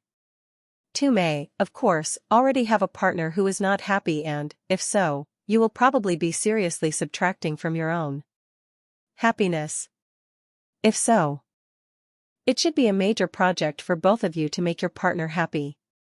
The fifth shortcut is to cultivate close friendships with a few happy friends.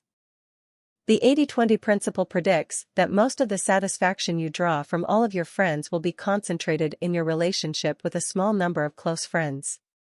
The principle also indicates that you are likely to misallocate your time, spending too much with the not-so-good friends and too little with the very good friends. Although you may allocate more time per friend to the good friends, there are more of the not-so-good variety in most people's friendship portfolio, so that in aggregate the not-so-good friends take more time than the good ones. The answer is to decide who the good friends are and give them 80% of the time allocated to friends. You should probably increase this absolute amount of time as well.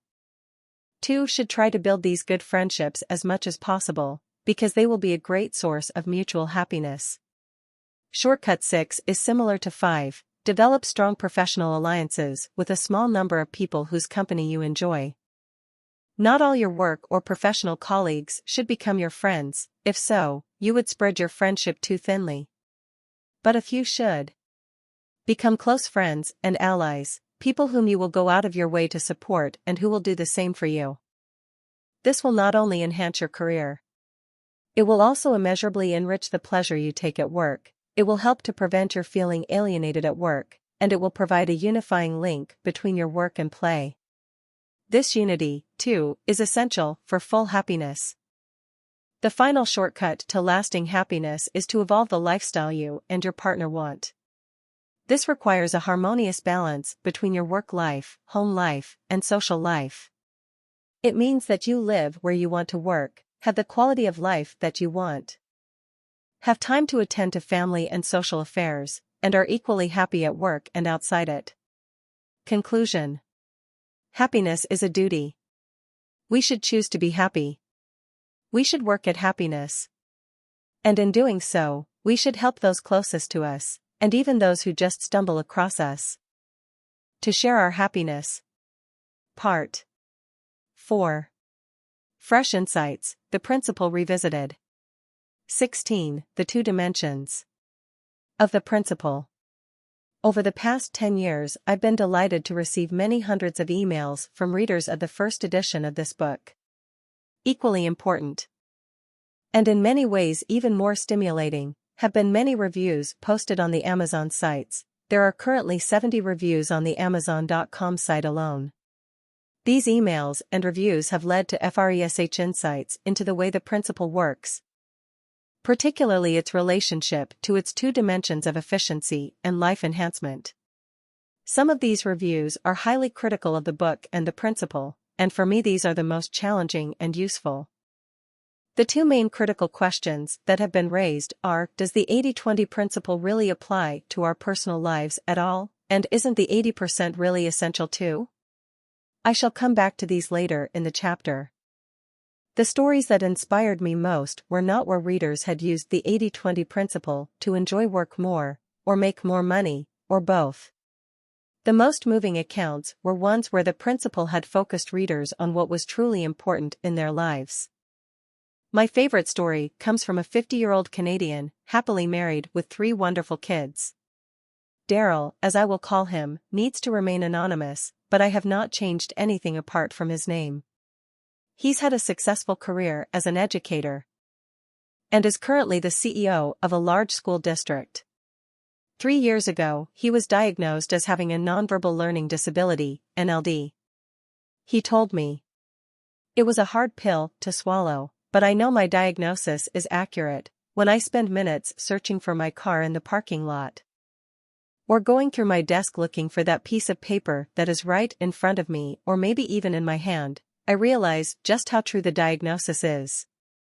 Here I am, trying to find ways to support children with special needs, which is a big part of my work, and, wouldn't you know it, I have special needs myself. I publish a lot, advocating that teachers become leaders. It was because, when I was a principal, there were so many things that the teachers could do much better than me. I delegated to them the 80% of tasks that I wasn't good at. It ended up in them nominating me for a leadership award, which I received in 1999. Little did they know that my empowering them and leading them, while authentic, were also done out of necessity. I realize how the 80-20 principle has really been my reason for success. I also want to use your 80-20 philosophy in helping others with learning difficulties. Focus on the top 20% of what they do well. In the not-too-distant future, I hope to remove the veil that prevents me from showing others the person that I truly am. Daryl has written a moving article called Finding Power in Weakness, which applies the 80-20 principle in a novel way. Essentially, he says that when our weaknesses are apparent to us, we can rely on our strong suits more potently, partly because we have to, and partly because we realize the gap between our weaknesses and other people's strengths. We appreciate how dependent we are on other people and in return strive to help them with the signature strengths that we happen to have. Denying our weaknesses, or even reducing them, can cut us off from our strengths, and from those of the people around us. Reader's Insights. I'd like to pass along a few of the best or most amusing reader insights into the principle. First, a comment from Sean F. O'Neill. In the U.S. in the 1920s, there was an accomplished writer named Edmund Wilson. He championed Marcel Proust to the Americans. His 20% was his writing and research. Here is how he dispensed with the 80% of low-priority stuff. He used to answer requests with a postcard that read, "Edmund Wilson regrets that it is impossible for him to read manuscripts, write articles or books to order, do any kind of editorial work, judge literary contests, give interviews, conduct educational courses, deliver lectures, gives talks or make speeches, take part in writers' congresses, answer questionnaires, contribute or take part on symposiums or panels of any kind, contribute manuscripts for sale, donate copies of his books to libraries, autograph books for strangers, allow his name to be used on letterheads, supply personal information about himself, supply photographs of himself, supply opinions on literary or other subjects." Michael Cloud focused on his professional life. I did an 80-20 analysis of my income-generating activities as a speechwriter and fundraiser, and found that in the previous year I had earned 89% of my income in 15% of my work time, from 15% of my work. I gave away or discarded the 85% of the work that generated only 11% of my income, slashed my work time by 70%, doubled my time doing my high-leverage projects, and more than doubled my income. Then I wrote a high-octane email urging friends and clients to buy and read the 80-20 principle with my promise that, if they didn't get extraordinary value from your book, I would refund double their $25 hardcover purchase price. I sent my message to 107 people. 38 of them bought and read the book. All said they had profited from it. A vice president of marketing bought a case of your books for his team. Michael offers 4 new insights. 1. I benefit from urging people to read, reflect on, and apply the 80-20 principle. Imagine the benefits from having 20% of my community, businesses, country, and 20% of the individuals on Earth thinking and living 80-20s. Wouldn't you like to live in a world of Da Vinci's and Mozart's and Einstein's, where everyone authored their highest and best? 2. Some people succeed by reinventing the wheel. Most fail by reinventing the flat tire. Perhaps you should pen a brief book on the toxic 20%, the 20% that are most costly and damaging. 3. Good poker players fold a lot. As Larry W. Phillips writes in Zen and the Art of Poker, play only the best 15 to 20% of your hands and throw in the rest. 4. Good to Great by Jim Collins has one chapter, Chapter 4, The Hedgehog Concept, that's a shimmering application of the 80-20 principle. Terry Lee writes from Hong Kong to pick up the connection with chaos theory. Yes, the universe is unbalanced, otherwise, perhaps, there would have been no Big Bang. I see Eliyahu M. Goldratt's theory of constraints, which focuses on improving or exploiting bottlenecks, as a special version of the 80-20 principle. The idea is to concentrate on the few causes, and usually only one cause, of the bottleneck. That releases enormous power. It strikes me that this theory of constraints, like the principle, applies both to our work and personal lives. At work, what is the one constraint that, if it were removed, would make us 5, 10, or 20 times as productive? For you, is it your boss, your fear of failure, your lack of qualifications, your inability to choose what you work on, your lack of the right collaborator, or something else altogether? What is the constraint? What stops you from enormous improvement? If you identify the constraint, you can then work on a campaign to remove it. In your private life, what is the one thing that stops you making the best of your life and bringing happiness to the people you care about? There may be one overriding constraint. What is it? Does the 80-20 principle really apply to our personal lives? Quite remarkably, nobody has disputed that the 80-20 principle works in business. Some readers, indeed, gave examples of very different businesses that have benefited. Dr. Mark Shook is pastor of a church in Texas who has increased his congregation 300 times by using the principle. He writes, "Your books on 80-20 thinking have transformed my life. I am the pastor of Community of Faith in Cypress, Texas. Following 80-20's principles, we have grown from 5 people meeting in my living room to over 1,500 in average attendance in 2.5 years. We call ourselves the 80-20th Church. I bet you didn't know that you were a church growth guru. Since then, however, I've discovered that there's another much larger 80-20 church." Veronica Abney, the church administrator for the largest megachurch in Chicago, wrote to me that our church currently has 25,000 members, with the arena facility next to the United Center, where the Chicago Bulls play, and home to Michael Jordan.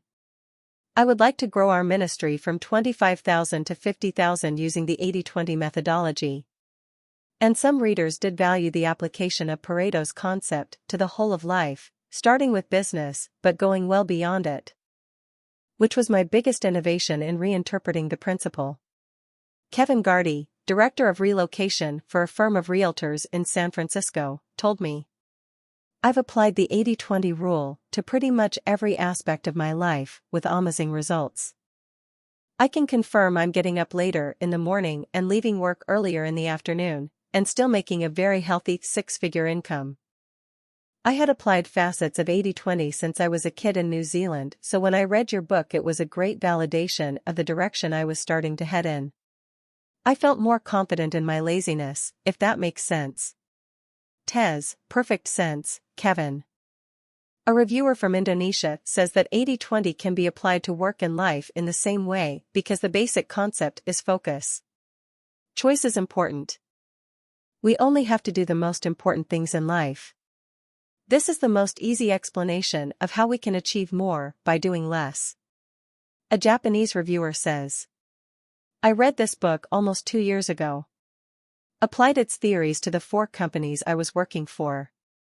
Managed to cut my working hours by 25% and still maintained my original salary. Opened my own business in the meantime. With all the extra time I've created, I get to think of new ways to make my life more fun and easier on the bank balance. A simple approach to calculating where you are wasting time, money, and effort and where to move the effort to create more time and money. I'm about to apply the formula to my Japanese language studies, exercise regime, and anything else I can think of.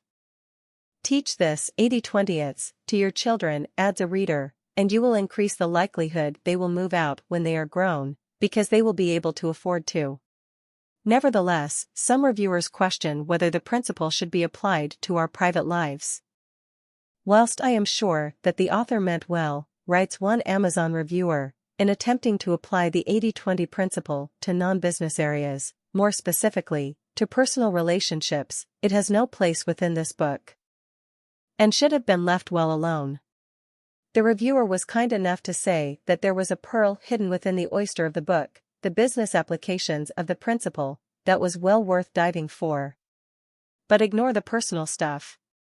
A second reviewer says the book provides an astute evaluation of the economic and social realities of business.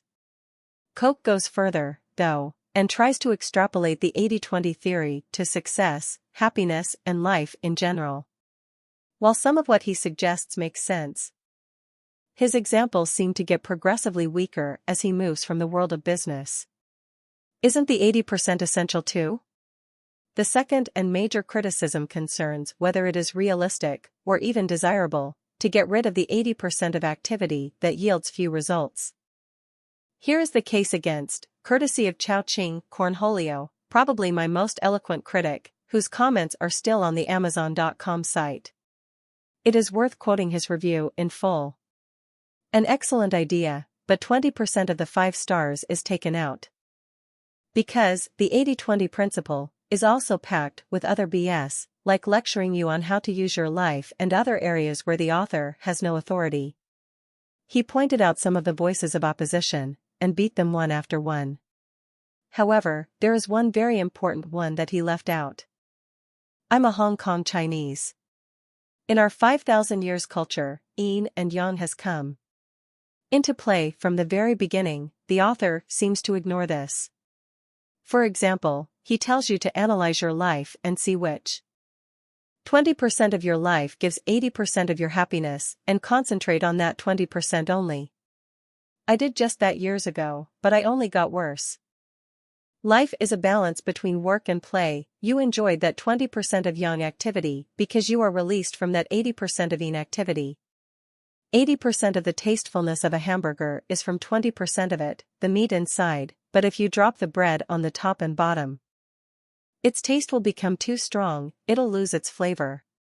Similarly, perhaps your honeymoon or a graduation trip to Europe was the most wonderful experience, yet, if you redo that over and over, by principle of marginal return, it'll be boring. 20/80ths can be applied perfectly to work. But to play, not so. I also wonder if the author will think 80% of sex pleasures derives from 20% of the time between yang, climax, so probably we should drop the yin foreplay altogether? A similar concern was raised to me by Lord Carr, formerly a top UK cabinet minister. He cited the case of the then British ambassador to the US, who told him, "You might think that much of my time is spent on trivial matters, such as having endless dinners and spending time socially with American leaders. But that time is not wasted. When it comes to the crunch, I know whose judgment can be relied on and who is really flaky.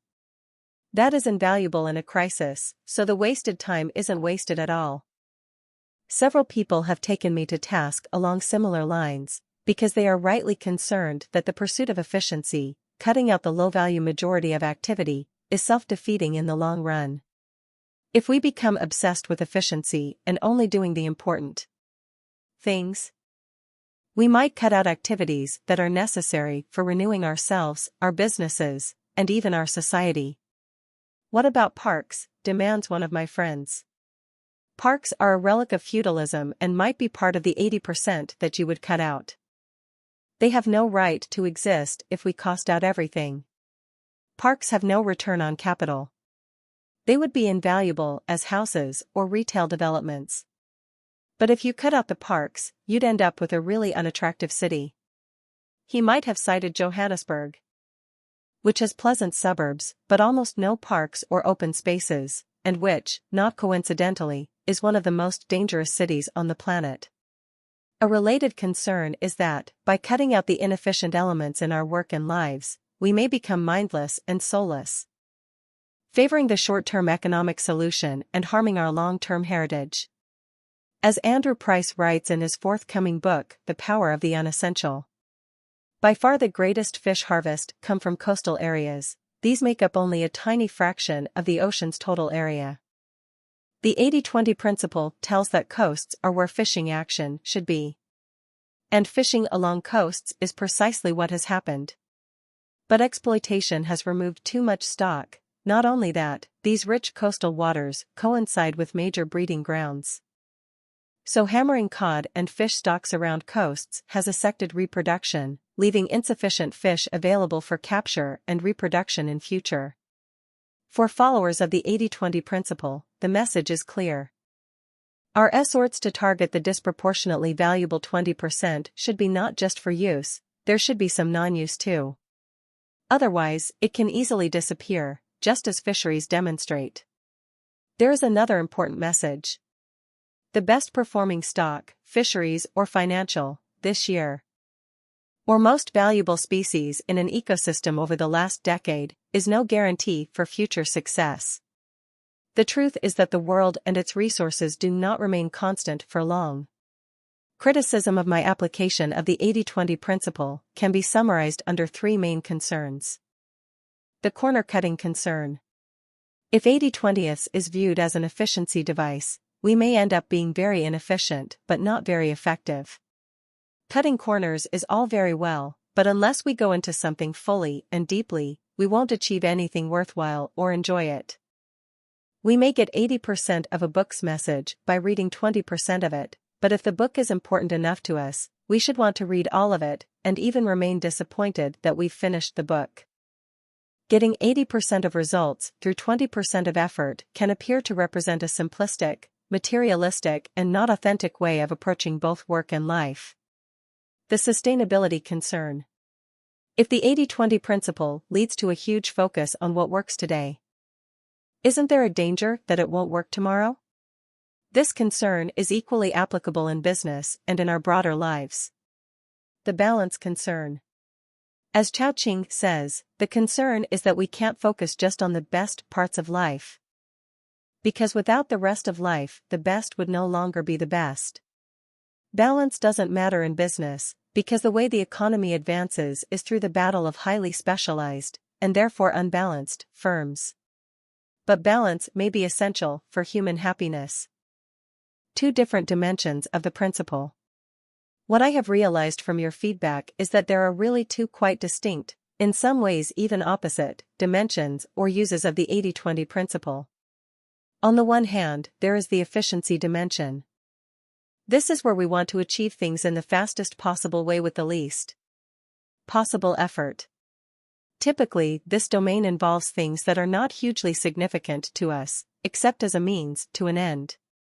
For example, if we look on our work as mainly a means to earn money, because we want to do other things with other people outside of work, and it is these latter things that really matter to us, then work falls squarely into the box marked efficiency. We want to use the 80-20 principle to get our work done as productively and quickly as possible, and get on with our real life. So the 20% approach is the way we should use the principle. We focus on the most productive 20%, perhaps doubling our time on those matters, and, as far as possible, cut out everything that is not in the high-efficiency 20% box. In terms of the illustration I gave in Chapter 10 on Time Revolution, we should perhaps spend 2 days on the high-efficiency 20%, and then devote the rest of the week to what we really care about. Simplistically, we can expect to increase the value of our work to 160% of what it was before. We get 2 lots of 80%, each derived from 1 day of work, the 20%. Where possible, we also reduce our working week to 2 days. The efficiency dimension can also be applied to matters outside work that are not really important to us, those that are chores. Into this 20% box fall, for example, all the people we have to meet socially but don't really want to, all the obligations we don't want but can't get rid of. Doing our taxes, cleaning the garage, doing the gardening if we don't enjoy it and can't slough it off onto someone who does, and so forth. The objective is to find the 20% that is most important and that gives us 80% of the results, and get it out of the way as rapidly and painlessly as we can. On the other hand, there is the life-enhancing dimension of the 80-20 principle.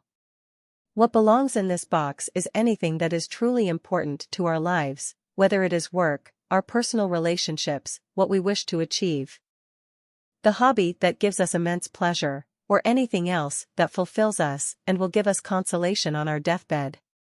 When we look back on our life to date, and look forward to our life to come, and enjoy our life as it is in the current moment, anything that gives us a warm glow and makes us feel glad to be alive, all of that falls into the life-enhancing box. What the great American industrial psychologist Abraham Maslow labeled hygiene factors, food, shelter, material needs, are important when they are not met, but relatively unimportant once they have been satisfied. The hygiene factors, in my terms, fall into the efficiency box and require a 20% solution, the most productive solution with the least expenditure of life energy. The 80-20 principle is an essential part of realizing and enhancing what we could call the poetry of life, for two reasons. First, the principle can help us confront what is really important in our lives. Who are the few people, what are the few things, which really make our life worthwhile? Unless we are really poor or sad, these are not the instrumental aspects of life, the means to an end, like money, acclaim, important jobs, or status of any kind. These come and they go. They are outward forms, they do not touch our hearts or souls, they do not define who we are. Provided we have food and shelter, what really matters is loving and being loved, self-expression, personal achievement and relaxation. The ability to think and create, the chance to connect with nature and other people, above all, enhancing the lives of the friends and family we truly care about. Second, the principle clears away space for these fantastic facets of life. By doing the non-essential things more briskly and economically, with as little absorption of our life energy as we can contrive, we capture time, territory, and tranquility for the essential parts of life. Instead of having what matters crammed into the margins and corners of our life, we can put what's essential where it belongs, center stage, at the heart of our being. When it comes to the essential parts of life, the 20% or less that defines our uniqueness and individual destiny, we should devote our energy and our very soul to such matters, without stinting on time, money, or any other means to that end. Efficiency requires the 20% approach. But what is life-enhancing deserves a 200, 2,000, or 2,000,000% approach. There is no limit to the amount of effort or time that is appropriate for what enhances, or even defines, our lives. So to answer the three concerns. Corner cutting. It's only within the efficiency segment of our lives that we should aim to cut corners and do things lazily and fast. For anything life-enhancing, we take the longest, deepest, or highest possible route. Sustainability. A sensible use of the principle requires a long-term view, and an awareness of potential unintended consequences if we assume that the current position with regard to effort and reward will not change. For example, 10% of customers may currently give us, say, 80% of profits. But maybe, if a new competitor focuses on our super profitable customers, our profits won't last. Moreover, hidden away within the 90% of marginal or unprofitable customers may be a fast growth company that could, if carefully cultivated, end up being a new winning account. In the fishing example, too great a focus on the superabundant waters, without building in some restraints to allow the fish to reproduce, leads to disaster. In the broader areas of life, too, our focus on what enhances our life needs to be long-term and intelligent. Skills and relationships require investment. We should be selective about which abilities and friends really matter. And then take time and extraordinarily patient effort to build the foundations of a lifetime commitment. No corner cutting here, and equally no instant gratification. It's a mistake to work for the sake of work or to amass riches by doing something we hate. But it's very wise to make a huge commitment to developing skills and relationships that make our lives different, enjoyable, and worthwhile. Balance. Should we be balanced or unbalanced? Both. We should be unbalanced on the efficiency stuff. On everything that is not critical to our place in the world. And in a way, we should be unbalanced on the life-enhancing matters too, carefully targeting the few activities and relationships that have the greatest value and potential value for us. But within the life-enhancing domain, we need a balance of work and leisure, of self-directed and shared projects, of time for ourselves and time for others, of enjoyment of current enthusiasms and investment to build the future. We can find our yin and yang within the life-enhancing sector. Were it otherwise, we would never find people who enjoy their work and their play, who are happy because wherever they are, they love what they do, and they do what they love. Figure 40 allocation of our time and energy relative to today. Figure 41 new allocation of time and energy, as percentage of new total. Figure 40 shows the two dimensions of the principle and the right approach for each. Once we have made the right decision for parts of our life that fall into each box, we can draw the matrix in a way that reflects the relative proportions. In Figure 41, the efficiency elements have been squashed up so that they only consume 20% of our time and energy. The 20% of life-enhancing areas of life are freed up to take 80% of our life. Work can fall into either the efficient or the life-enhancing category. Almost certainly, you have some work that falls into each. The trick is to do progressively less of the former and more of the latter, until you reach the happy state where work really is more fun than fun. Life outside work, too, almost certainly falls into both categories. The answer is the same. Spend less and less time and vitality on the efficiency box, and more on the life-enhancing box. It's worth asking yourself. If you could spend your time and vigor on what counts most for you, what would be the division of work and play? And how would the two relate? Most people who've answered this question for me say they'd spend roughly equal time on work and non-work, although work is self-defined and not necessarily paid work. Those who have embraced the principle find that the line between work and non-work becomes increasingly blurred. In this sense, the yin and yang of life are re-established. Although there are two apparently opposite dimensions to the 80-20 principle, efficiency and life enhancement, the dimensions are entirely complementary and interwoven. The efficiency dimension allows us room for the life-enhancing dimension. The common thread is knowing what gives us the results we want, and knowing what matters. Always, both for efficiency and life enhancement, the answer is a small part of the total. Always, we progress through subtraction and focus. Equally, however, 80-20 is a sterile philosophy if it just leads to efficiency. There is no point in becoming more efficient or wealthier unless there is some other goal in our mind, the goal of the soul. Those who would put 80-20 firmly back into its traditional work box are missing the point. Let me give an example from my own life. Every day, when I am living in London or in southern Spain, I take an hour or two to cycle.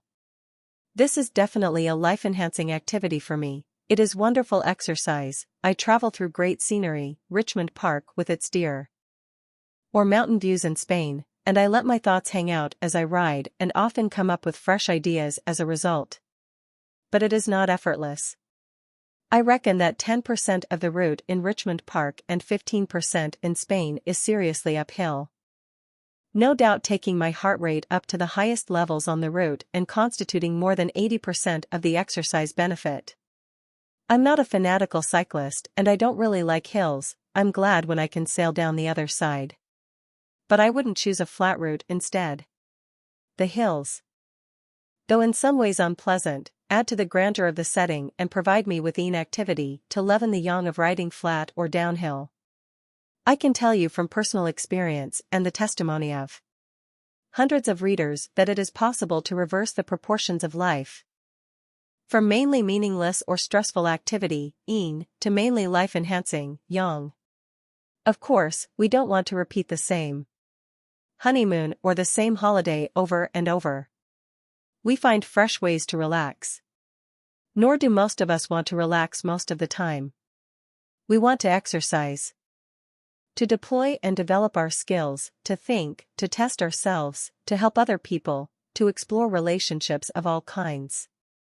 We don't want to be obsessed with efficiency, but we do want to dispose of the non-life-enhancing activities as easily and swiftly as possible.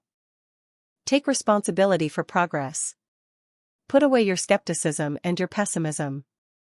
These vices, like their opposites, are self-fulfilling. Recover your faith in progress. Realize that the future is already here, in those few shining examples, in agribusiness, in industry, in services. In education, in artificial intelligence, in medical science, in physics, and indeed all the sciences, and even in social and political experiments, where previously unimaginable targets have been surpassed and new targets continue to fall like skittles. Remember the 80-20 principle. Progress always comes from a small minority of people and organized resources who demonstrate that previously accepted ceilings of performance can become floors for everyone. Progress requires elites, but elites who live for glory and service to society, who are willing to place their gifts at the disposal of us all. Progress depends on information about exceptional achievement and the diffusion of successful experiments, on breaking down the structures erected by the mass of vested interests, on demanding that the standards enjoyed by a privileged minority should be available to all. Above all, progress, as George Bernard Shaw told us, requires us to be unreasonable in our demands. We must search out the 20% of everything that produces the 80% and use the facts we uncover to demand a multiplication of whatever it is that we value. If our reach must always exceed our grasp, progress requires that we grasp whatever a minority has reached and ensure that it becomes the minimum standard for all. The greatest thing about the 80-20 principle is that you do not need to wait for everyone else. 2. Can start to practice it in your professional and personal life. 2. Can take your own small fragments of greatest achievement, happiness, and service to others and make them a much larger part of your life. 2. Can multiply your highs and cut out most of your lows. 2. Can identify the mass of irrelevant and low-value activity and begin to shed this worthless skin. 2. Can isolate the parts of your character, work style, lifestyle, and relationships that, measured against the time or energy involved, give you value many times greater than the daily grind.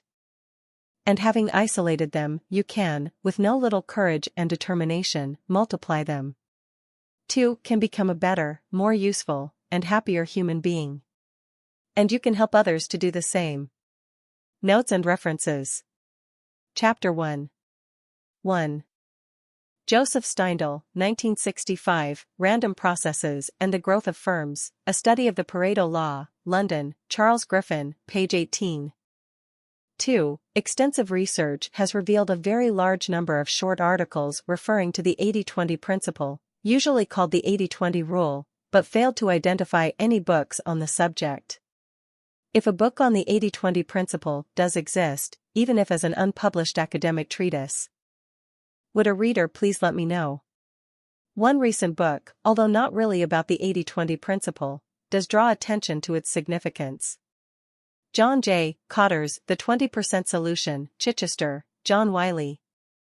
1995, provides in its introduction the right answer: figure out the 20% of what you do that will contribute the most to your success in the future, then concentrate your time and energy on that 20%, page 19. Cotter refers in passing to Pareto, page 21. But neither Pareto nor the 80-20 principle, under any name, is mentioned outside the introduction, and Pareto does not even appear in the index. Like many writers, Cotter is anachronistic in attributing the 80-20 formulation itself to Pareto. Vilfredo Pareto was a French-born economist who observed 100 years ago that 20% of the factors in most situations account for 80% of what happens, that is, 20% of a company's customers generate 80% of its profits. He called it Pareto's Law, page 21. In fact, Pareto never used the expression 80-20 or anything like it. What he called his law was in fact a mathematical formula, given in Note 4. Which is some way removed from, although the ultimate source of, the 80-20 principle as we know it today. 3. Living with the Car, 1996, The Economist, June 22, 8. 4. Vilfredo Pareto, 1896-7, Cours d'économie politique, Lausanne University. Despite the conventional mythology, Pareto did not use the 80-20 phrase in his discussion of income inequality or anywhere else. He did not even make the simple observation that 80% of income was earned by 20% of the working population. Although this conclusion could have been distilled from his far more complex calculations. What Pareto did discover, and what greatly excited him and his followers, was a constant relationship between the top earners and the percentage of total incomes they enjoyed. A relationship that followed a regular logarithmic pattern and could be charted in a similar shape whatever time period of country was taken. The formula is as follows. Call n the number of income earners who receive incomes higher than x, with a and m being the constants. Pareto found that log n equals log a plus m log x, 5. It should be stressed that this simplification was not made by Pareto himself nor, sadly, by any of his followers for more than a generation. It is, however, a legitimate deduction from his method. And one that is much more accessible than any explanation Pareto himself gave. 6. Harvard University, in particular, appears to have been a hotbed of Pareto appreciation. Aside from Zipf's influence in philology, the economic faculty demonstrated a hearty appreciation of the Pareto law. For what is still the best explanation of this, see the article by Vilfredo Pareto in Quarterly Journal of Economics, 68, No. 2, May 1949, President and Fellows of Harvard College. 7. For an excellent explanation of Zipf's law, see Paul Krugman, 1996, The Self-Organizing Economy, Cambridge, Massachusetts, Blackwell, page 39. 8. Joseph Moses Uran, 1951, Quality Control Handbook, New Torque, McGraw-Hill, pages 38 to 39.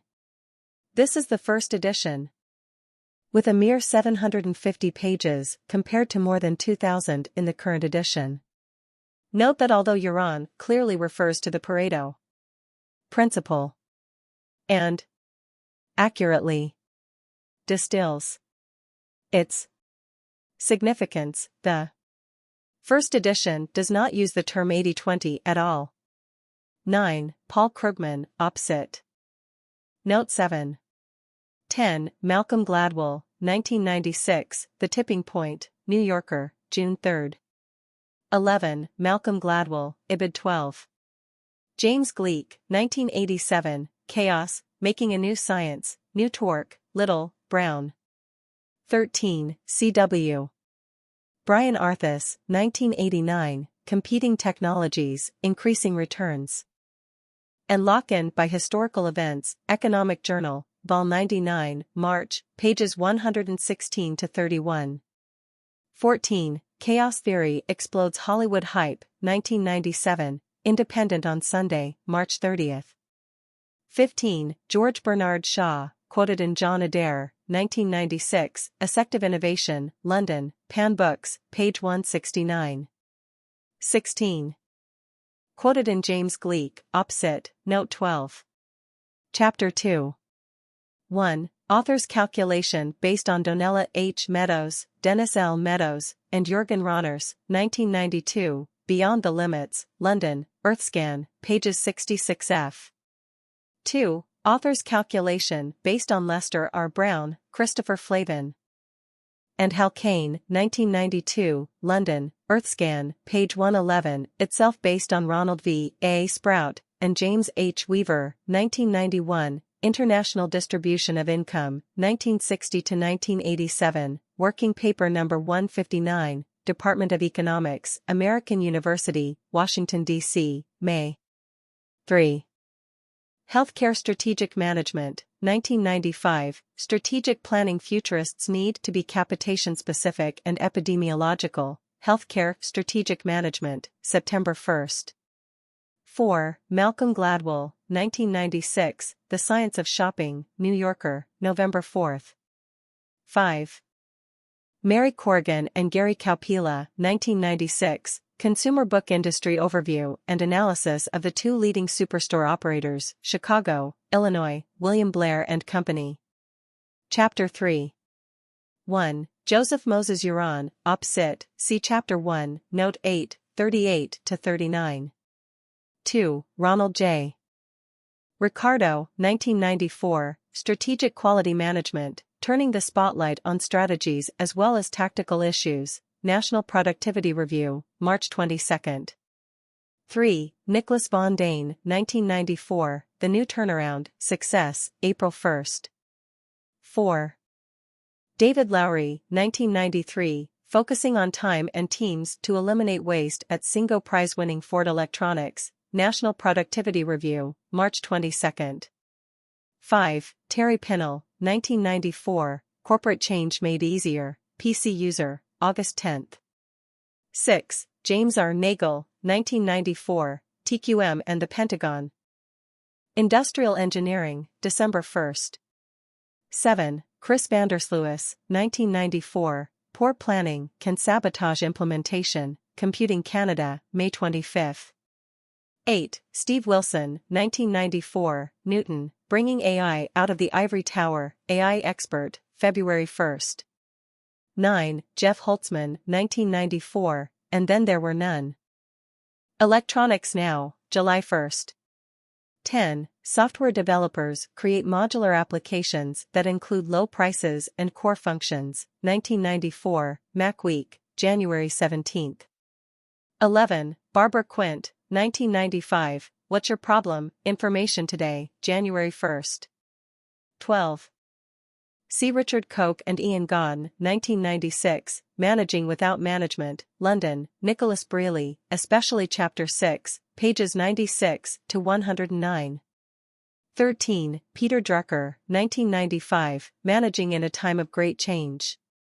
London, Butterworth Heinemann, pages 96f. 14. Richard Koch and Ian Gahn, Opposite. See Note 12, see Chapter 6 and page 159. Chapter 5.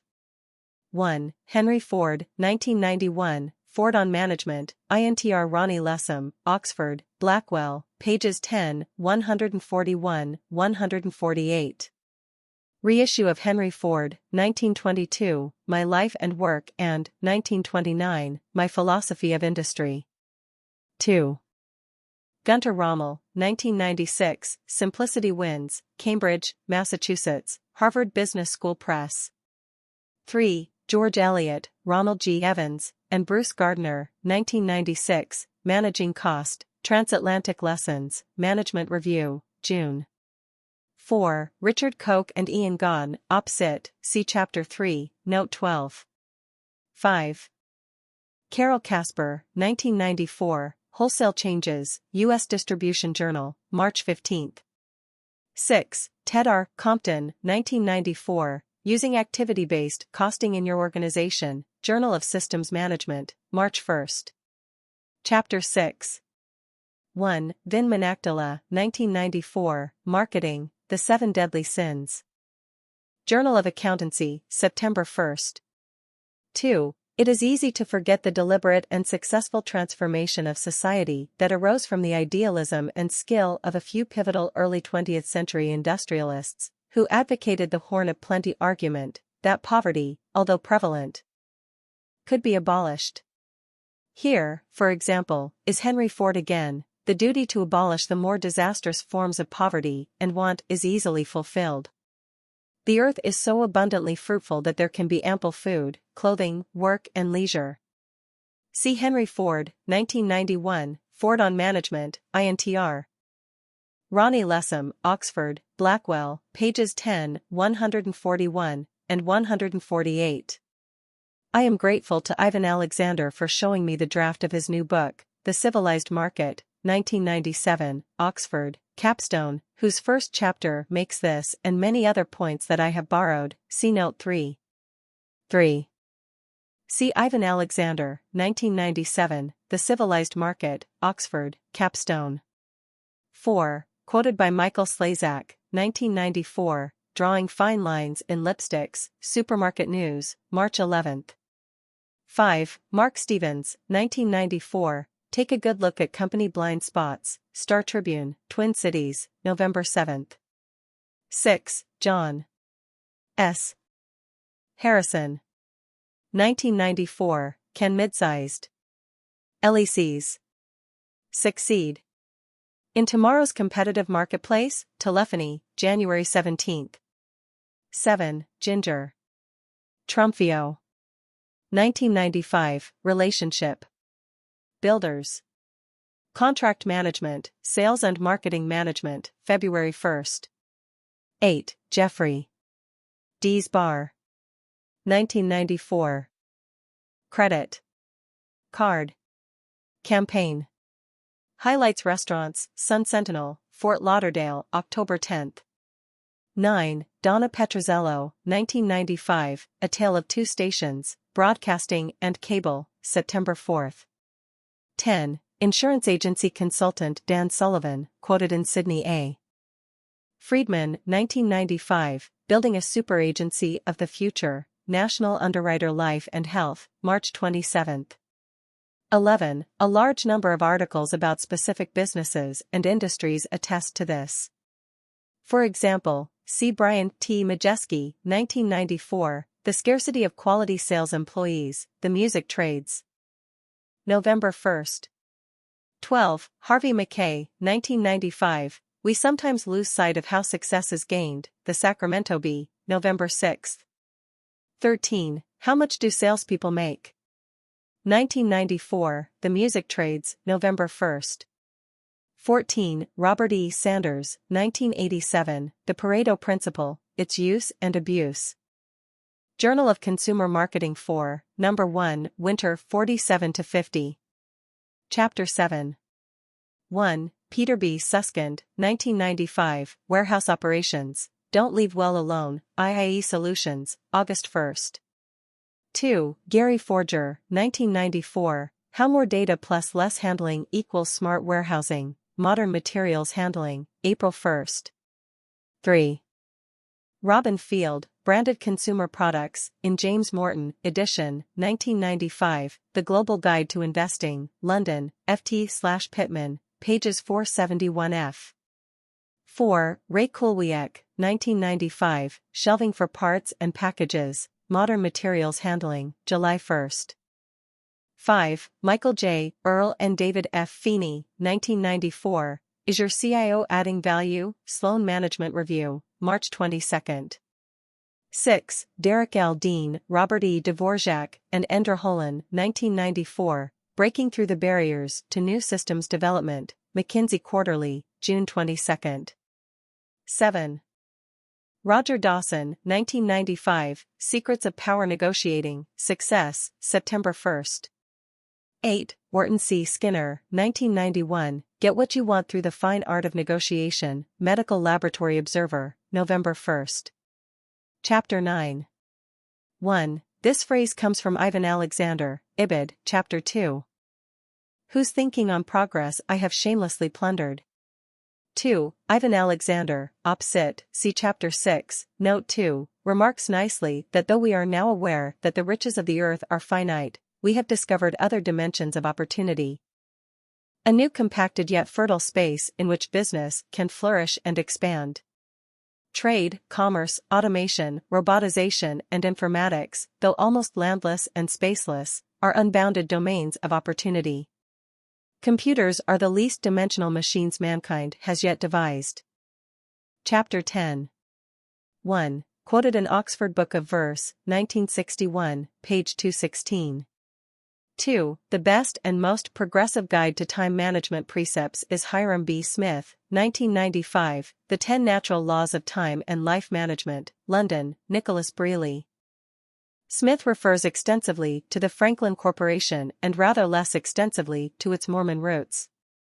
3. Charles Handy, 1969, The Age of Unreason, London, Random House, Chapter 9. See also Charles Handy, 1994, The Empty Raincoat, London, Hutchinson. 4. See William Bridges, 1995, Job Shift, How to Prosper in a Workplace Without Jobs, Reading, Massachusetts, Addison Wesley/London, Nicholas Brealey.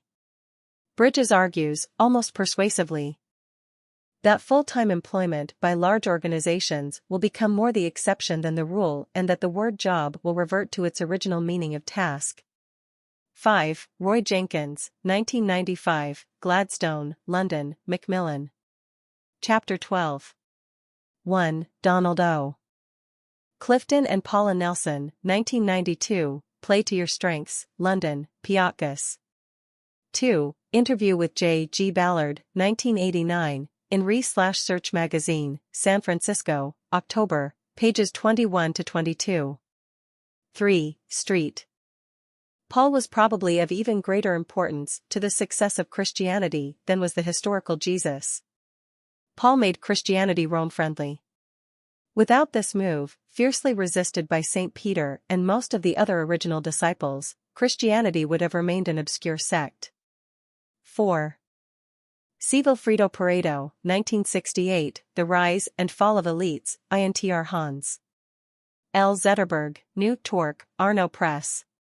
Originally published in 1901 in Italian, this is a shorter and better description of Pareto's sociology than is his later work. The description of Pareto as the bourgeois Karl Marx came as a backhanded compliment in his 1923 obituary in the socialist newspaper Avanti. It is an apt description, because Pareto, like Marx, stressed the importance of classes and of ideology in determining behavior. 5. Except possibly music and the visual arts. Even here, however, collaborators may be more important than is generally acknowledged. Chapter 13. 1. See Robert Frank and Philip Cook, 1995, The Winner-Take-All Society, New Torque, Free Press. Although they do not use the phrase 80/20ths, the authors are clearly talking about the operation of 80/20-like laws. They deplore the waste implied by such unbalanced rewards. See also the comment on the book in a perceptive essay in The Economist, November 25, 1995, page 134, on which I have drawn extensively in this section. The Economist article notes that in the early 1980s Sherwin Rose, an economist at the University of Chicago, wrote a couple of papers on the economics of superstars. 2. Forbes list of the richest 25 women in entertainment. 3. Forbes, March 8, 2007. 4. See Richard Koch, 1995, The Financial Times Guide to Strategy. London, Pitman, pages 17 to 30. 5. G. W. F. Hegel, 1953, Hegel's Philosophy of Right, trans. T. M. Knox, Oxford, Oxford University Press. 6. C. Lewis S. Richman, 1994, The New Worker Elite, Fortune, August 22. Pages 44 to 50. 7. This trend is part of the death of management, whereby managers are rendered redundant and only the doers have a place in effective corporations. See Richard Koch and Ian Gahn, Op. Cit., see Chapter 3, Note 12. Chapter 14. 1. What follows is a highly simplified account. Those who want to take private investment seriously are referred to Richard Koch, 1994, 1997, Selecting Shares That Perform, London, Pitman. 2. Based on the BZW Equity and Gilt Study, 1993, London, BZW. See Koch, Ibid, page 3. 3. Vilfredo Pareto, Op. Cit. 4. See Janet Lowe, 1995, Benjamin Graham, The Dean of Wall Street. London, Pitman. 5. Besides the historic PE, which is based on the last year's published earnings, there is also the prospective PE, which is based on future earnings as estimated by stock market analysts. If earnings are expected to rise, the prospective PE will be lower than the historic PE, thus making the shares appear cheaper. The prospective PE should be taken into account by experienced investors, but is also potentially dangerous because the forecast earnings may not, and, as a matter of fact, often do not, materialize. See Richard Koch, Op. Cit., see Note 1, pages 108 to 12, for a detailed discussion of P/ES. Chapter 15. 1. A telling chapter heading from Daniel Goleman, 1995. Emotional Intelligence, London, Bloomsbury, page 179. 2. See Dr. Dorothy Rowe, 1996, The Escape from Depression, Independent on Sunday, London, March 31, page 14, quoting a forthcoming book In the Blood, God. Genes and Destiny, by Professor Steve Jones, 1996, London, HarperCollins. 3. Dr. Peter Fenwick, 1996, The Dynamics of Change, Independent on Sunday, London, March 17, page 9. 4. Ivan Alexander, Op. Cit., see Chapter 6, Note 2, Chapter 4. 5. Daniel Goleman, Op. Cit. See Note 1, page 34. 6. Ibid, page 36. 7. Ibid, page 246. 8. Ibid, pages 6 to 7. 9. Dr. Peter Fenwick, Op. Cit., see Note 1, page 10. 10. Quoted by Daniel Goleman, Op. Cit., see Note 1, page 87. 11. Ibid, page 179. 12. I am indebted to my friend Patrice Tréquisser for pointing out this very important manifestation of the 80-20 principle. You can fall in love in seconds, and it can exert a dominant influence on the rest of your life. Patrice would not accept my caveat, since he fell in love at first sight more than a quarter of a century ago and is still very happily married. But of course, he is French. Richard Koch was a consultant with the Boston Consulting Group and partner of Bain & Company. He co-founded LEK Consulting, rescued Filofax and Plymouth Gin from near death, built up Zola Hotels, started the Belgo restaurant chain, and played a key role in making Betfair by far the world's largest betting exchange. He is the author of 18 books, including the self-help guide Living the 80-20 Way. A self-confessed lazy entrepreneur, he lives the 80-20 way in London, Cape Town, and the sunniest part of southern Spain.